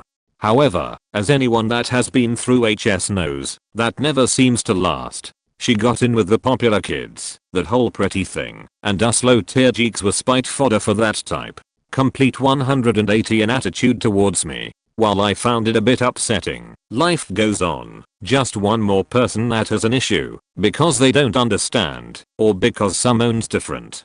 Fast forward to about 2 years after HS. I finished college, majoring in networking, and I have a field-related job. I go in to get my haircut, and the only person there in the middle of the day at this little shop is this girl who had spent HS trashing me. I recognized her, but wasn't sure if she had me, but it didn't matter. I sit in the chair, explain what I want done, and she gets to it. It's quiet for a few minutes, then she asks if I'm, insert real name here. I respond that I am, and that I remembered her, but hadn't wanted to say anything if she hadn't. She said she did, then got upset, and stopped cutting my hair, to tell me that she was so sorry for how she treated me. That the pressure from her new friends for her to be in their group was awful, and she felt that she had to go along with it. She talked about some of the problems she had after school, and that the world didn't work the same way, and that she had been wrong in causing so much trouble just because of those reasons, and now she did everything she could to treat people by how they deserve to be treated, and not because of something shallow. It was a pretty moving thing. We had a long conversation about it. I at least hope I made her feel better, that maybe she could put that behind her a little, since it seemed to be weighing on her pretty heavy, and made me feel better that people can change. TLDR girl changes attitude after learning life isn't like high school. So late to this thread, but I shall write my piece anyway. My family moved to a new city from just outside Glasgow when I was 8 as my brother's bullies had started physically bullying him, and, when they realized I was his brother, picking on me. Moving to a new town was difficult. I didn't have an awful lot going for me in the genetic lottery. I was really small for my age, had terrible teeth, a speech impediment and a stutter to boot. Throw on top an incredibly thick Glaswegian accent and you have a bully's wet dream. I worked on the accent and faked the confidence until I could convince myself, but of course it still happened. I got bullied, but to be fair it was not as bad as it could have been. I learned to cope by being the funny kid, the sarcastic wishy who teachers hated. Safe to say that I didn't do too well at school. Around 15 years old I had decided that enough was enough. I was still the size of a 12-year-old and my voice hadn't broken yet, but I didn't give a shit. I had nothing to lose. I picked a fight with the toughest, meanest waste of space in my school and totally kicked his ass. The boy was an idiot who would use his friends to hold people down. I made sure of an audience of at least half the school, so that couldn't happen. I was eventually dragged off him, and he was taken to hospital, and I got suspended from school. It wasn't worth it. I instantly became popular, but realized just as quickly that I didn't want it. I hated it, just wanted to be left alone, but loads of other people thought that they had to challenge me. I got bigger, got tougher and got into many more fights, and turned into just the same kind of asshole as the bully I hospitalized, until I started boxing and got it all beaten out of me. 14 years later, and I'm a much better man, though I don't think I would be half the man if I hadn't went through those changes. Becoming the bully. After being bullied for so long I can understand the effects and causes of such behavior. For some there are a lot of underlying issues. Rather than punish the bullying we should look into the why. Why do they feel the need to bully? Surely that would be more effective. This is probably a bit of a crummy story, and I'll keep it sparse. I was a massive nerd through all of my schooling. From the second I was in second grade until the day I graduated as valedictorian, I was the nerdy boy who got straight A's, screwed up the curve, and never let a kid ruin my education. I was picked on a lot. As in, I'd have to make a TLDR about my TLDR about the amount of bullying I received. Long story short, there were times when I had counseling sessions for writing stories/poems/etc. that gave off the edge of suicide. I was never suicidal, but I was definitely unhappy. Anyways, I graduated in a class of 16 kids who I've known since kindergarten, small town, with a 4.0 GPA. The next highest GPA was a 3.3. I went off to college, finishing it now, and have a full-time at the age of 21 for a large marketing company doing UI/web development for some of the largest companies in the country. I'm trying to keep slightly vague, since I'm not exactly classified to speak further than that. I make more money than my parents did together in 5 years. A girl who rejected me in early high school got knocked up by a fellow classmate, who decided to join the military to avoid being a father. My biggest bully, who was the second highest GPA, and pretty much my rival throughout my entire public education experience, is now working for his dad as a carpenter back in the small town. Others are in prison for drug trafficking. Another is having a kid with a girl who's cheated on him at least 20 times while living in Florida. The worst about his situation. A few others are working at a pizza place inside a Kmart. Only 2 or 3, and they were the nicer ones to me, are doing anything other than a whopping nothing. I have a cousin going through the exact same scenario as me, and he's constantly looking to me for answers on how to deal with life issues. I guess hunkering down, gaining a thirst for knowledge, and acting upon it is much better than spending every single night getting in trouble, drinking, and causing problems. Who knew? TLDR, never let your brain think that you can coast on life and never plan for the future. Many of my high school bullies thought they were going to be the biggest things in the history of ever, but so far have amounted to nothing more than a negative impact to society.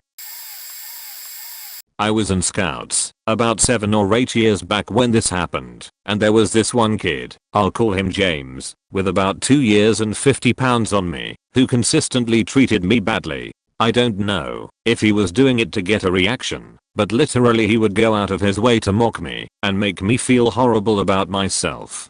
I mostly just tried to ignore it, or just told him to shut up, but that never really seemed to faze him. He just kept doing it. Finally, one camp out, and one too many insults later, I lost it. Punched him full on in the stomach, and was going to go for more, except literally 3 other kids were holding on to me, and just barely managing to prevent me from beating this guy into mincemeat. Years of rage at all the verbal abuse I took from James came out in that one massive swing. The look on his face told me volumes about how, in that instant, his opinion of me changed. I'm not a violent person, but if the pressure and stress builds to a breaking point, best to avoid me. I'd like to have said that, since that point, we reconciled and became good friends, especially because I learned he and I shared a lot of common interests, but we really never did. He was definitely nicer to me, but we never made it a point to hang out with each other if we could avoid it. Worse for him, his dad, who was a good leader in the local program, died suddenly and early.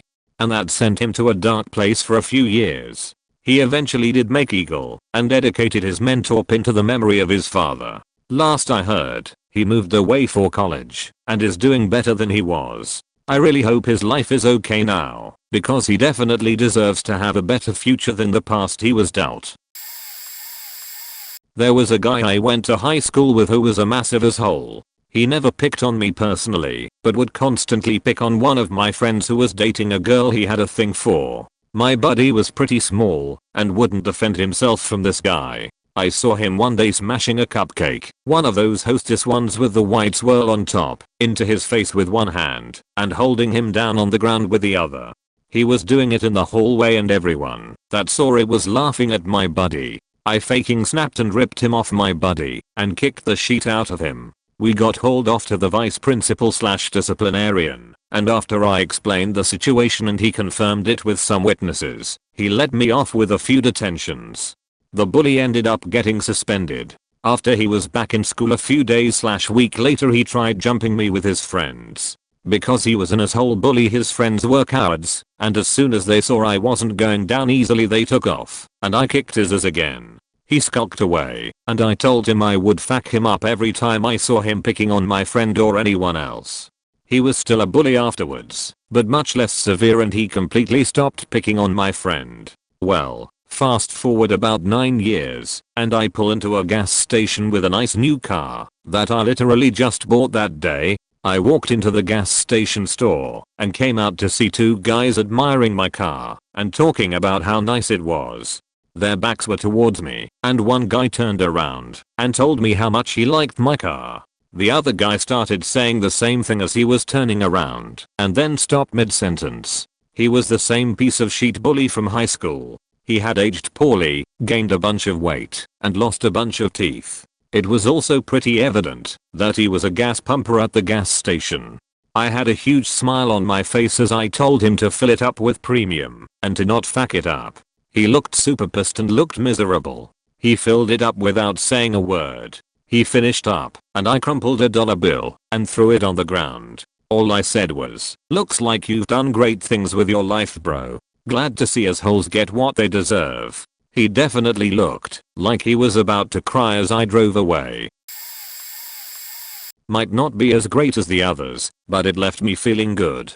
2 instances. Shortly after I got a pretty decent job, I went and upgraded my wardrobe to some designer clothes that actually fit and looked great, and I had just gotten a current year 2-seat convertible roadster and had decided to take a drive out to see my dad in my hometown. I was always nervous about going back because I don't particularly like seeing some people I went to school with, as I was bullied pretty hard in junior high and early high school, and even worse, a couple ex-girlfriends live out there. I ended up getting hungry and drove over to Sonic, top down. Great day, well groomed, well dressed, and I went through the drive-thru only to be handed my dinner by an ex-girlfriend who had dumped me like a bad habit. She was speechless. I grabbed my food, said thanks, and was gone with a grin on my face. Second one was about a guy who made my life hell. In junior high I was chubby and strange, but I tried to be nice to everyone and really stuck to reading books. In health class I was sat in the middle of the group, including this guy and his friends, and pack mentality kind of took over. He would hurt me every day and threaten me, and his friends all jumped in like a pack of hungry dogs. They would tear apart my books and laugh when I tried to piece them together, among other things. It got to the point where I begged my dad to move me schools and ended up telling him what happened. He talked to the teacher and I got moved to a different seat, but it still happened and they treated me like an arc after that. Fast forward to high school. I lost a lot of weight, was in athletics, and this kid had graduated a year or 2 before, and I did my best to stop thinking about all of it. I'm sure I've got some residual psychological issues. I graduated and went on to college and was doing some consulting work in my hometown to supplement income. I got asked by one of my clients to take a look at her friend's computer, and it happens to be the guy's mom. She remembered me instantly and apologized while telling me it was because her and her ex-husband had been going through a divorce, and now the bully was a raging alcoholic deadbeat. A couple years down the road, I'm dating the captain of the swim team that was in his grade, and we are walking through a casino that had great food. I see him and that same group of guys. They all looked like trash. Wrinkled clothes, drunk, dirty. They saw me, and I flashed them the pearly whites, laughed as they yelled my name, and got it wrong. At that point I realized they had never grown up, and I pitied them as I walked away. This is a little backwards in comparison to most stories, but here goes. Went to high school and college with this girl, and although we knew of each other in HS, we became close friends in college. The more we hung out, the more I realized the beach was nuts. Was dating a sophomore back in our hometown, and kept saying she wanted to get pregnant. All the while was faking around on him with a guy from our group of friends in college. I finally got tired of her crazy shit and stopped talking to her. She talked shit about me after and tried to get our large group of friends to all stop talking to me. Didn't work. Fast forward 2 years and I'm back home and going to community college and working at a restaurant, her favorite restaurant. She comes in, and although I wasn't her server, I walked by her table, and we made eye contact. She gave me a mean look and apparently was talking shit about me to the people she was with. Her server told me, so I made it a point to help out her table more than the server, specifically her. If her drink was low, I'd take it with a sly smile and refill it. I never did anything to her food/drink, but I'd mindfuck her and give her a look to freak her out. When her food was up, I made it a point to help her server deliver the food to the table, and I had her order in my hand. I looked her dead in the eyes, smiled, and set her food down in front of her. She didn't touch a thing for the rest of the time she was there, not even water. Sure, it was kinda immature on my part, but fuck, her beat was crazy, and both me and her server got a kick out of it. She never came back to the restaurant again. I had my 30th high school reunion recently, and even though I was reluctant to go, I went. I recognized everyone, eventually. Some had gotten heavy, some had gotten really heavy, but overall, I knew them all. Two things stood out. First, there was Jim, not his real name. In high school he was one of the cool kids, and I was, at best, a bit of an arts geek. I wouldn't say he made my life hell, but he definitely had this mocking tone whenever he felt inclined to talk to me. He was the type to say something to you and then turn around and try to conceal his laughter as he huddled with his friends. I had seen him a couple of times prior to the reunion, but all we managed was a hey. This time, after a couple of drinks, we both ended up outside in the smoking area. I was shocked to discover he'd become a properly nice person, so much so that any nagging resentment I felt just slipped away. He's married, has 2 kids, a nice, modest life, and he's really grown as a person.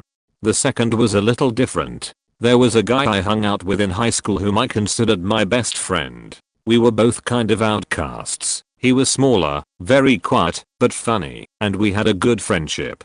Sadly, he disappeared after high school, and when I was heading out to the reunion, I actually said to my friends, I just hope Bill, not his real name, is there. I was sitting at a table in the reception hall on the first night listening to one of my former classmates singing karaoke, and I felt a hand on my shoulder. I turned around, and there he was. He said, "You're Bok," and I shook his hand and said, "Hello, Jim." He smiled and said, "You were my best friend in high school." We chatted a few times over the next few days. I met his girlfriend and had a chance to catch up. Who says high school reunions have to be horrible? Personally, I'm really glad I went. I was picked on relentlessly by a large group of brothers all through high school. They were a year older than me, bigger than me, and I couldn't go a day without one of them bullying me. I'm not the vengeful type, but about 5 years after we graduated, I got an opportunity I couldn't pass up. A friend of mine had found a bag of what he thought was cocaine on the sidewalk one day. Of course, the first thing he did was try some, and from his review of it, he said it was maybe 10% cocaine and 90% bleach. That's how he described it. I'm sure it was some other cutting agent. He hung on to it, and we later went to a big house party, as was part of our evening itinerary. Well, guess who happened to be there? This group of assholes that I hadn't seen since high school. They didn't recognize me at all, but I knew exactly who they were. The party went late, and by about 2 in the morning everyone had left the party but me and these bastards, my arch nemesis. Turns out, they had all become major cokeheads since high school, and by chance, they had run out of coke. The shitty bleach coke was still in my car, however, so I came to the rescue. I watched those peasants snort close to an ounce of it, and though I refused to take it, they tried to shower me with money. I was a god in their eyes, and they were nothing but plebs to me. I haven't seen them since, but I'm sure they all felt like a bag of smashed assholes the next day. Edit, a word. Will probably be buried, and not really relevant. Growing up in my family, the #1 rule is to always watch out for my brother. My parents never punish me if I get into any fights at school, and I have to admit, I did crazy sheets whenever he got bullied. From threatening to beat up the bully's 4-year-old sister in order to stop him from hitting my brother one more time. Shrug, I was 8. I didn't know better. To following the bully home and knock on his parents' door and yell at them what their kids did and tell them to be better parents. By the time my brother finished grade school, it was pretty common knowledge to the teachers and bullies that I will come after anyone who hurt my brother. Age and size never scare me, and I suffer no punishments from my parents. I have to admit, I didn't know better myself back then. But I guess there's some stories floating around within my group of friends of things that I have no idea of the things I did. Some of my friends have stories of their own of times when I stood up for them in various stages growing up. But I don't remember any of them. I guess it's a second nature for me by then to not tolerate any bullying. I guess what I'm trying to say is, to those who were bullied and needed a friend, I'm so sorry shit happened. I wish I had known you. Because I would have pushed you behind me and fought for you, maybe give a black eye or two for you, and if you were going to be in a fight anyways, I would have fought with you. Be happy and have a wonderful day.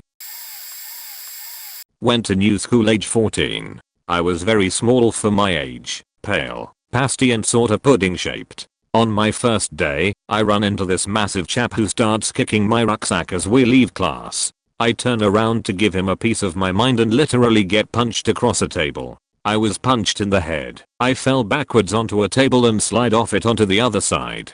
I lie in an ignominious heap on the floor trying to get up, but I'm too dizzy. I eventually stagger to my feet and get on with my day. He just about lasts the year until the school politely ask him not to return. In the meantime, I'm receiving occasional blows from this fellow and not really in a position to do much about it. Fast forward 15 years. I'm a policeman working in an inner city station. A short fat man walks into the station to report a traffic accident. He looks familiar. I take the details of the accident. I'm convinced that I've seen him before, searched or arrested him or some such. I check his details on the system and realize that this is my friend of 15 years ago. I flick through his file. There's nothing particularly noteworthy there. He's not a career criminal, just a chap who has fallen foul of the law once or twice. I go back out to the counter, and he's looking at me very oddly. "Hello John," I say. It's been a long time since school, thinking back to when I thought this guy was a giant. Now he's just a fat dad. I can see the dawning realization in his eyes. I smile, say it was good to see you, but I have to go now. God bless, and get back to work. Would that I could go back and tell my younger self that it gets better.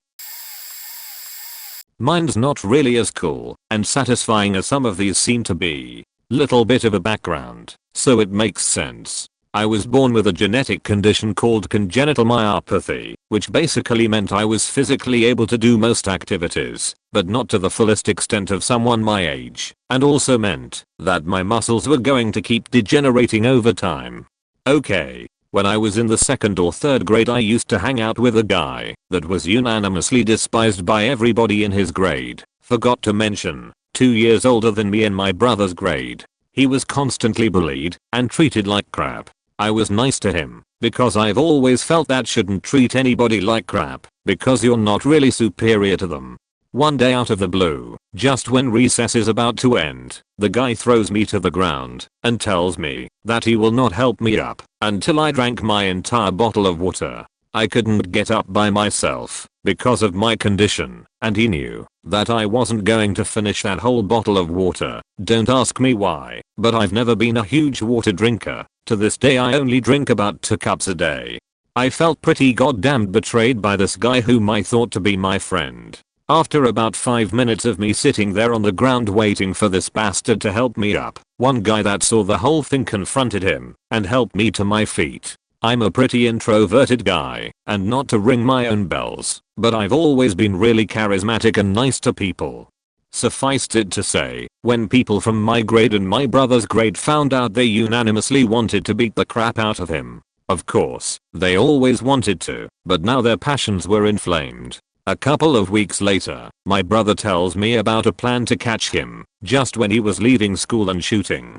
His is with basically a squadron full of those plastic guns that shoot those little plastic pellets that sort of hurt when you were little. I didn't really like the sound of that, so I told him what everybody was planning, and he managed to get away unscathed. Trust me, I'm not that big a saint. There's nothing more than I would like nowadays than to torture that bastard as he did me. Well, I have a couple small stories. I transferred school districts going into middle school and ended up having nearly all my classes with this girl. Let's call her BB. Would act nice to my face, but pick on me behind my back. She treated me as if I was dumb a lot too. The worst was once, she even spread a rumor that I was spreading rumors that she slept with a certain teacher of ours.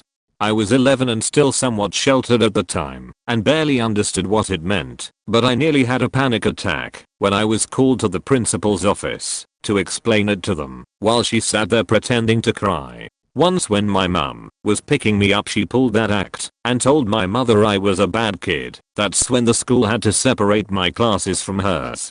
Anyways, B ended up dropping out of high school before sophomore year, got pregnant, and gained about 50 lbs. The last I heard of her, she was being released from jail for prostitution. Bully #2, let's call her K, was a girl who I ended up being in classes with in high school. I went to a small private high school and she always tried to act like she was such a bad ass because she had friends from public school and brothers in the military.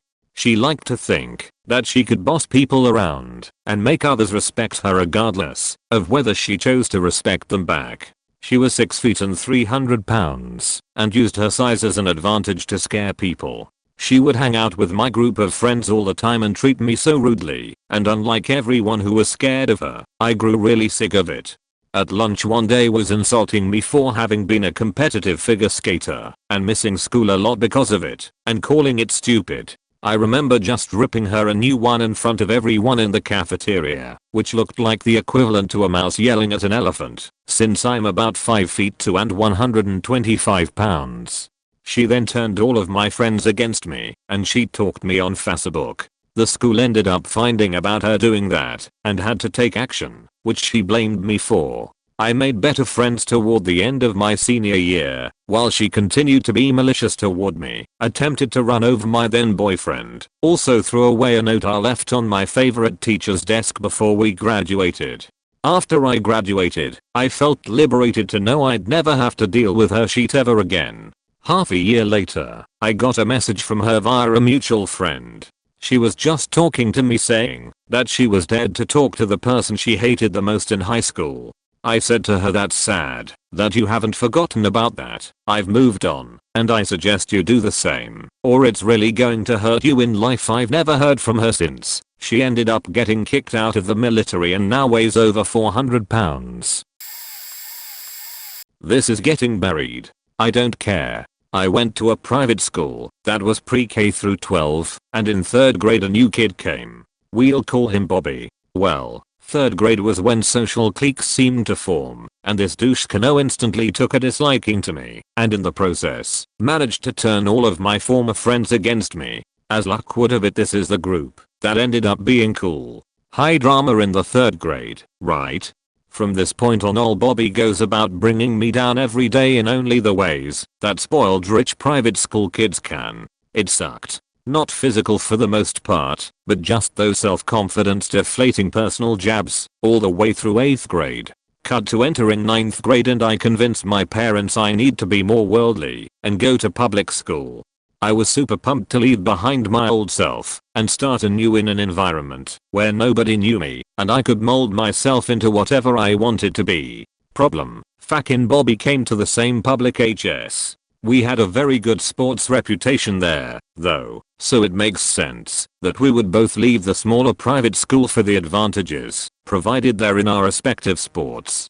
Anyway, goddamn Bobby pulls then same sheet in HS as 3rd grade. Only difference is that, since it's a bigger pond and we are both athletes, I really have a good circle of friends and have to deal with less of this scunt's shit. Still got at me any chance he got. Found out I was laying groundwork on a girl.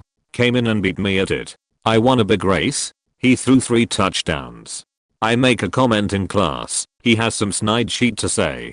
Trying to get cheat from my locker. He shoves me out of the way and closes it. Fuck Bobby. Bobby ended up going to some smaller regional school up north and never cracked .500 in a season with the team. Threw a sheet load of interceptions, all that shit, and I went to a national powerhouse in my sport, won NCAAs to X and conference enough to cover my hands in championship rings. Fucking Bobby still won most athletic prize senior year of HS. Anyway, I recently moved to my home city to start working after finishing my master's degree and bumped into him at a bar while in was watching a soccer match. I had one of my championship rings on because shiny sheet with my school's logo usually ends in me getting wasted for free, and Bobby, not recognizing me, asks if it was mine and what sport I was. I told him, and his reply was, "Swear to God." "Oh, well that doesn't really count." I replied, "I won more against better athletes in a year than you did in 4. Mr. .430 win percentage. Fuck you, Bobby. I could have handled that better, but fuck that guy."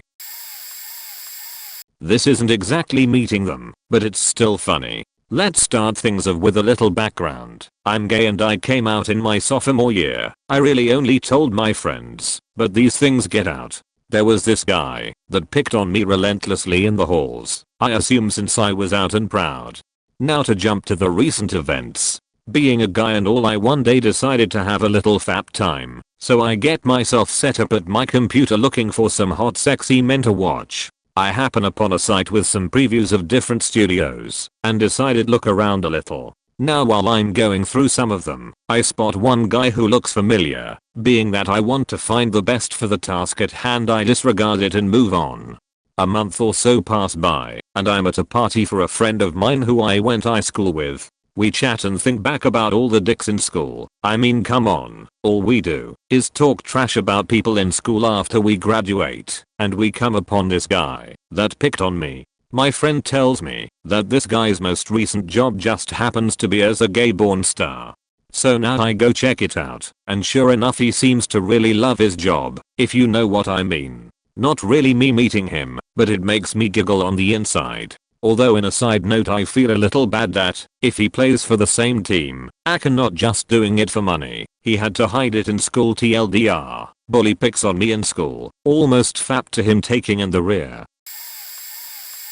This story is more sad than vindicating, but worth sharing. Had a kid who was a year older than me, that I went to school with since grade school. He was always overbearing and aggressive. Very typical bully as he got older. Broad shoulders, shaved head, beady eyes and all. I stayed under his radar on all but a couple occasions.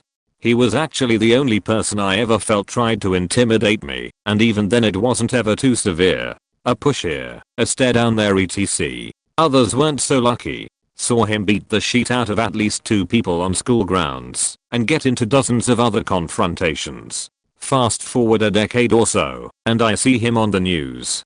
He was now a cop for a small city north of where we grew up. Apparently, on their way to a wedding, he and his wife got out of the car to make a quick stop. He had left his loaded sidearm in the cuff holder and his young son and daughter were still in the car. While they were in the store, his son picked up the gun and accidentally fired it in the car. The bullet hit the older sister and she died.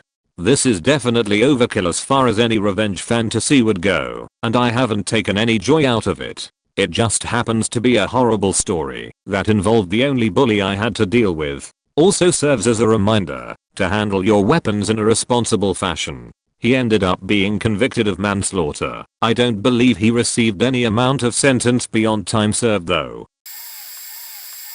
I'll add my story as someone who was the bully at school. Back in year 9, 14 years old, or middle school age for US peeps, there was this tiny little kid in the year below who, for some reason I honestly can't remember, I hated with a passion. Even seeing her across a corridor was enough reason for me to basically act like a complete and utter twit.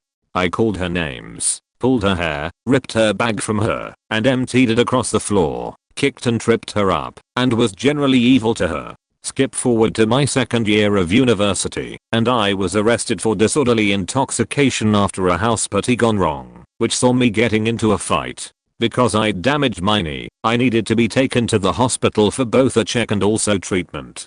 Guess who the assessing nurse was? Yes, this girl. She hadn't changed much, beyond being about a foot taller. Possibly the worst time I met her again. I was messed up, shirt covered in blood, handcuffed to the hospital bed, and with a police officer at the door.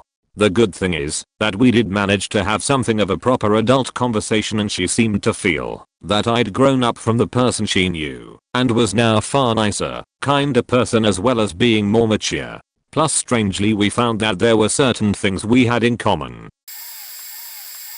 I was a smart kid in a country town, which is the best recipe for a bad high school experience one can get. It didn't matter that I was a varsity athlete, nor that I was a good person. I dared to try in school, so I got bullied constantly. I was really small in high school. My senior year I was 5 feet 5 inches and 120 pounds. I was a wrestler, but nobody gave a shit about our sport, even though I was the first wrestler in over a decade to break 100 wins, so that didn't do much for me. Anyway, these 3 guys loved to make my life hell. I lettered as a freshman, so they stole my varsity jacket and stuffed it into the trash. They had names for me and fists as replies whenever I spoke up. They hated that girls liked me, not romantically, necessarily, because I was nice to them. They made fun of my rusted out car while they drove brand new vehicles their parents gave them. They also hated that I seemed to let everything slide off of my shoulders, but they didn't know that it ate at my insides, really creating some dark times when I was alone. But I got back at them eventually. When I was 22, I graduated college, bought a brand new Mitsubishi Evo X with my salary, became a successful wrestling coach, and found myself being talked about very positively in the community. I'm glad I chose to stay in my hometown, because one night I pulled into the gas station to fill up my new car and there they sat in one of the guys' rusted out Ford truck. 2 of them have done stints in jail for drugs and burglary. One thought he was going to be a quarterback in the NFL, but quit football 2 weeks into college because college coaches expect discipline on the field. All 3 are working dead-end jobs that they hate and spend their weekends at the bar rehashing high school. And I got to walk by their truck as I went to pay for my gas, got back into my car, and headed home to get some sleep before waking up the next day to head to my good job with my good colleagues and all the confidence in the world. I got picked on in school a lot. I'm and always was a small build and a bit of a crybaby in my youth. My best buddy was completely different. He got me into weights and Wado Ryu karate, coached me into a pitbull of a person. Some years later I'm a 3rd dan with tournament results at European level. I was invited to teach as a guest instructor at a club near where I used to live. One of the students I recognized as a prior bully sporting an orange belt. He didn't make the connection though. I often start my instruction with unfamiliar students with a Q&A about what they wish to achieve from my instruction. I picked this guy out. He looked unwell, weak and slight compared to how I remember him. He said he was suffering from several lifestyle related issues and was training to make himself better mentally and physically. My thoughts of revenge evaporated. I knew I could kill him in milliseconds if I wanted, but I let it go. Martial arts has made me a better person I think. I hope. While I know bullying Rex lives and is never to be condoned, in my case it helped me become a person who faced up to shortcomings and I'm now very happy in my own skin. If you are suffering please remember, the world turns and today's sheet will be gone tomorrow. Just try not to take today to heart. You can and will find your niche and learn to love life tomorrow.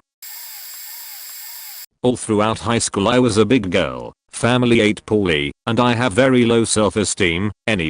One day I decided that I didn't want to be fat and unhealthy anymore. I trained at the gym and lost about 20 kilograms whilst I'm still a bit overweight. I'm substantially fitter than many people and I love all kinds of training now. To help get me into the habit of training, I joined a netball team. Then a second one, and over the last 10 years, netball has kind of taken over my life a little bit. I've become quite good at playing, and at the start of this year I was poached, into joining a rival team's netball squad in a district competition, and was also named captain of the squad. There are a number of girls who made my life hell during high school and would pick on me for being fat and would exclude me from group activities and sports at every opportunity they could. 2 of those girls were playing on another netball squad in the same competition. The first time around, when they were strategizing, and I only know this as I actually have a couple of friends on the opposing squad as well, part of the direction was to put their least experienced player on me, as I wasn't very good back then. So why would I be fit or able to play now? Needless to say, I ran rings around their players and dominated my part of the court as a result. They then switched one of their better defenders onto me, who I still tore up. Lastly, I actually played against one of them, me and Gap them and GD. At the end of the game, She came up to me to shake my hand and expressed how impressed she was with the progress I made and that she was sorry for the way she treated me in high school, which made my day. The other girl wouldn't shake my hand, but she was always a B_ch. I'm so late no one will see this, and it's my dad's story anyway, but I thought I'd share. When my dad was growing up, he had 2 older siblings, my aunt and uncle, and a younger brother. Tommy was a great kid, an incredible kid from all accounts. My dad told me he threw a perfect game in Little League and hit a grand slam that same game. Ridiculous. He was also a tremendous pool player and would often hustle older kids and even men that he played. Well, he hustled an older kid, and it turned out to be a mistake, as he was also a bully that lived close to their neighborhood. He would terrorize them religiously, so my dad would often confront the bully and take the abuse while yelling, "Get out to here, Tommy." And Tommy would tear off on his bicycle. This went on for quite some time, so you can imagine how this made my dad feel. Flash forward a few years after high school, my dad is a passenger in my aunt's car. She's driving along, and they're having a conversation when he sees the bully. Side note, whenever I think about this part of the story, I picture him flashing back on every time he took a beating, grinding his teeth as the feelings of helplessness and torment wash over him. On this day, he wasn't going to be the bigger man. Props to those of you that chose the high ground. He tells my aunt to stop the car. She's puzzled. He yells at her to stop the car. Still puzzled. He then kicks his leg over to the driver's side and stomps on the brake pedal. He jumps out of the car and kicks the bully off of his bike before my aunt can comprehend what is going on. He beats the living shit out of this guy while speaking in tongues. Think Ralphie from A Christmas Story meets Goodfellas. My dad left him in a bloody pile on the sidewalk and hopped back into my aunt's car, her mouth agape at what she's witnessed. I've never been much of a fighter. We live in a different time now, and I truly believe there is no winner in a fight. However, I have to side with Pops in this story and feel his actions were justified. The things we do in life have consequences. I had a pager in high school. Growing up in the 90s, I went to an all-guys Catholic high school. I was really into hip hop at the time and looked the part. Baggy jeans / extra large Nike shirts. Even though most of my classmates were also into hip hop, they didn't look the part, so they made unmerciful fun of me. I did catch a lot of hell for having the pager, and one bully-ish classmate stole it. I couldn't prove he did it, but I knew it was him, so I never got my pager back. Parents were super pissed. About 10 years later, I was dating / living with a girl, and we used to sometimes go to a Gold's Gym not far from where we lived. She was a member, I wasn't, so I just used to either use a guest pass or buy a one-day pass. One day in particular we walk in, and Mother-faking pager stealer was behind the front desk. As I hand him my guest pass, he goes through his whole sales spiel. After about the halfway point, I say, "Didn't I go to high school with you?" He responds shakily, "W/O, I don't know, where'd you go?" I name our school, and he responds with, "Oh, yeah, I went there for a little while," which reminds me that he got kicked out after our sophomore year. He tries to continue his sales BS, and I just glare in the other direction and say, "Not interested." Man walked right past him, glared a bit, and continued to the locker room. It was a small victory, but a victory nonetheless. Kind of a reverse meeting. I come from a small town that doesn't have a lot going on. We have a couple restaurants, a cheap movie theater and a bowling alley, but that's pretty much it. My high school wrestling coach was very much of an asshole and always called me stupid, fat, dodo, etc. And because of his position on the team, other kids did too. Most of the other kids he abused quit, but I stuck around for the love of the sport. To make things worse, he only gave his son, the 189-pound wrestler, any attention, leaving the assistant coaches to coach the rest of the team. His kid and I were both good wrestlers, and since I was in the 215-pound weight class, I shoulder sparred with him in practice, but the coach wouldn't let us because he was afraid I'd hurt him with my bad form and retard strength. After 4 years of constant torment, I started to think I was stupid. My good grades dropped slightly, and I just didn't enjoy school, life, etc. I was happy to finally graduate and move on to play football in All Stars, where I was a captain and most inspirational player. I went on to play college football on the defensive line. I lead discussions in class, and I'm appreciated for both my mental and physical abilities. All my insecurities have been laid to rest, and I love where I'm in life. I went home to visit and cheer on my old team a while back, and his team was 0-8 at that point. He was also the football coach, and most of his star wrestlers quit. Turns out, he was a bully in high school, received his diploma, and stayed around to be a bully, never fully graduating mentally. I'm proud to say I'm doing great things with my life, while he and his kid are stuck in that town. TLD, our school bully stuck around to coach at his high school, continued to bully his athletes, and karma served him right.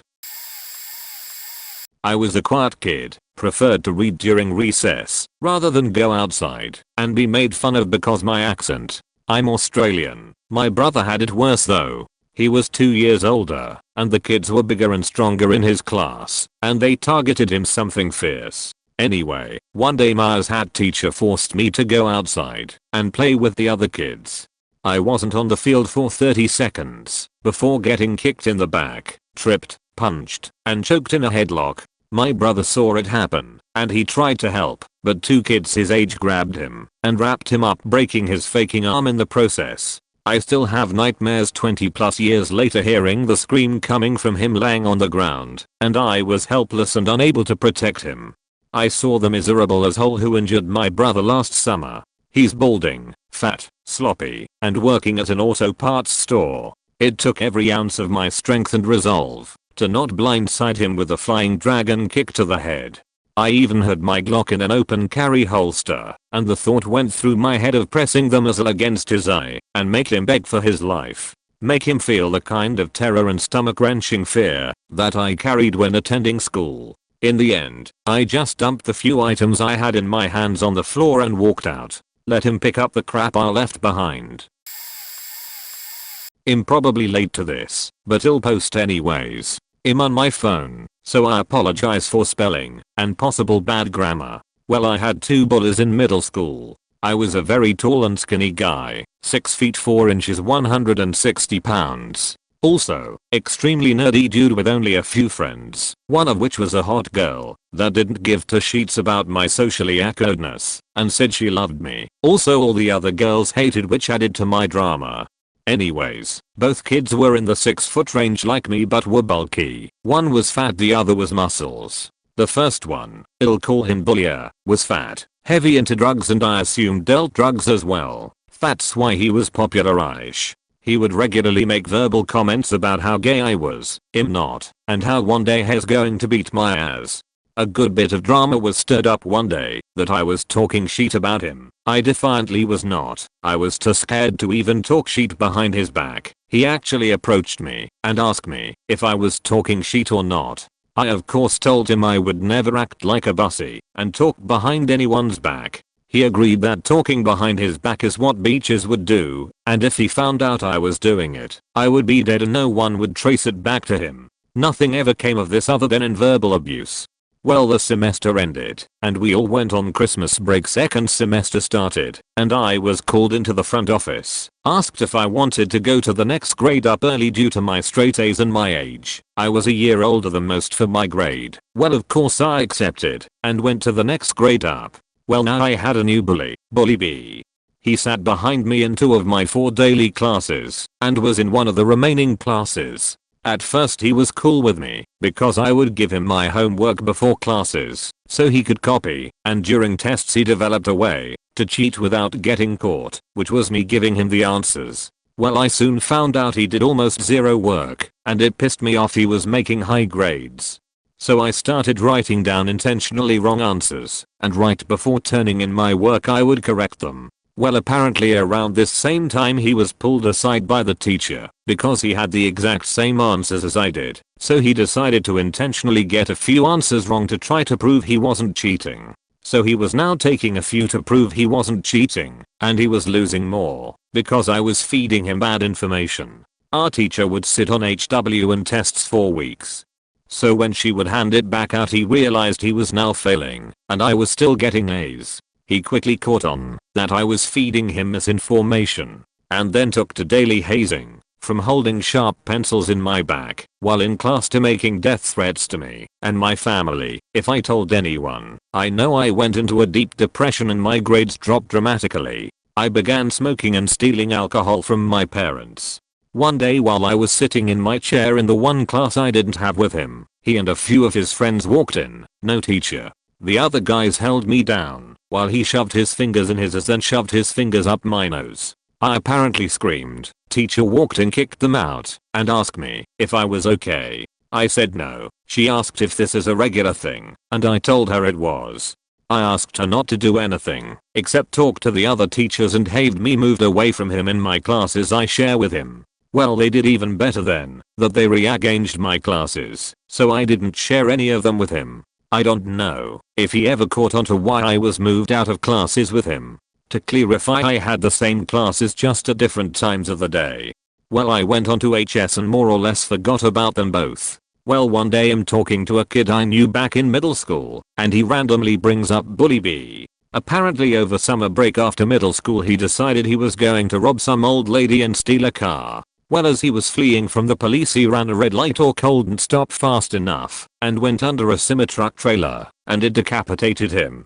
I 100% felt no sadness, but only anger that he didn't die in some painful agonizing way. Still do when I think about him. Well, after HS ended I joined the US Marines and made a small life for myself. I went back to the town I used to live in. Father still lives there. I stopped at a Sonic drive-thru and seen the bully A. Still far, still stupid as fuck looking. Didn't get to talk to him, but it felt kind of good knowing has still a nobody living in the same town. Well, now, almost 12 years later, I find out has in jail for rap and murder of some girl. I feel horrible for the chick that died, but nothing I could have done would have stopped it. Also, I'm now 6 feet 7 inches and 220 lbs. I have a successful career as a systems administrator and will hopper fairly soon be doing my dream job. Again, I apologize for the grammar and spelling. I'm trying to correct as much as I can. TLDR to bullies, one is dead, the other in jail for life. I see him in the mirror every day. I was extremely harsh to myself in school. I never got bullied in school by anyone. Bullies actually liked having me around. Most people liked having me around. Actually, I never belonged to any clique. Wherever I sat, that day was where I hanging out. Some days I would hang out with delinquents, other days it was the nerds. And on rare occasion I would find myself chatting up the sports crowd, even though I never cared for sports. I didn't really fit any social stereotype. Maybe that's not true. Maybe social drifter is a social stereotype. Did everyone else torture themselves so? Maybe we were kindred spirits, and I was too self-absorbed to see it. Did they all view me as that worse off person because I had the look of someone who was continually depressed? Maybe I made them feel more normal, a crutch to help them deal with their own issues. Did my self-deprecation just speed up my ability to socialize? I don't really notice any cliques outside of high school. People are just people. Maybe I'm still getting it wrong, though. Maybe instead of cliques it's social standing now. I mesh just as well with cultured millionaires as I do with, for lack of a better descriptive, low-income rednecks. I'm still extremely harsh to myself. I don't think my bully and I will ever make amends. It really gets in the way of life. When I was in 5th grade my family moved from the big city to a small town in another state. My first day at my new school I was being shown around by one of the students who I could tell just didn't want to be doing it and taunted me for being fat. Now, I was a big kid no doubt, but I was also around 5 feet 10 and had been fighting with my older brothers since I could remember, so I knew I could take the abuse and a hit or two if it came to it. I asked him to stop and he wouldn't, just called me names. Down the hall comes this other kid who immediately came right at us and started making fun of my tour guide. He just took the verbal abuse and then a few smacks and started crying. Now, with my brothers I knew that standing and taking abuse just encouraged them, and it was clear this kid, like most bullies, was loving the tears. He went to smack my guide again, and I just dropped him with one punch with no warning. My guide looked at me still crying and just didn't understand what had happened or why. I walked away leaving them both in the hall, went and told the principal what had happened, and got suspended for 2 weeks. When I went back after my suspension I was immediately very popular and everyone was amazed that I had done what I had.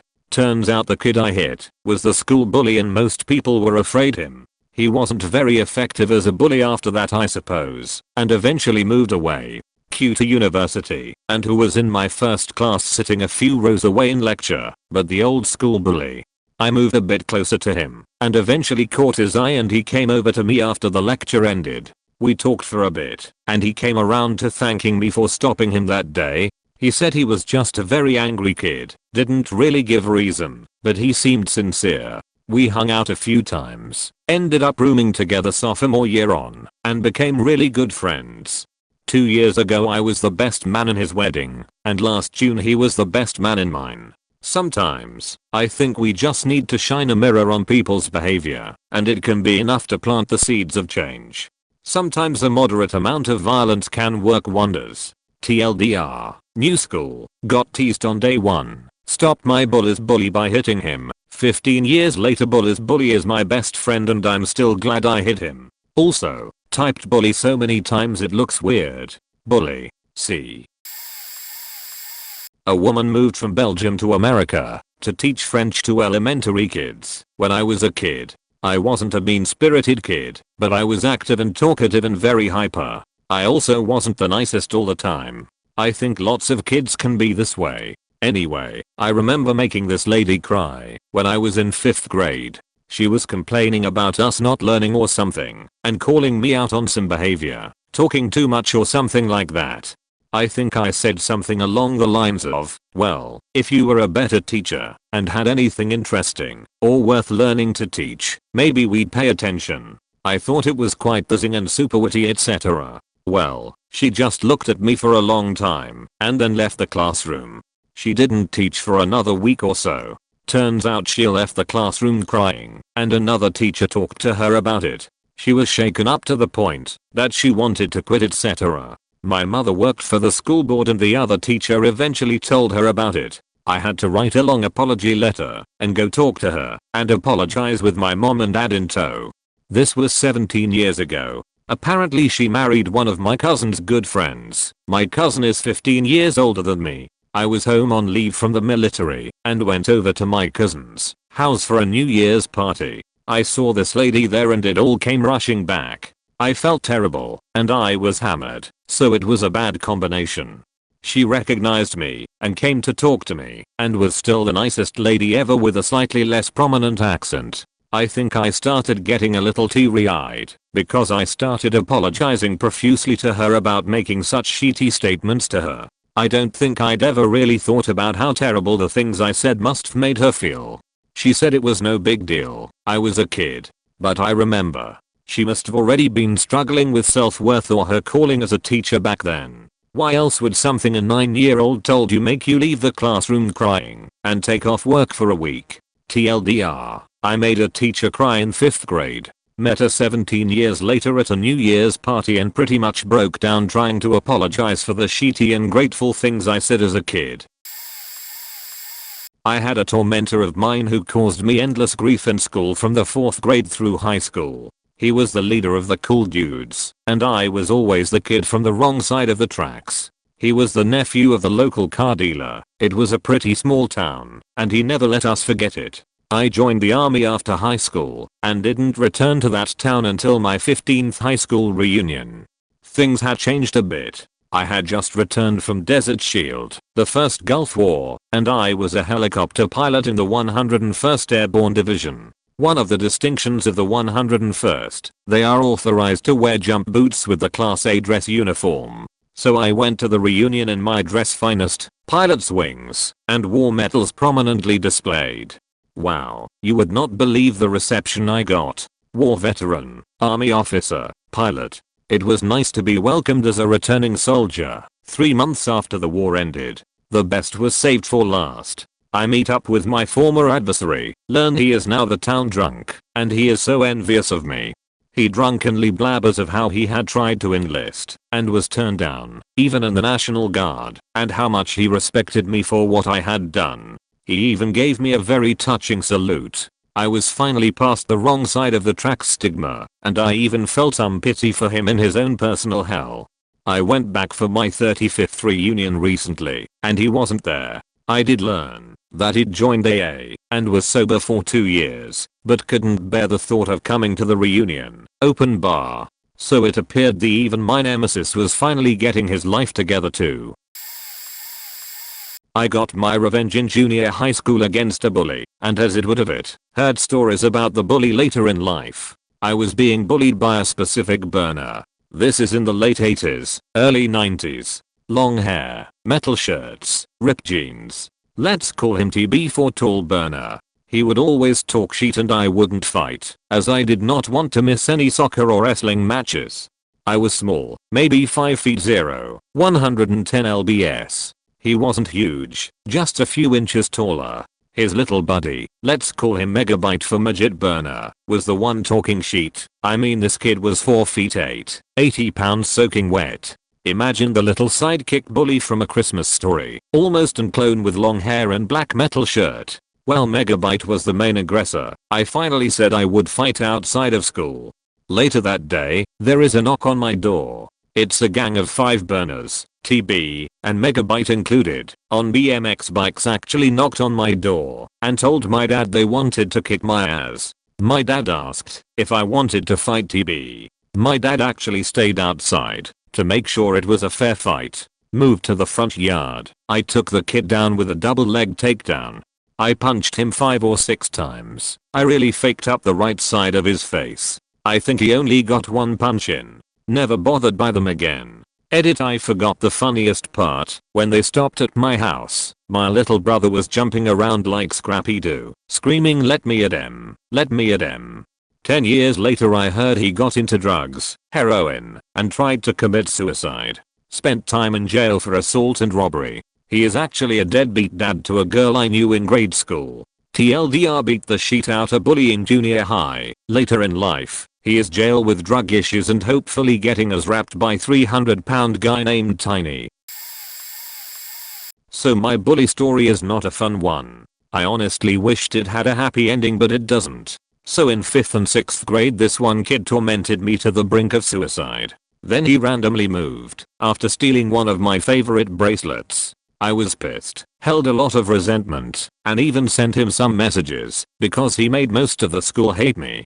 So skip forward into 9th grade. I'm walking around the town where my rival school was. My friend and so decide to walk around the school and hang out with some people we knew. Well, guess who we run into?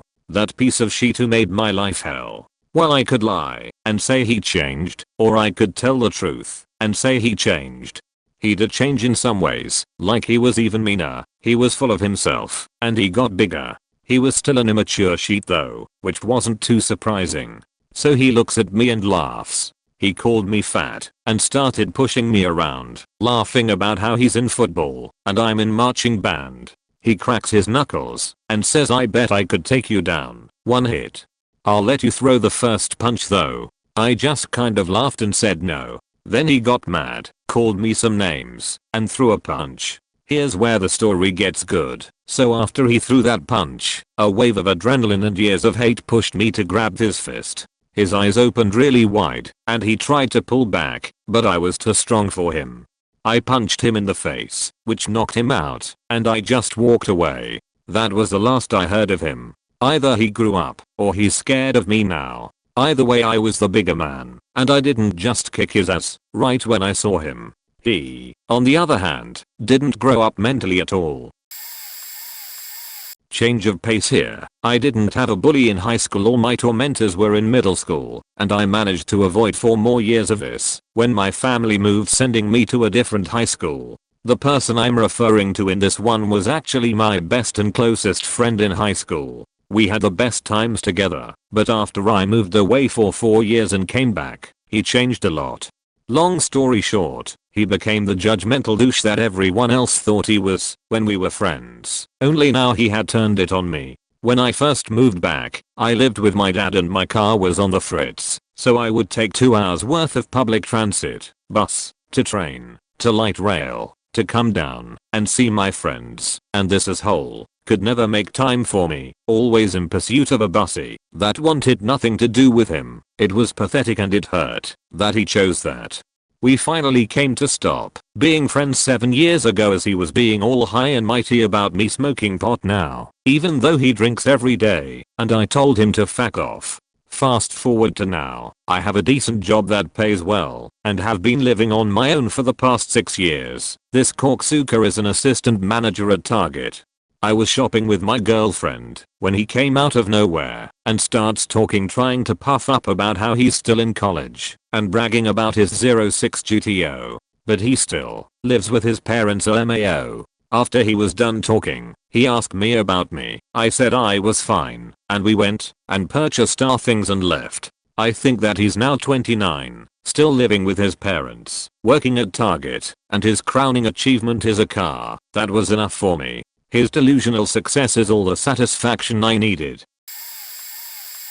There was a pompous dickhead on my swim team growing up, from age 5 to 14, that treated everyone on the team like shit. He was the fastest swimmer in the county and he knew that he was hot shit. After practice each day we would take a shower in a big communal shower area with our swimwear still on. This kid, let's call him Dale, would always bully us into giving up the best shower. There were like 3 showers for 8 kids, so you had to wait in the cold if you didn't get one. Anyway, Dale liked to take ice cold showers after practice, I guess to show how tough he was. One day he was being an extra big asshole and treating us like shit during practice. Afterwards we all hit the showers where he promptly claimed his shower, turned the water to cold, then left the shower telling us, "I'll be right back. If you take my shower I'm going to kick your ass." He walks out of the shower area and I immediately go to his shower and turn it from all the way cold to boiling hot. The plumbing was horrible, and you would sometimes get lightly scalded if someone in the bathroom flushed a toilet. Shit was hot. Anyway, Dale comes back into the shower area and immediately jumps into the stream of water, expecting it to be ice cold. I don't know if you've ever dipped your hand into extremely hot water before, but it feels somewhat cold for a second. Dale was fully submerged in the stream when he realized that it was scalding his skin. He let out a blood-curdling scream and threw his body out of the water. He cried for about an hour and I actually felt pretty bad. The best part was that I was never caught and Dale wasn't very threatening after seeing him cry like a beach. I don't know if I really qualified as an adult because it happened when I was fresh out of high school. But the summer I graduated I got to experience this over and over again, and it was so sweet. Until 10th grade I went to my public school my entire life. It's a small town school with maybe 100 kids per grade, so everyone knew everyone. But somehow once high school happened people forgot who their friends were.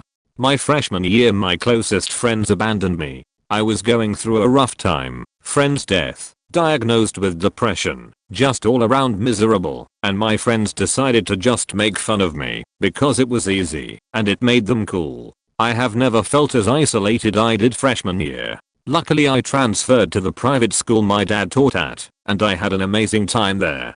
I matured and sorted out my personal problems, and I had 3 great years there. I made great friends, and did well in school, and get into a great university. The summer after I graduated I started getting invited to all these grad parties of the kids who were my friends from my old school, because they were friends of my dad and whatnot. At these grad parties I began finding out that all of the kids who treated me like shit my freshman year either didn't get into college, or were going to the local community college. Their reasoning was either I'm not really sure what I want to do, or I feel more comfortable staying at home. However, one of my friends who was always nice to me told me that the real reason all of those kids were going to junior college was because they were caught up in being the cool kids and got awful grades and test scores. Now I have no problem with people who choose to go to CC, but these kids wasted their potentials and probably won't change because they will all be together next year too. I guess success is the best revenge.